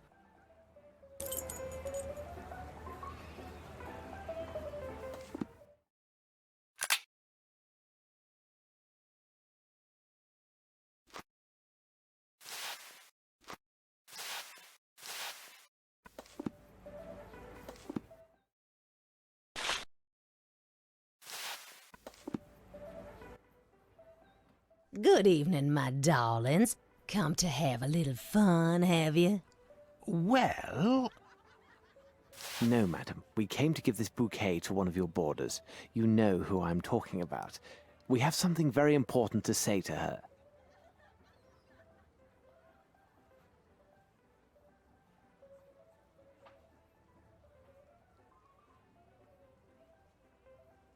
Good evening. You brought these flowers? Who are you? What's happened to... Mr. Arnson? We still do not know exactly what has happened with the gentleman, but we are here to try and find out. Listen to me, miss. Lucy. My dear Miss Lucy, my friend and I have come here all the way from England. You may have seen us this morning with the sheriff. Are you working for him? No. Actually, we suspect him of obstructing our investigation. Our case has some remote connection with Mr. Arnson, so we went to his home to talk with him. While there, we found evidence he has been abducted, and one of his servants had been murdered. Kidnapped? But why? I don't know, but time is running out. Please tell us what you know about Mr. Arnson, and, Miss Lucy, omit nothing. Even the most trivial of facts may prove to be of great importance. He is such a kind man, and had promised we would be married this autumn. He arrived in New Orleans about 2 years ago. He's a hunter, and was to stay but a few weeks. He was after something in the swamp, Lord knows what. Then, we met here. I had just started working, you see. Madam said that she would let me leave only if my debts and worth to her was paid off in full. A few weeks ago, Mr. Arneson, said that he had the solution. Maybe he had the money and was kidnapped by people who wanted it. It would have been a small fortune to most folks around here. And you know where he could have hidden it? Oh, I don't care about the money. If it could bring me back Errol, I'd give it away gladly. He showed me a secret room upstairs. He shoots with a gun to open it. He says that nobody else can succeed but a real marksman. Behind the wall is a cupboard with weapons and a little box hidden behind a big rifle. His money is inside. To open the gate of the cupboard, he uses his signet ring that he wears on his right hand. But how can any of this help you? You don't have his ring. You have been of greater assistance than you may realize, Miss Lucy. If Mr. Arnson is still alive, we shall bring him back to you. Come on, Watson.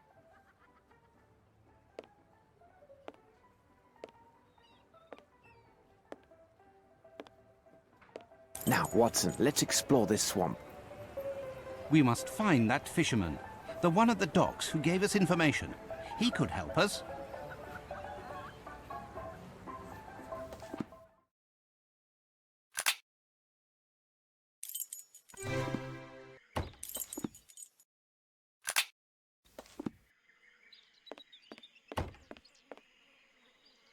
Good evening, sir. We are interested in a short trip along the bayou into the nearby swamp.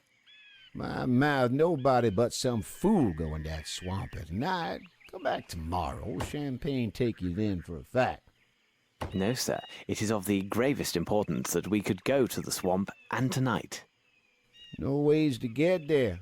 Listen, you have some boat hereabouts. Now, I can sell you the boat, but tell you true, you get your own selves to the swamp.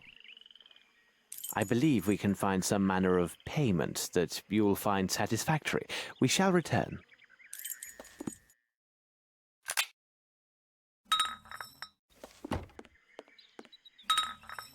Will this cover the cost of a boat? It been kept in a bad way. My foot, it warm now for sure. All this'll get you is them planks from the woodpile around there. And one of your lanterns. Sold. What do you expect to do with this, Holmes? Build a raft? Watson, let's pay a visit to this Anson.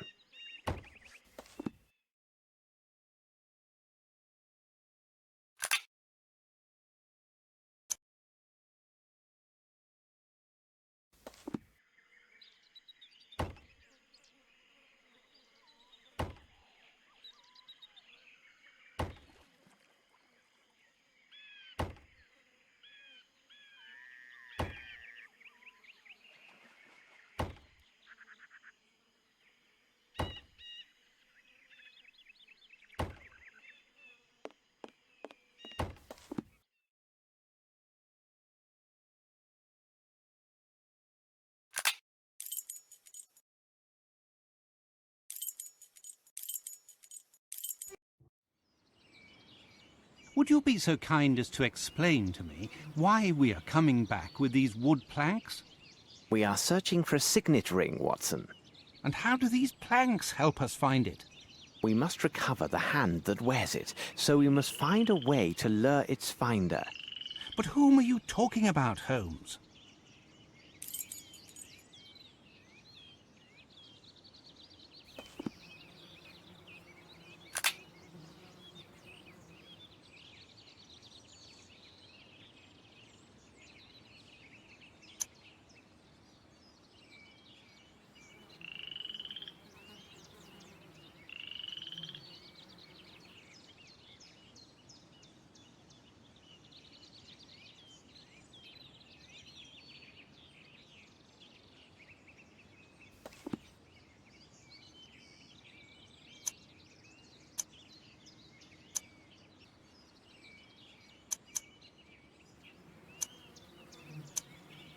The facts speak for themselves, Watson. The key that unlocks Anson's cupboard is the signet ring he customarily wears on his right hand. There was the very same severed by one of his kidnappers when the poor man clung to the bush we saw on the way to the bayou.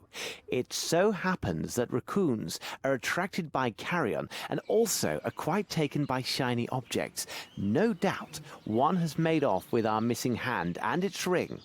I noticed their tracks nearby, and no doubt they have a nest in this area. Find the raccoons, and we find our hand. As you put it, it seems quite obvious, Holmes. It's simplicity itself. But now we need to place some bait so the little fellow will come out and take us back to his den.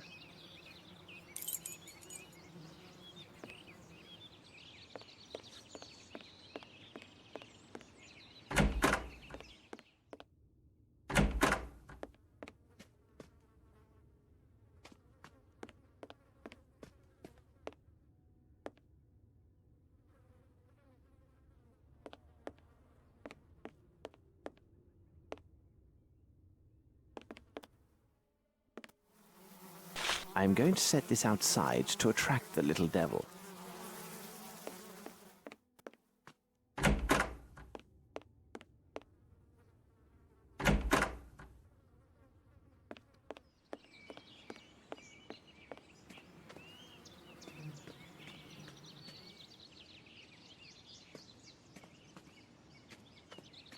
I need something.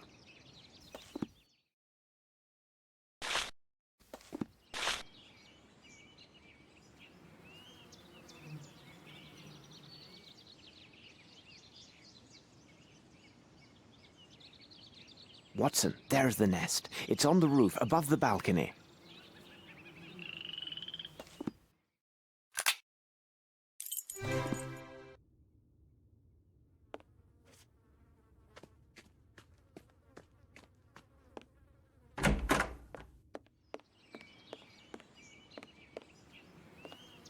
I am missing something.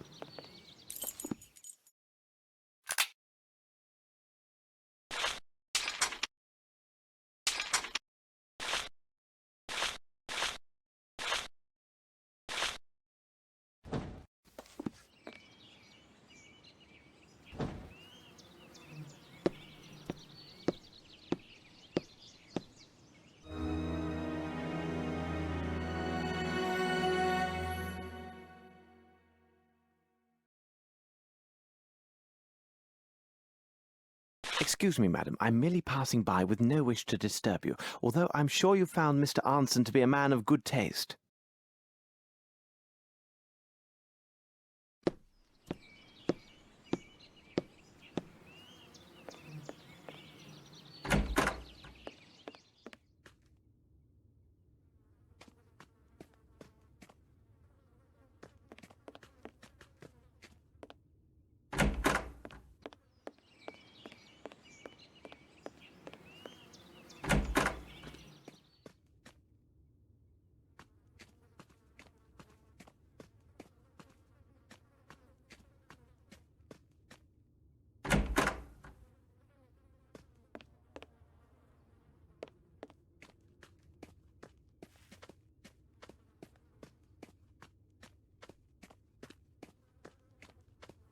This lock is very strange, even unique.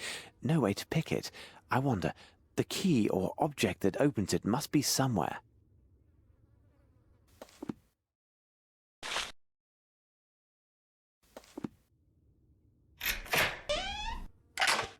Here is what we need to buy a boat. What a splendid weapon. Indeed, it'll be of great advantage in the swamp.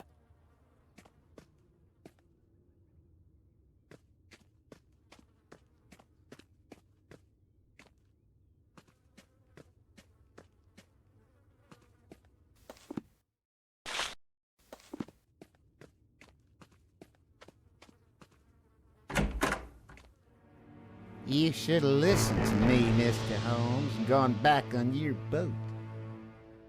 It's the sheriff. Quickly, load the rifle, Holmes. No, Watson. Forget the gun and see to the ladder, and quickly.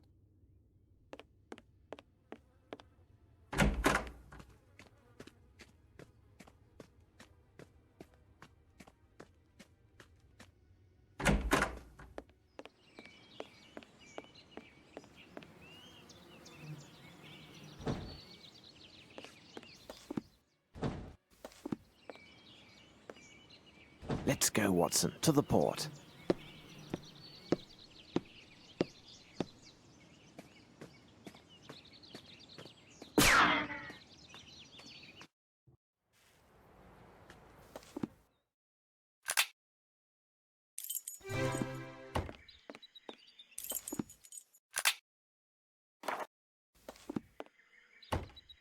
Have we enough to buy a boat, sir? For sure. Excellent. Could you tell us the best way to reach the swamp area nearest to the rich parish? That's simple enough for any fool. Sail along the river crook and keep close to the shore. There is one last service you can do for us. The boat from which we disembarked is scheduled to leave tomorrow for Europe.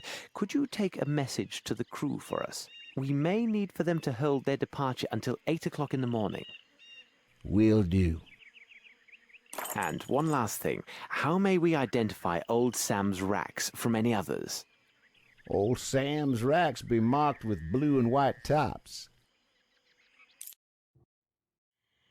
Now, Watson, let's explore this swamp.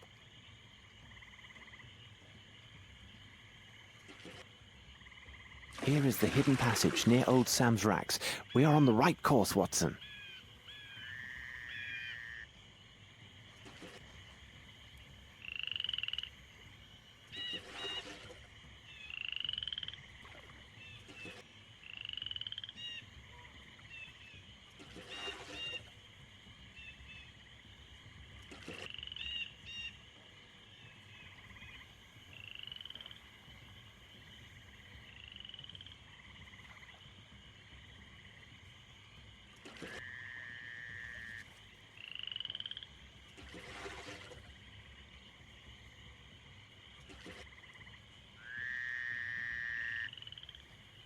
Blood!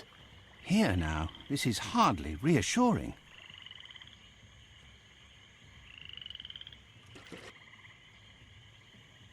But what is this horror, Holmes? Where have you taken us? Near the goal, Watson, near the goal.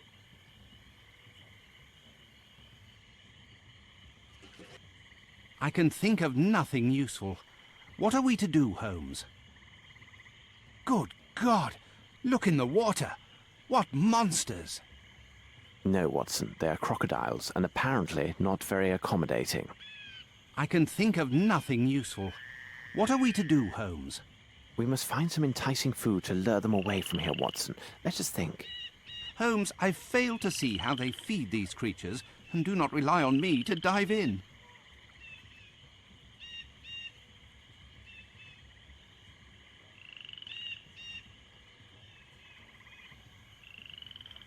I can think of nothing useful. What are we to do, Holmes?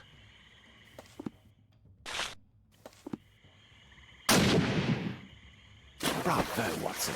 Here is what will draw these reptiles in that direction and free the passage. Much better.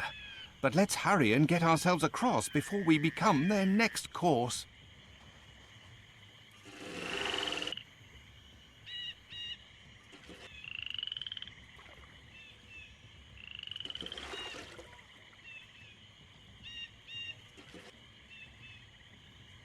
Attention, Watson. We arrive. Stand ready.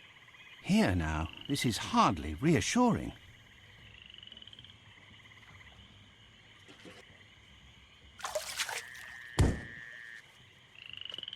Watson, see what you can do for this poor man. His servant took a harsh and terrible revenge by letting him go to these wild men.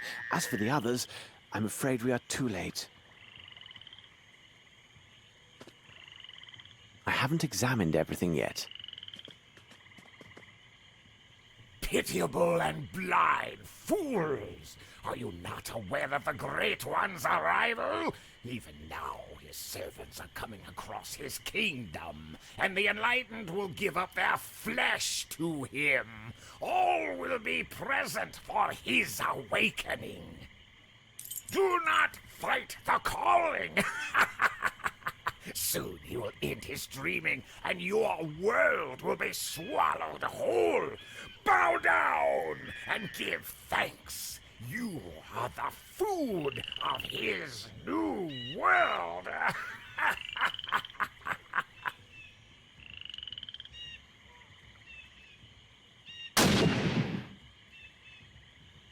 I've got it, Holmes! This sinister figure was also a cannibal. Bored by seafood, was he?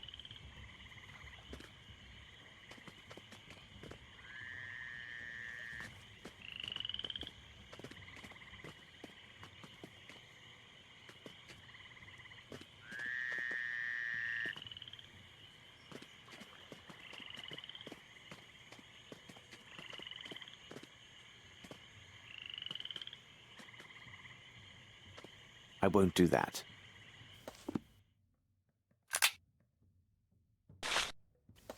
I won't do that.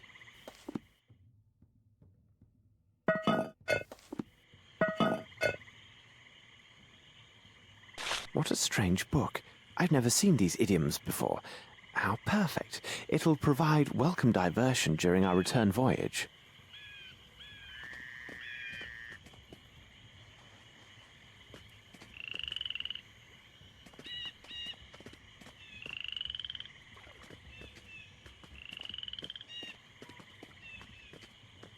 A good number of people have been here, not long ago, and indeed not freely.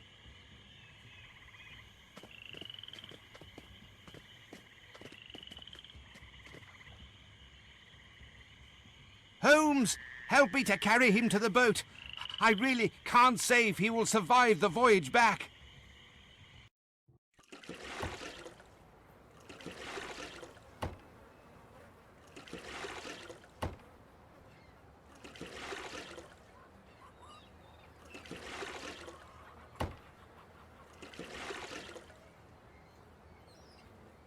By the devil, that'd be Arneson. Indeed. Do you know someone who can be accommodating and tend to him?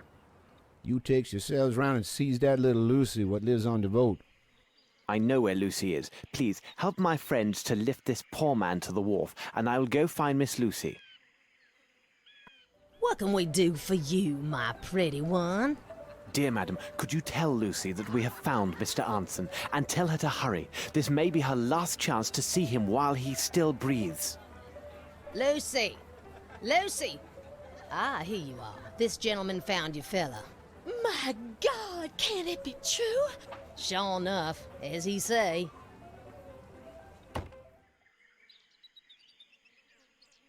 What have they done with you? Oh, my poor love.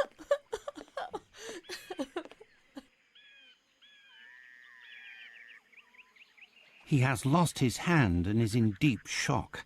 But with rest and tender care, he has a good chance to survive these injuries. Oh, madam, please, please. If I could have a moment, we found this sum of money, which is a large amount and belongs to Mr. Arnson. I think it is fair to entrust it to your care. Well, this seems all right then. I will take good care of you. You'll see, my love. About Arnson's place, there was some disorder left there. If you could be a good man and set things right. You can count on old Champagne for every little thing. Now, that's a fact. I can see our friend is in good hands. We better hurry, Watson. I see our ship is making ready to leave.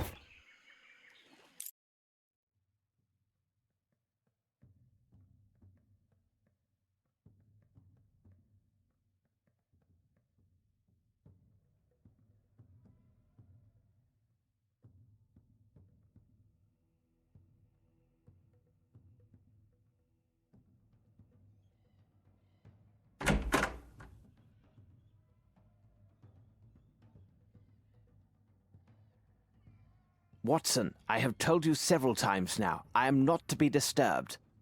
But Holmes, you have been locked inside your cabin for all of 4 days now. Outside the sun is simply radiant, and the wind from the sea... If you approach me, Watson, I will throw you out. Now, leave me. Blast it all, Holmes! I am bored. I can't take these sailors' conversations for another minute. We have an understanding, Watson, each to his purpose. I will look to the translation of the book. You are to study the figures written out by our young friend Davy. Now, get on with your task and leave me to mine. But you know that these enigmas are not my strong point. Wouldn't you have some other task, which is better suited to my skills, Holmes? Of course. You're a man of letters, after all. So, return to the bridge, take your trusted notebook, and apply your mind to editing this small writing. Agreed. On what subject? It is my monograph on the calculated trajectories of gull excretia. Good day, Watson.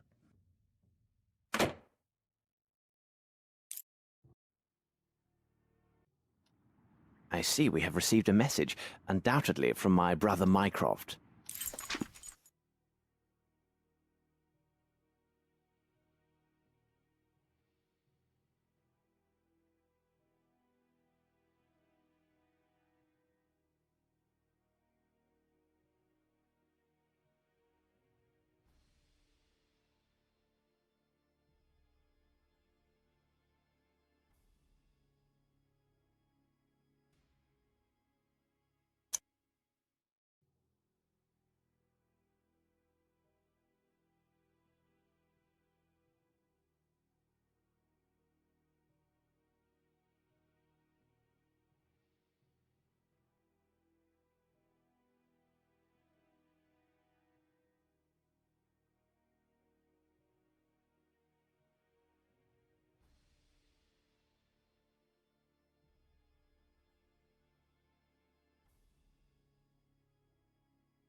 Strange. Here, read this, Watson.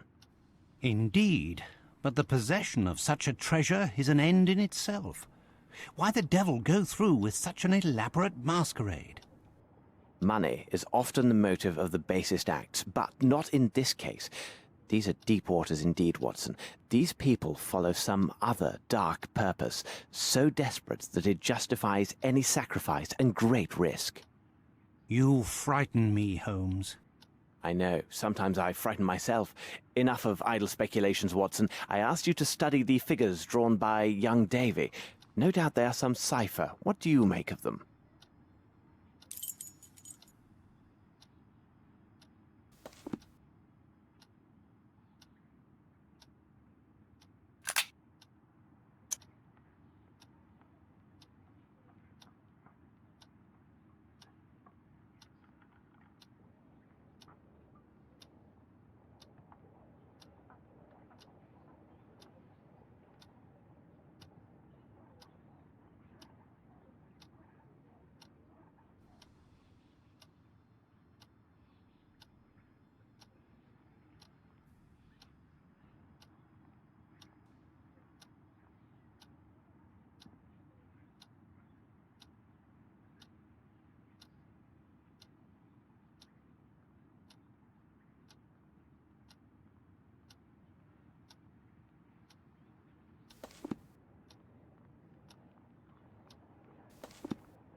Indeed, they are open to but one possible meaning, even if it eludes me at present. As for my own enigma, I have failed to penetrate the secrets of this book.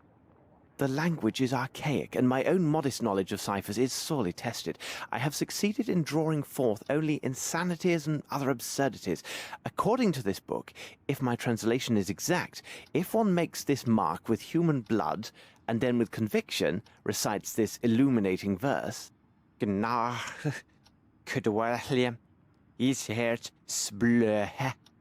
victim is mesmerized or deemed to leave his mind. I tell you, Watson, this reads like complete gibberish. I do not know what to make of it. How did you say it? What? These drawings, what a horror! I tell you, Holmes, this book gives me great unease, as does almost everything to do with this affair. I just recalled, Watson. Didn't Barnes, the bookseller, tell us he had studied ancient history? Perhaps he might help us with the translation of this book. We must seek out better minds, for we are at a standstill. I have not the slightest idea where they could have taken these people and what consequences await them. Let's take our leave and see if Barnes might be of assistance.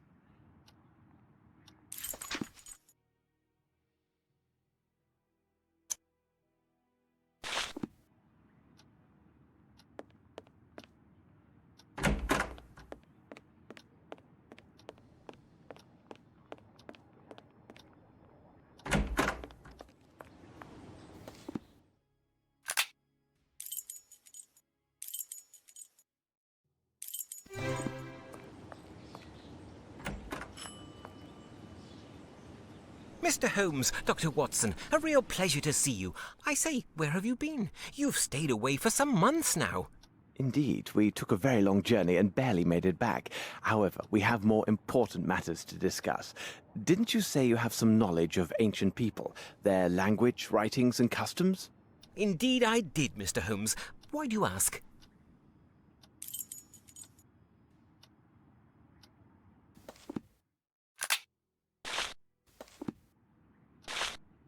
You are just the man we need. I ran across this esoteric text during our travels and wondered if... Is there something wrong, Barnes? Mr. Holmes, wherever did you find this? This book, it is worthy of a museum. If you could be so good as to translate some of these fragments for me, I would be in your debt. I am particularly interested in these pages here. They are in the poorest condition and therefore appear to be the most used. With pleasure. I will get to work straight away and keep you informed of my progress.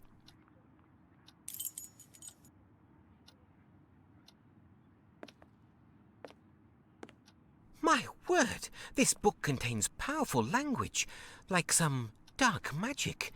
Dreadfully impressive. I will send word as soon as I am done.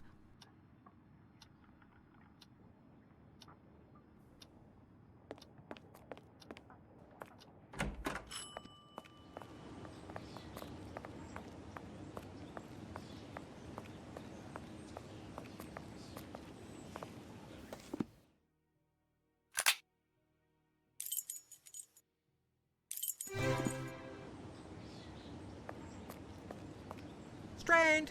Get the Strand! 3 ships still missing at sea! All aboard feared lost! Get the Strand!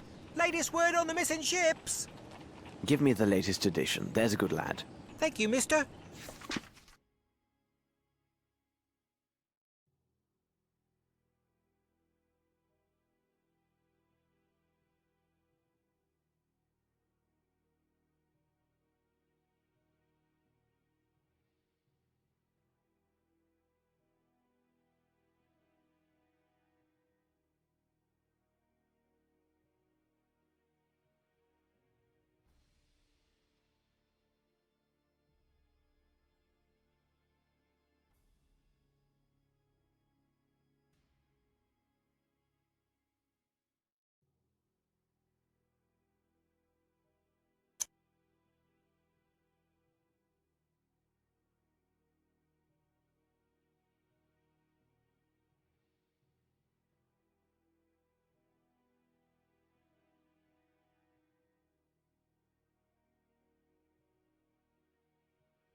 Watson, consider the news of all these missing ships. I have an idea, but it will be necessary to secure a chart for the Scotland coast and nearby seas. No point in asking Barnes. I have no desire to divert his attention from the translation. True enough, Holmes. But where else would we find such a chart?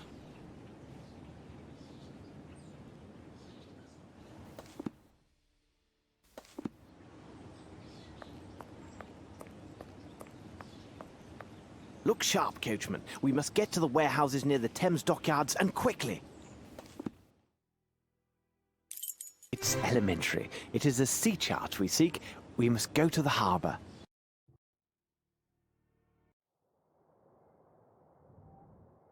Good day, sir.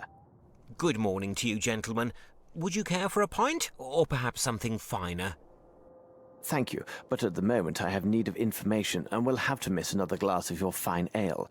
More's the pity. Would you happen to know where I could find charts of the local waters? They are all kept at the harbour master's office, but I'm afraid only those with port business are allowed to enter. I trust you understand. Precisely. What I need is a chart of the Scottish area, where all those ships have wrecked recently. Indeed, such a sad tale. All those poor souls lost at sea. It seems as if the very devil is at work there. Hang on, a chart of the Scotland coastline, you said? It seems to me I have one in my room over there, behind the bar. Here's the key. Take it and have a look for yourself. If you find it, it's yours for the taking.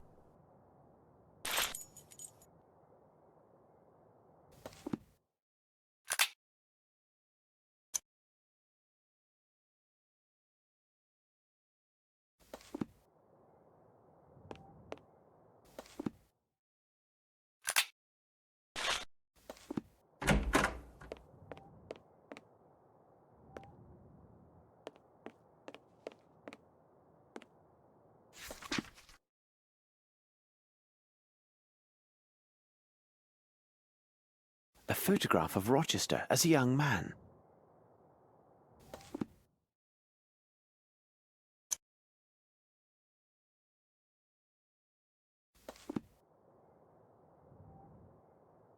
I have what we need, Watson. Now, let's examine this map.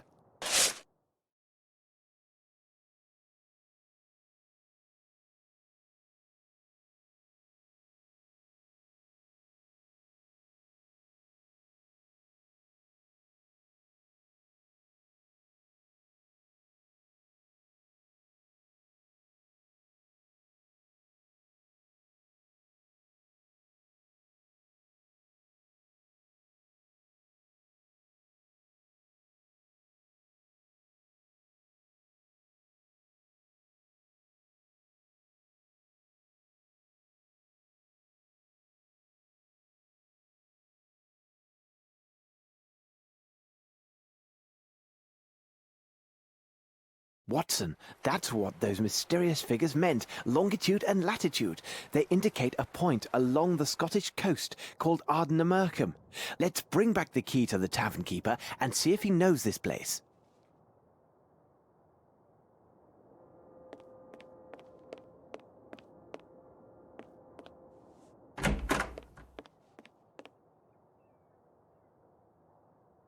Did you find everything to your liking?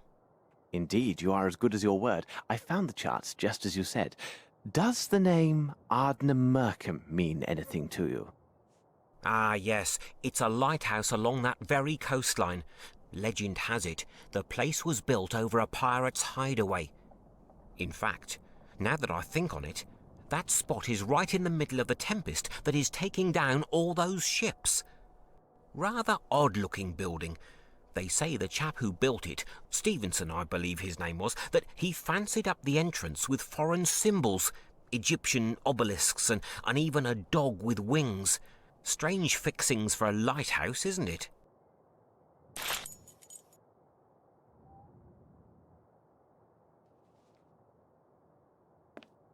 Anything else, gentlemen?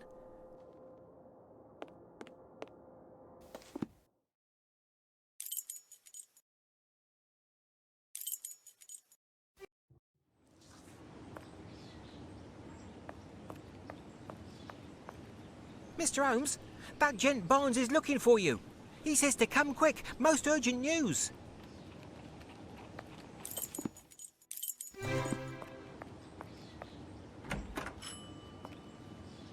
Mr. Holmes, I was able to translate the pages that you wanted. Come, I will show you. This book is quite ancient. It tells of a terrifying sect devoted to strange entities.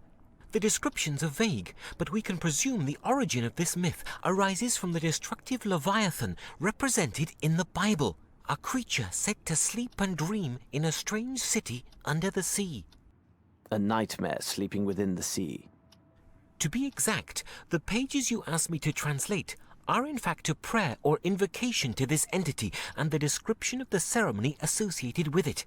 To be frank, what is described in this book would make one laugh, were it not for its reliance on such horribly obscene, morbid, and bloodthirsty language. And this ceremony, what can you tell me about it?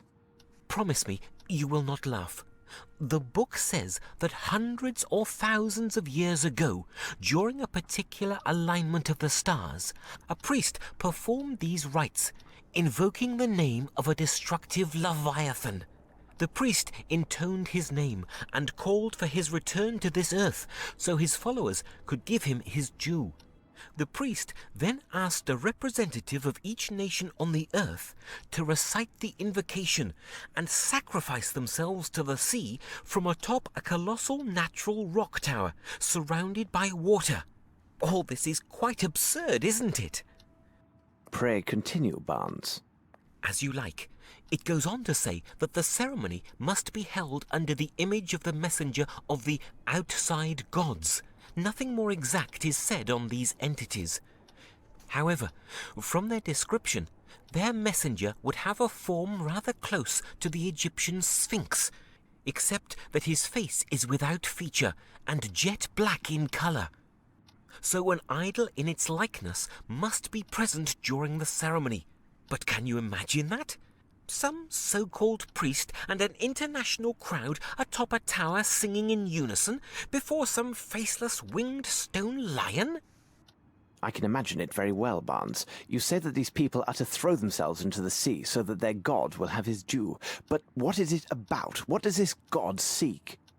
That's the most preposterous part of this tale, and proves it to be pure myth and fancy. Even for the sake of argument, this ceremony could never have happened. In such ancient times, it would have been quite impossible to gather representatives from every nation on Earth and in one place. I understand, Barnes. Humour me a bit more, and please answer my last question. What would this Leviathan want from us? Indeed, we would owe this creature our world. According to this, complete the ceremony and the collective sacrifice, invoke the demon, and he will arise and swallow the earth. Yes, Holmes, they sought nothing less than the end of the world. What nonsense! Thank you, Barnes. I must leave now. Goodbye. The newspaper dating before our departure. Watson, find it. There was some article about the current alignment of the stars. This may tell us precisely how much time we have left. But Holmes, surely you can't believe... The newspaper, Watson. Find that newspaper.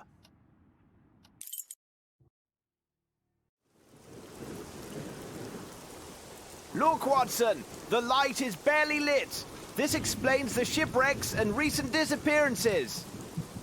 Holmes, if we do not find a place to land, and soon, I fear they will add our names to those poor souls lost in these seas.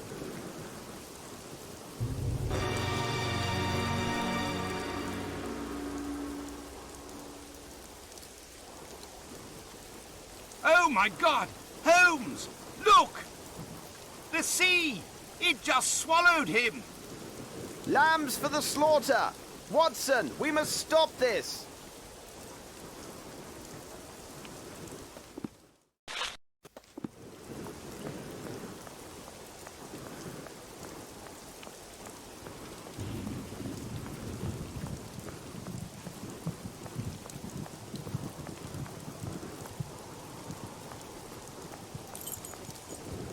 They took particular pains to give this statue a featureless black face.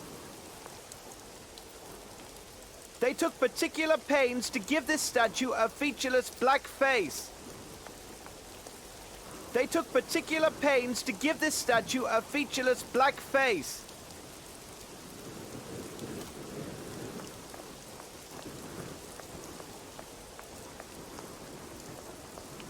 It is sealed tight from the inside.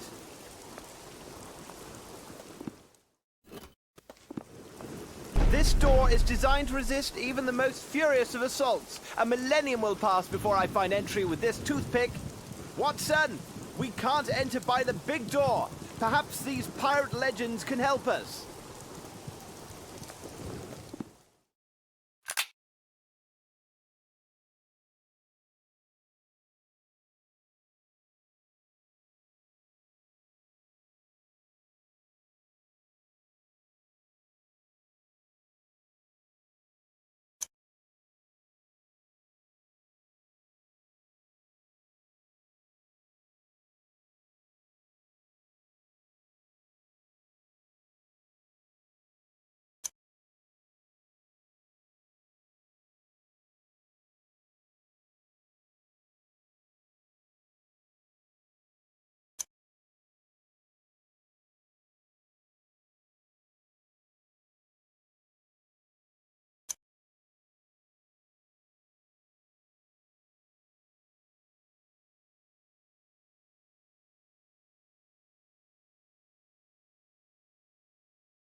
Indeed, barrels of fresh water.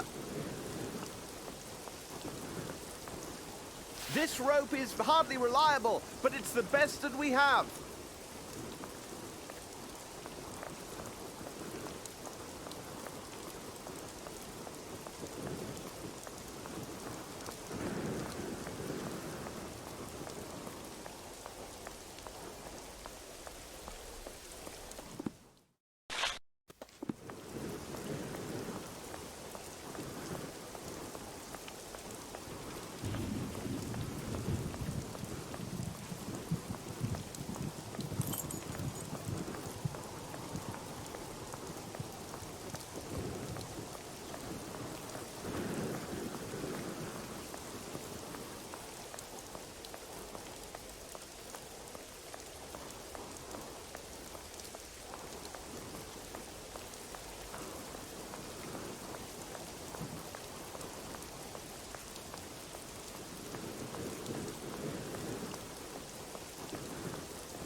Watson, here are 3 geysers of seawater. We could do well to remember what McGrinty's man said before they slit his throat.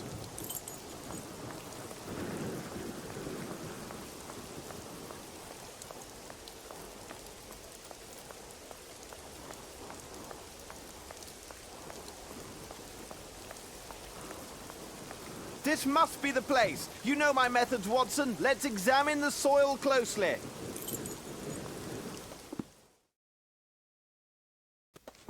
I need something.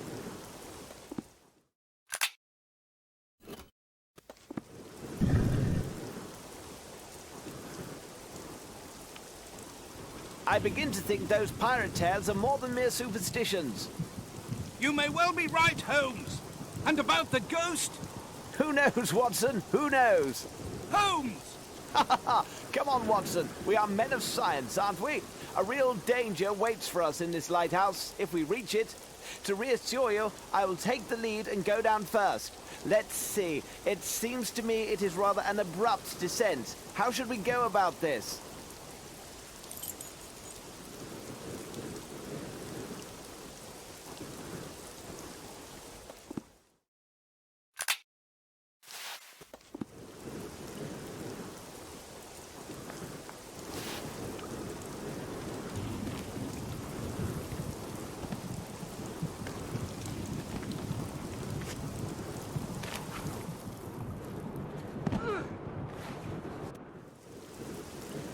Holmes! Holmes! Can you hear me? Holmes! Are you all right? Don't worry, Watson. I appear to still be in one piece. This rope is finished. But fortune is on our side, as the lantern is undamaged. This ground is unstable. I dare not take a step without the light. Holmes! I will try to join you! No, Watson, stay where you are. This rope is useless. We are quite separated, my friend. I will try to find the way to the lighthouse alone. Although, to be honest, I would feel much better with a weapon at my side. No, keep your pistol. It could discharge if dropped. Here now, I have an idea. Toss me that iron bar instead. Watch out! Watson, what rotten luck. It is stuck. Holmes! I can't understand what you are saying! I can barely make him out. Bad luck. The hole must be blocked with debris. From now on, I have only my wits to serve me.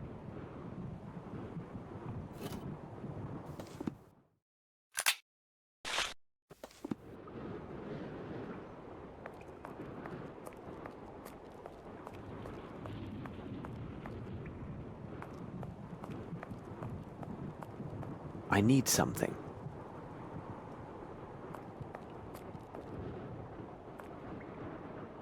This skeleton has fossilized. It must have been here for years.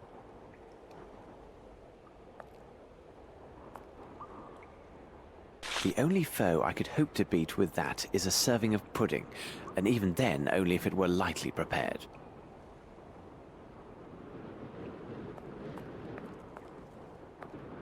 I need something.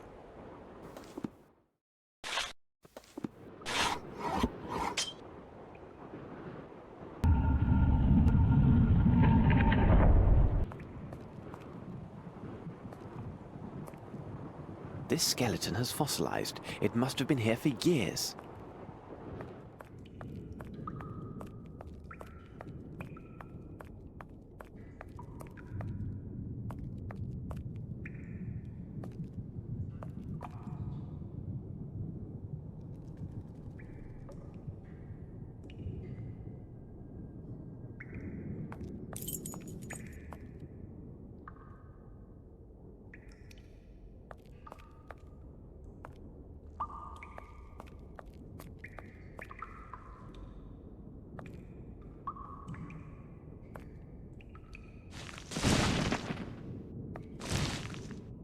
Poor devil. Alcohol has killed him.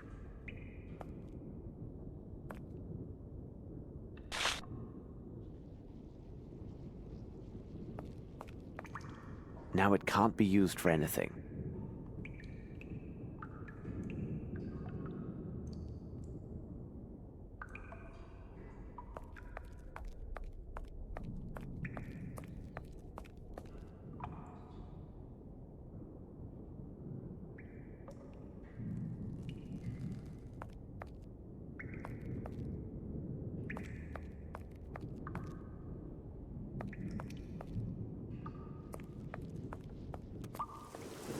Yes, there is something here.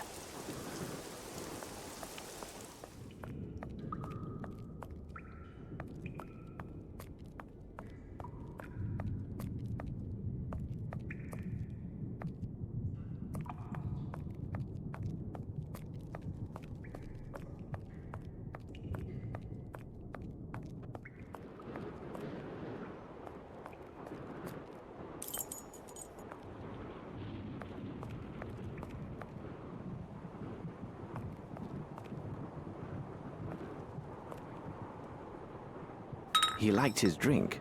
Apparently too much. Ah, still some left. This drink twists a man's gut at least 95 degrees, and age has not improved it.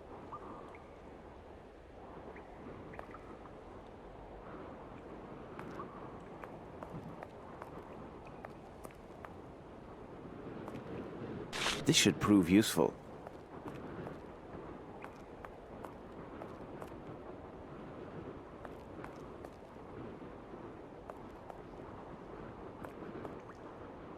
This will do nicely as a ladder.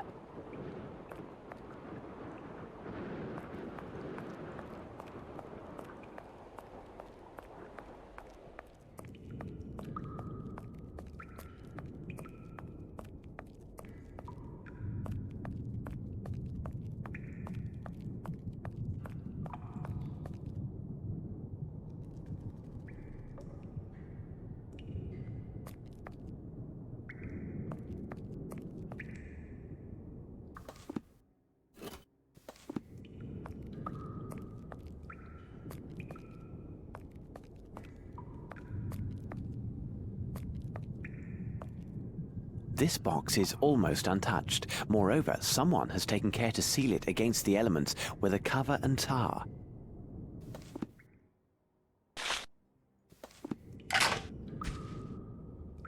Sails, sails, and more sails. They might serve as rags. We shall see.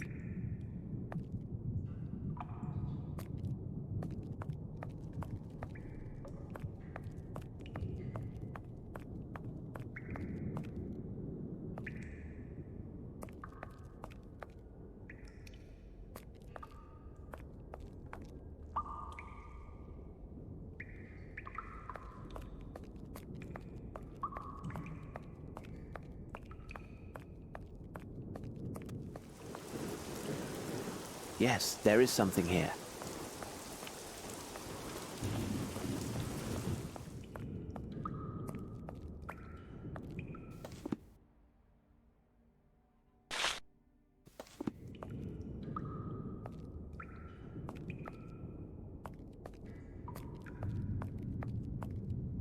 Now it can't be used for anything. I must find a way to move this without breaking it.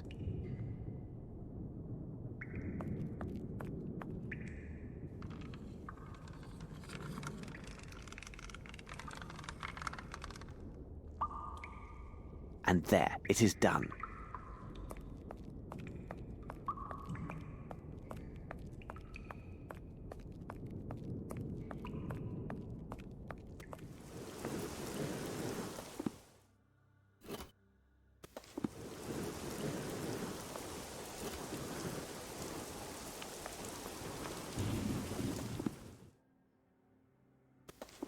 What have we here? A powder keg. It has been sealed tight, so the powder inside may still be of use.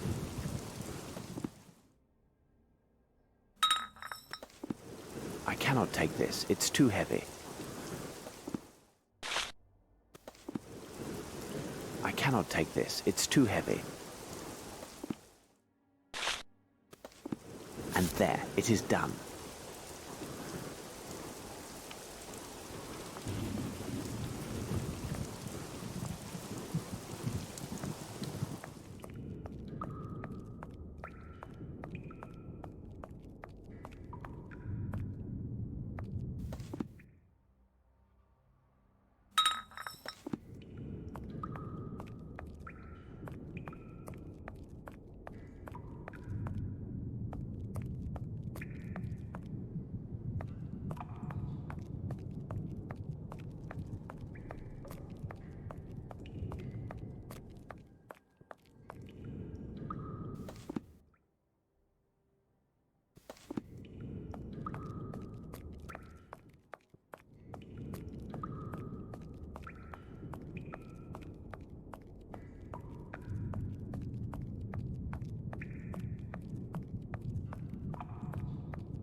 am still alive, but I have broken my lantern.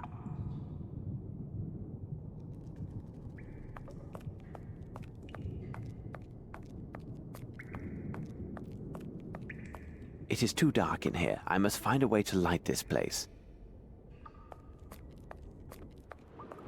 Unequivocally, alcohol has destroyed everything here.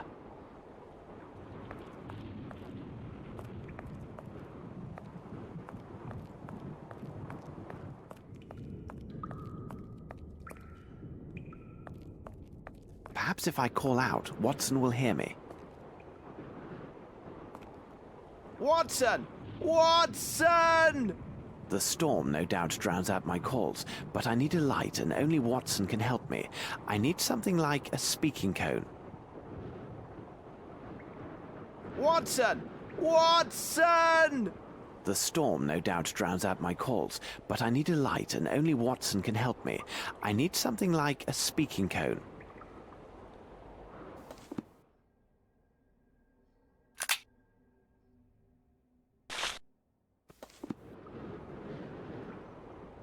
Watson! What? Is that the ghost? Watson! It's me, Holmes!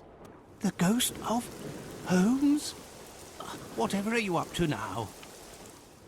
Watson! Woohoo! Watson!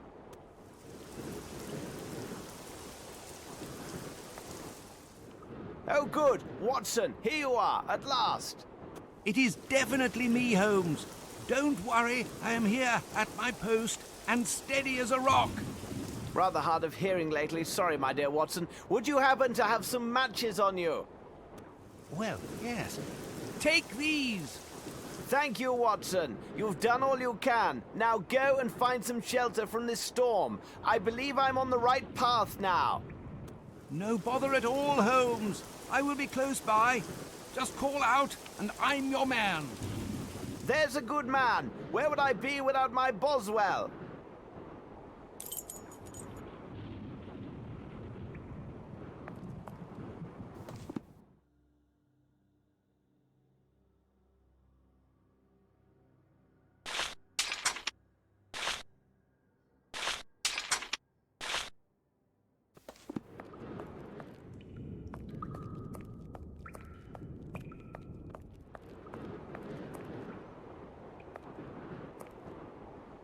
Some of these bones have fossilized over time.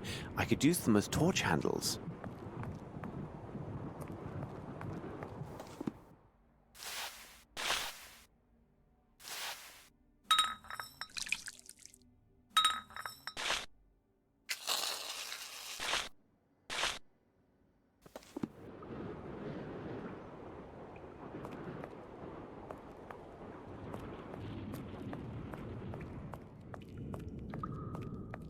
To fall into this crevice would mean certain death.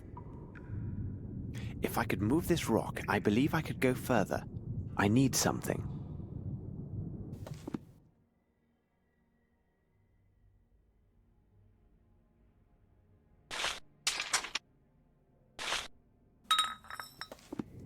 If I could move this rock, I believe I could go further. I need something.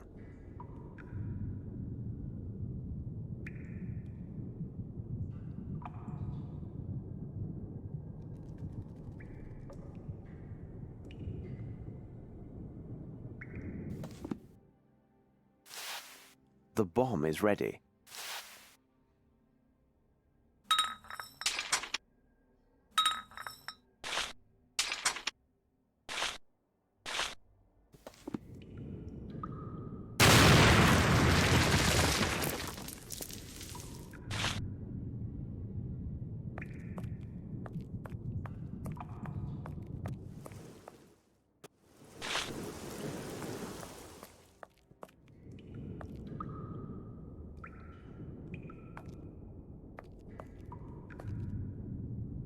This should prove useful.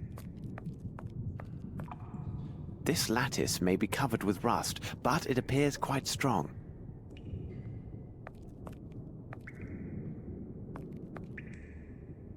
The most vulnerable part of this device is clearly this old rusted padlock.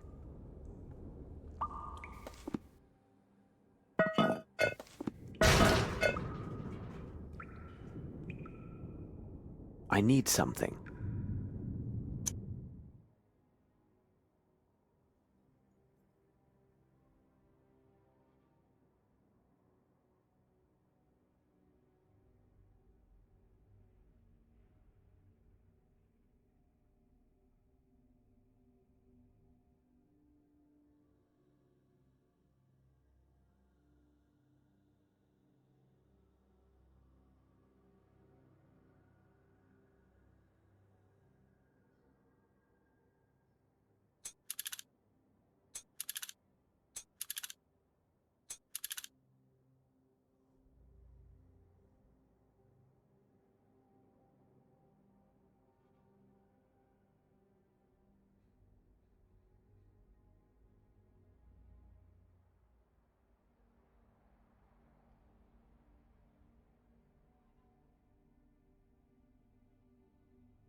I need something. I need something.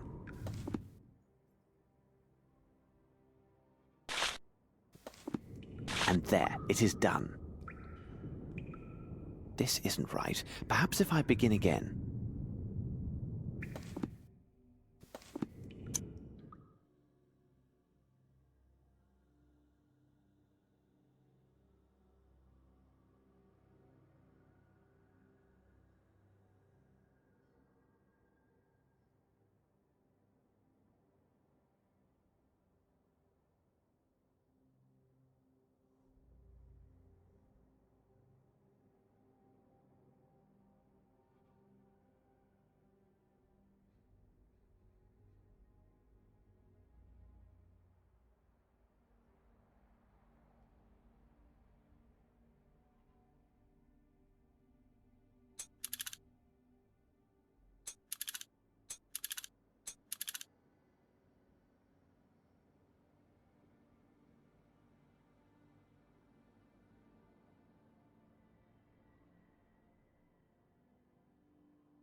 This isn't right. Perhaps if I begin again.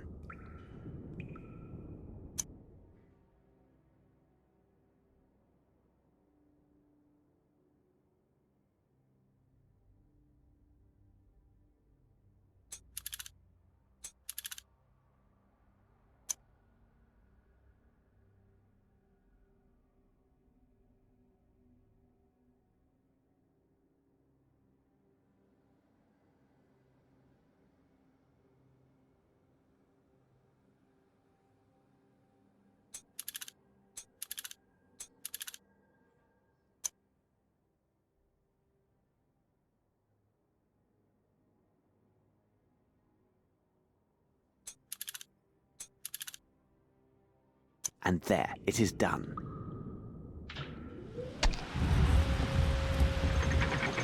And there, it is done.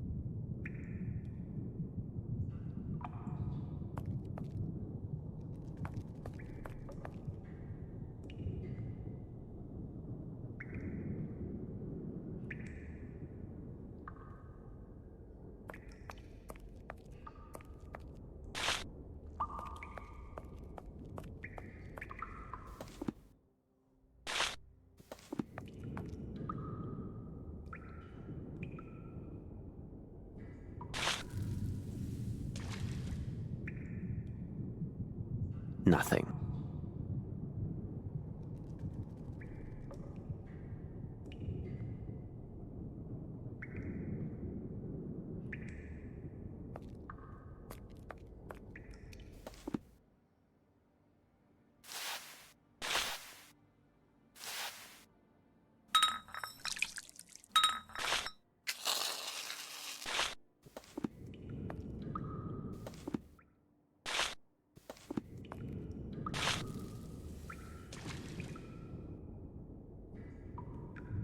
Nothing.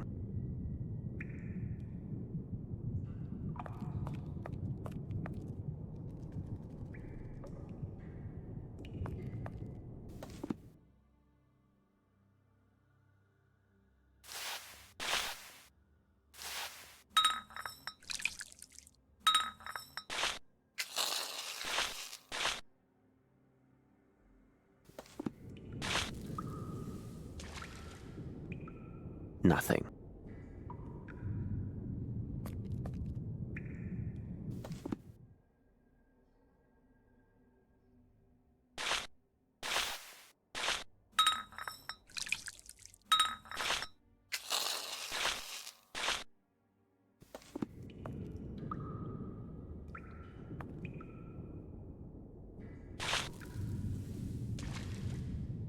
Yes, there is something here.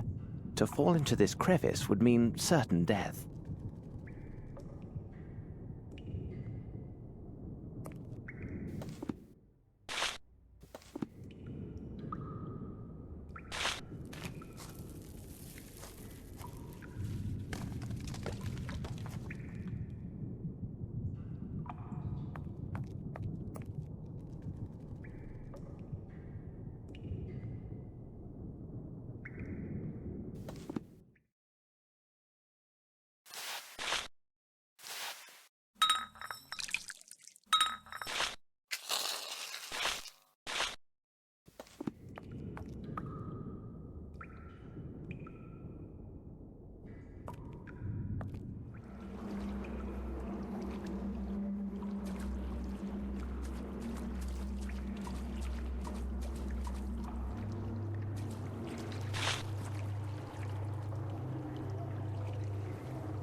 Only a person with a wooden leg should open this door. Closed tight.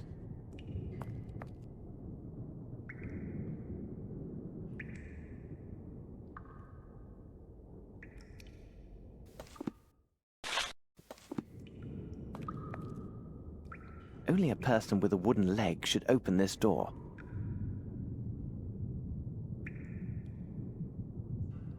Only a person with a wooden leg should open this door. Closed tight.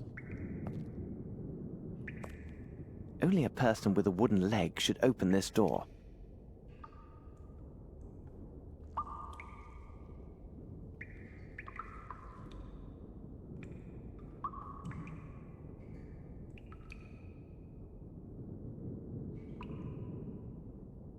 Only a person with a wooden leg should open this door. Only a person with a closed tight. Only a person with a wooden leg should open this door.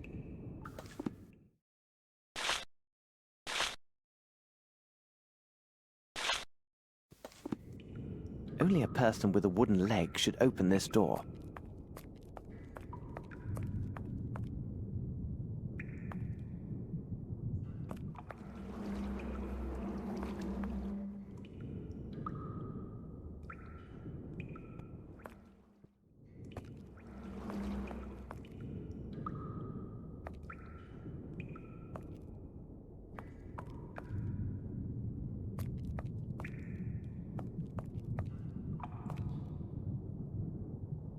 Only a person with a wooden leg should open this door.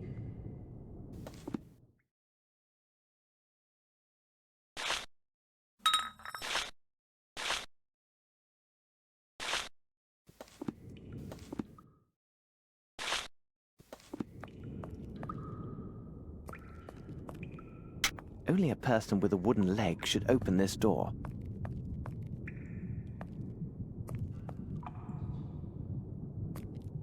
Closed tight.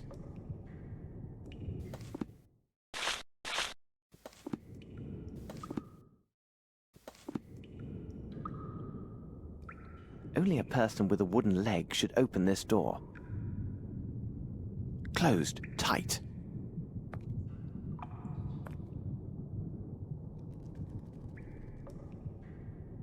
Only a person with a wooden leg closed tight. Closed tight. Closed tight. Only a person with a wooden leg should open this door.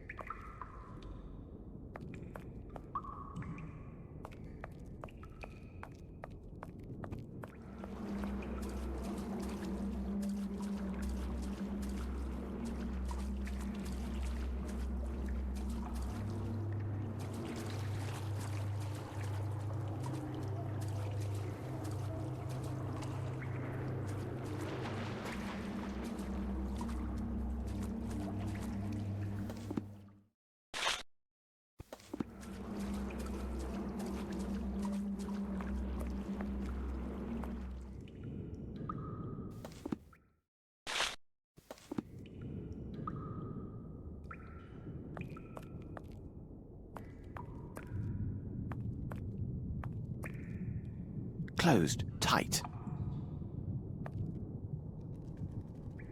Only a person with a wooden leg should open this door. Only a person with a wooden leg should open this door.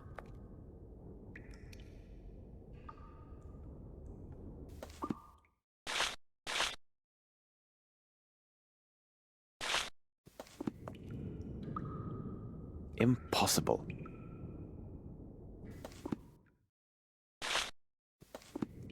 Closed tight. Only a person with a wooden leg should open this door.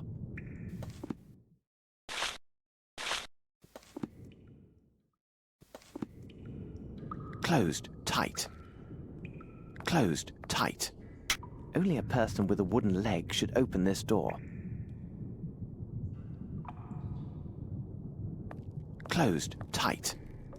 Closed tight. Only a person with a wood Only a person with a wooden... Closed, tight. Closed, tight. Closed, tight.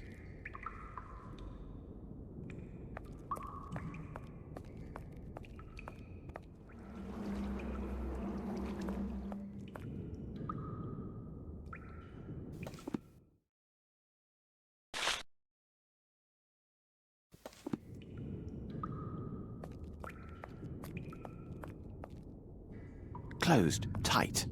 Only a person with a wooden leg should open this door.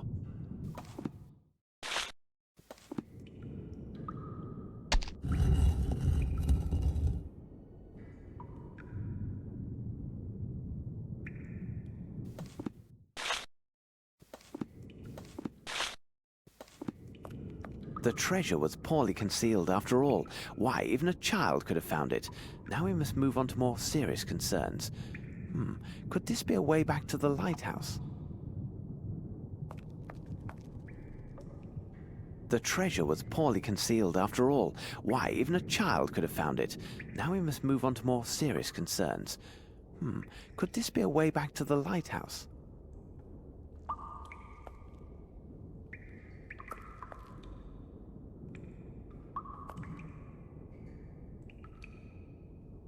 The treasure was poorly concealed. A truly magnificent piece, and in such good condition.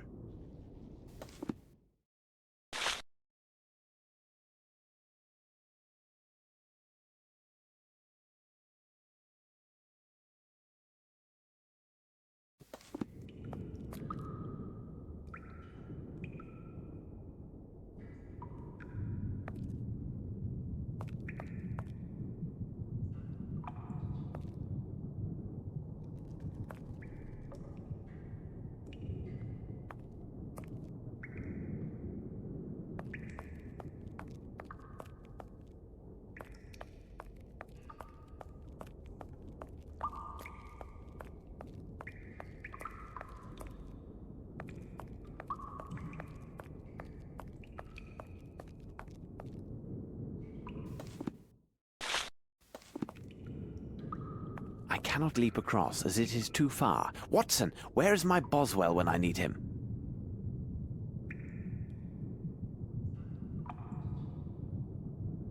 Watson! Watson! Here am I, Holmes! Did you find a way to reach the lighthouse? Not yet, but I'm working on it. I need your help. Could you recover the mast of one of these shipwrecked boats and throw it through the fissure?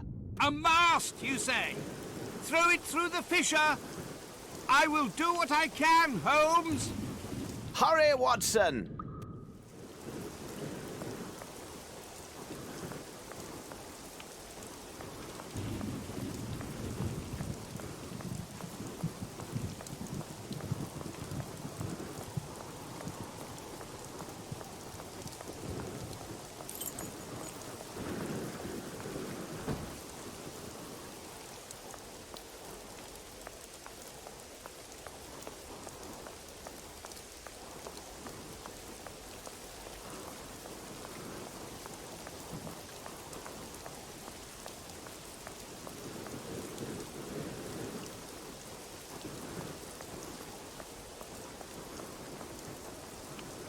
No, I can't do that.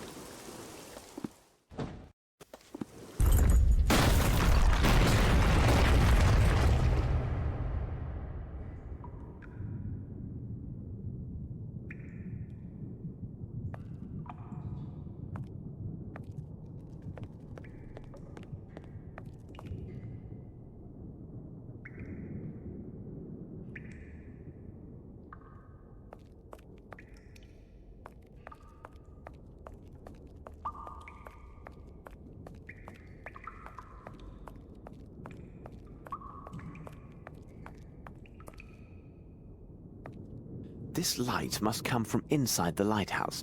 What is that ungodly stench? No time for speculation. I must lift this stone.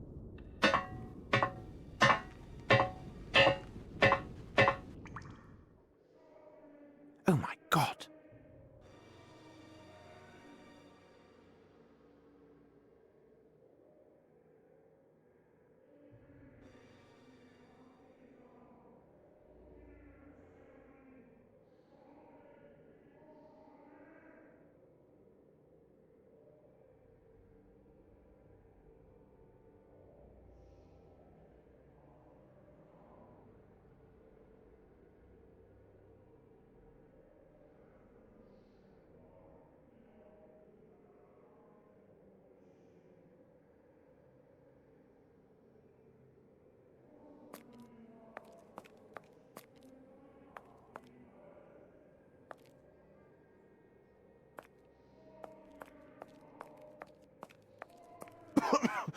These lamps produce a lethal smoke. We must stop these fires, and quickly. A bucket and some water. Hurry, Watson.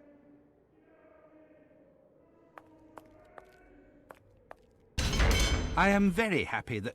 Oh, my God! What sort of madman could... If we are to find out, we must find a way to reach the top of the lighthouse. We must act quickly, Holmes.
Indeed, barrels of fresh water.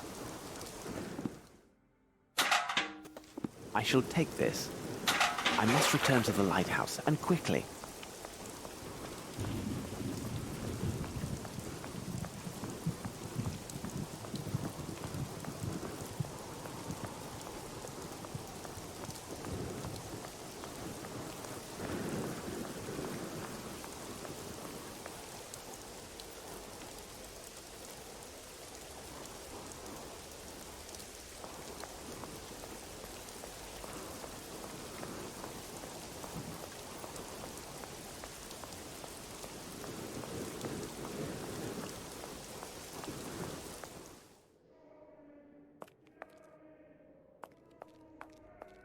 I need something. Bravo, Holmes! How clever you are, Mr. Holmes and Dr. Watson. You discovered our trail and found this fool Arneson. Ah, my dear Arneson, please tell me how his hand and all that goes on in his head. I am Ashmat, true believer of the great old ones. Tremble, fools! I will fill you with lead and then stuff you with octopus.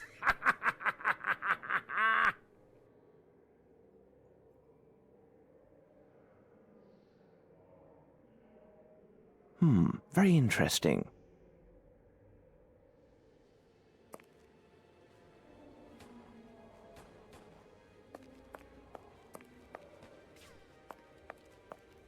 Bravo, Holmes!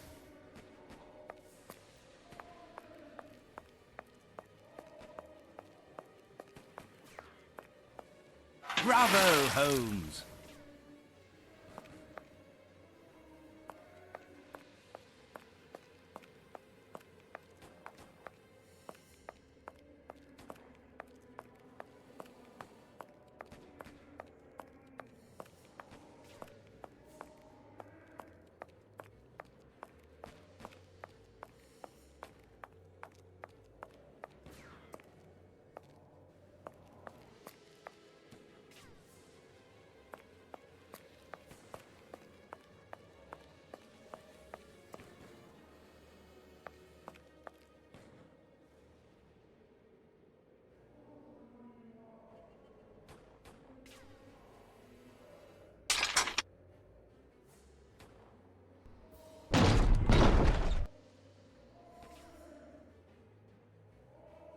Hurry up, Holmes!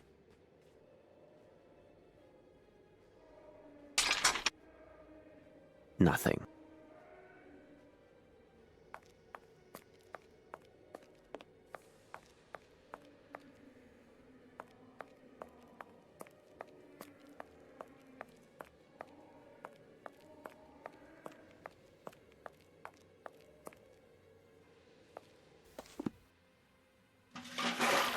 I need something. I need something. Bravo, Holmes!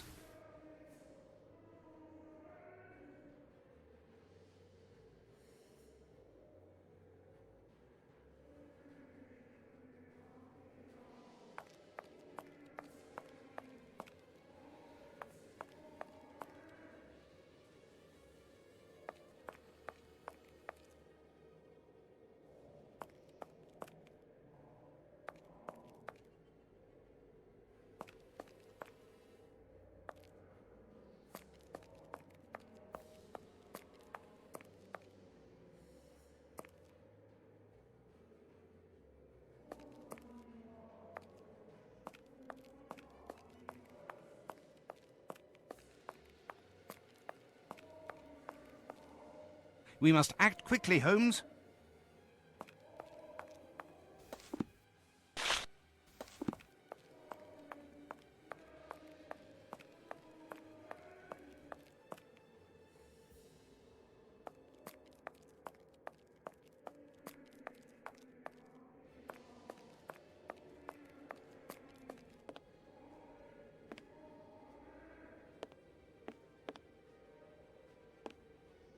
Take caution. He is most certainly waiting for us upstairs.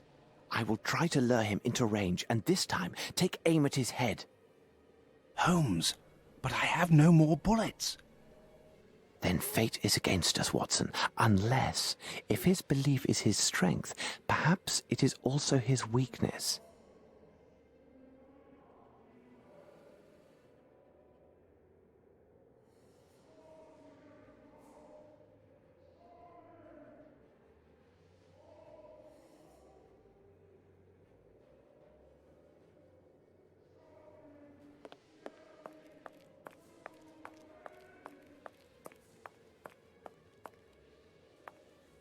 I need something.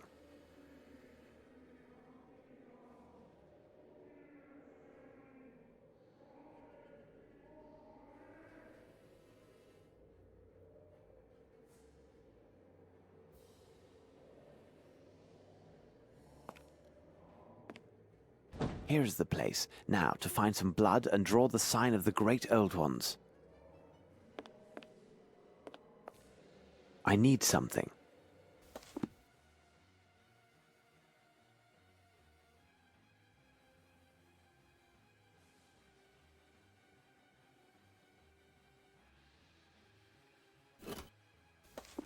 I need something.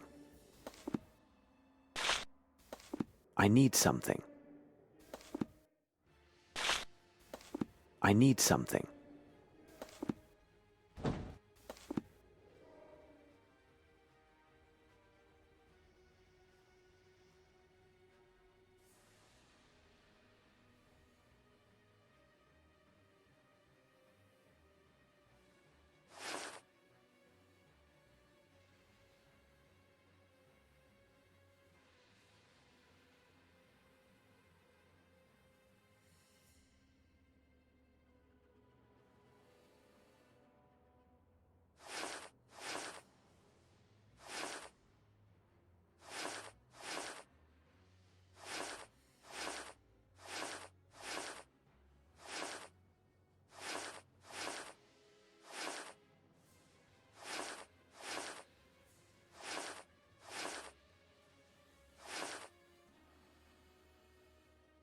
This isn't right. Perhaps if I begin again.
This isn't right. Perhaps if I begin again.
This isn't right. Perhaps if I begin again.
This isn't right. Perhaps if I begin again.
This isn't right. Perhaps if I begin again.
This isn't right. Perhaps if I begin again.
This isn't right. Perhaps if I begin again.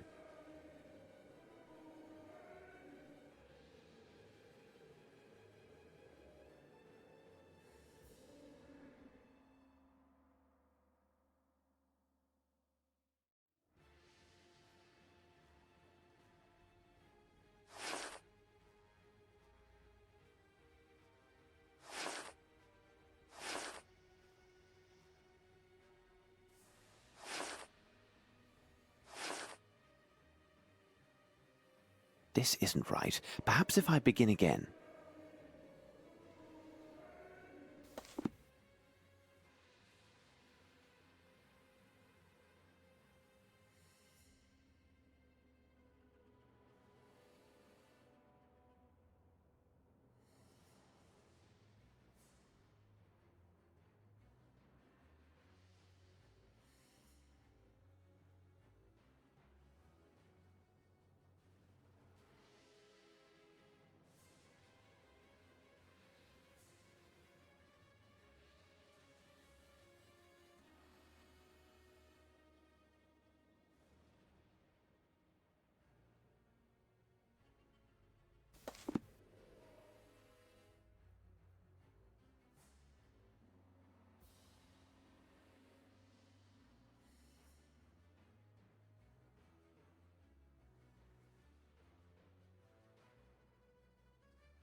This isn't right. Perhaps if I begin again.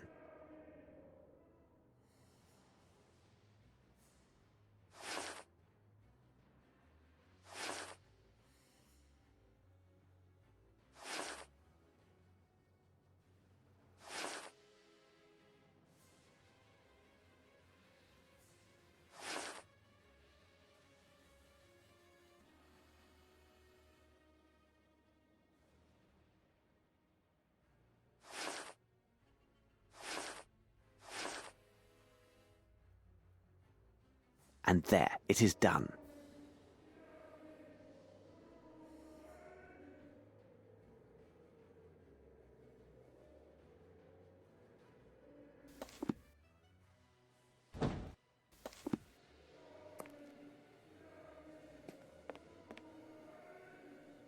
Gnarch cwd holem silwrsdigech sbalach.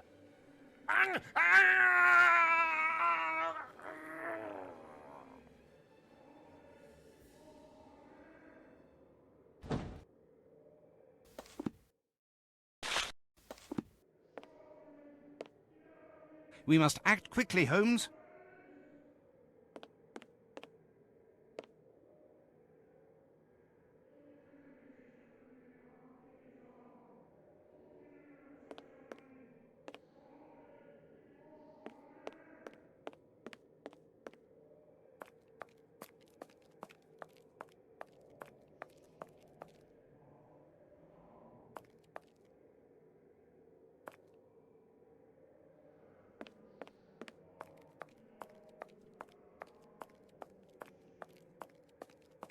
It is locked. The only way in is to batter it down.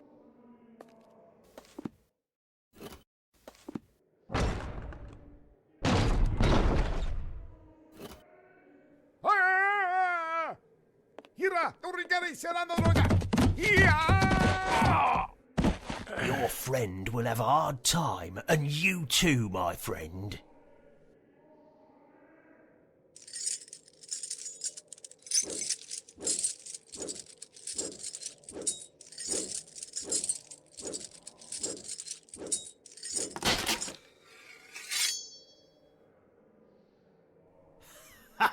Go on, kill me. You're too late. Nothing will stop the master from finishing his work. And why is that? The door is locked with a padlock, and as long as my friend's alive, you'll never have that key. He surely crushed your pathetic friend. Believe me, he's a better man in a fight than me. Cease your prattle. Where is the key? Here comes my friend. Where is the key? Listen, you fool. What is the good of this great event if you lose your head and hands to a sword? You're right, my dear. Anyway, you'll never get that key so long as my friend's alive. He has it deep and safe in his own... Oh, oh, oh!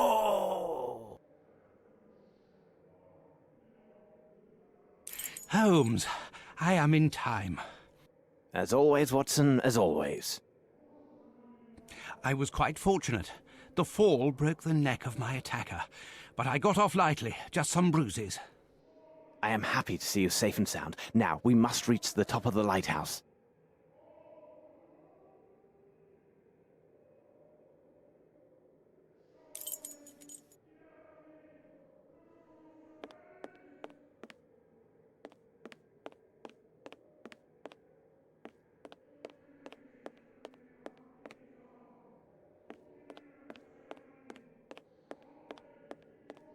We must act quickly, Holmes.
The door is securely fastened and with a formidable lock.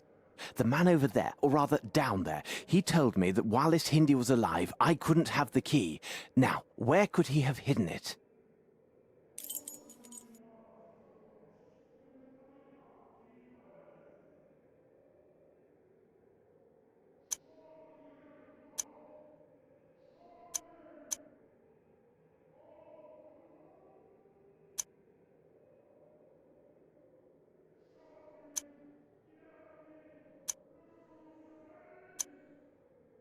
Your intentions are good, my dear Watson, but you have missed everything of importance.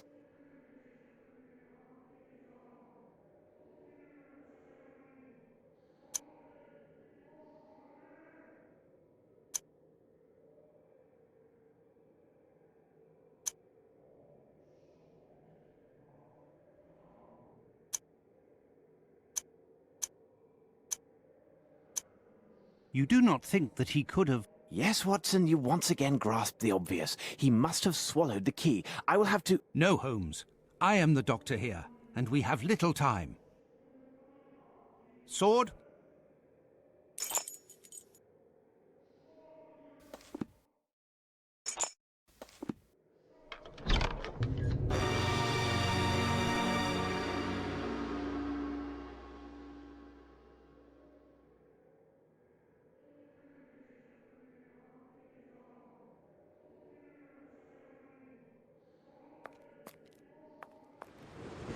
Watson!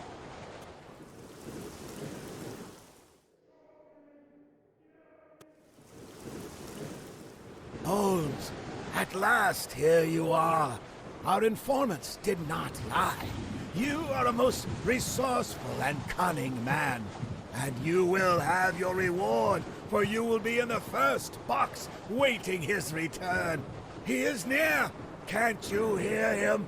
Can't you feel his breath? Leave them. It is time to stop this madness, Lord Rochester. All those people sacrificed for nothing. Flesh. Nothing but soft flesh. Think of your mother. She never gave up. She always loved you, always searched for you. A soft-fleshed creature with no more value than dust.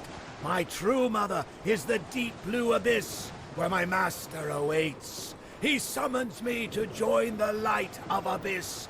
Join us, Holmes, and you will be part of the dream. Sing with me now.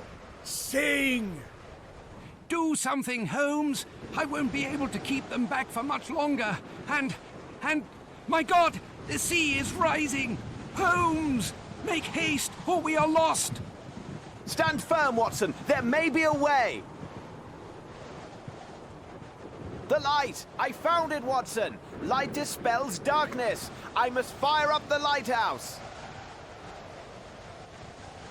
Hold fast, Watson. I must continue searching or all is lost.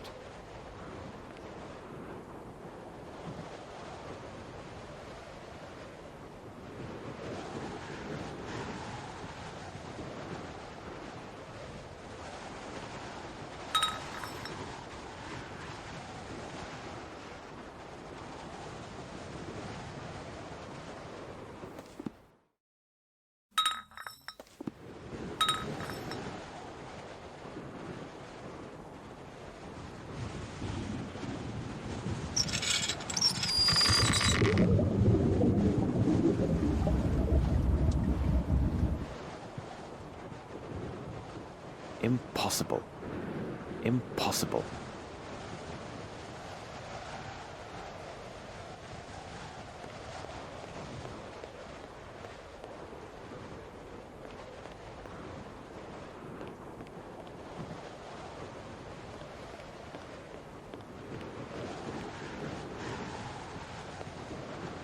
Impossible. Impossible. Impossible. Impossible.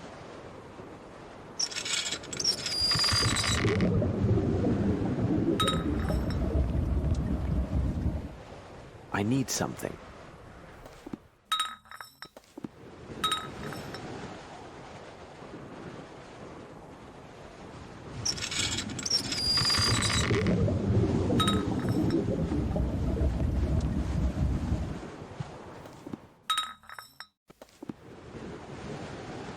impossible.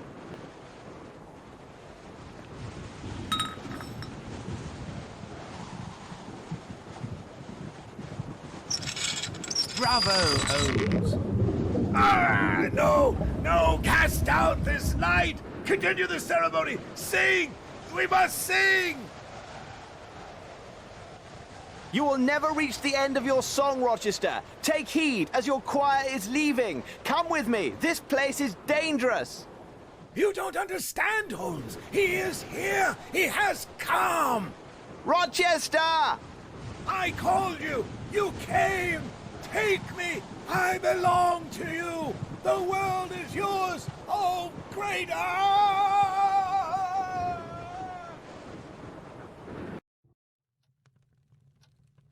A singular destiny was the fate of young Lord Rochester. Those who saved him from drowning in those dark waters off the Indian coast served only to cast him into the true abyss, that of madness, a brilliant young man of noble blood whose intelligence was perverted to the service of appalling ancient rites. What did he see or envision that transformed him into such a beast? To bring all those wretched souls to the slaughterhouse like so many sheep, then assemble a confederacy of criminals and psychopaths like the sinister Dr. Gyjax, who used the sale of precious stones to ensure only the purest and most robust racial specimens were obtained for his purposes. Such men who would survive not only a long voyage imprisoned in the depths of a ship's hold, but the torture and drugs intended to hammer into their brains a sordid litany from the end of ages. Monster and genius, one and the same. Next was the discreet placement of his men in cities ideally located to secure representatives of every nation on Earth.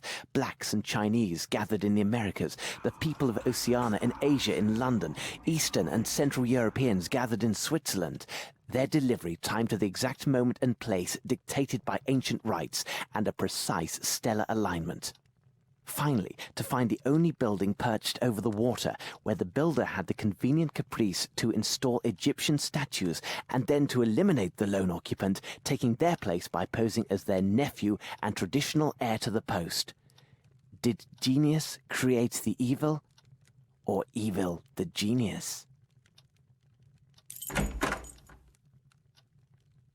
You are awake, Holmes?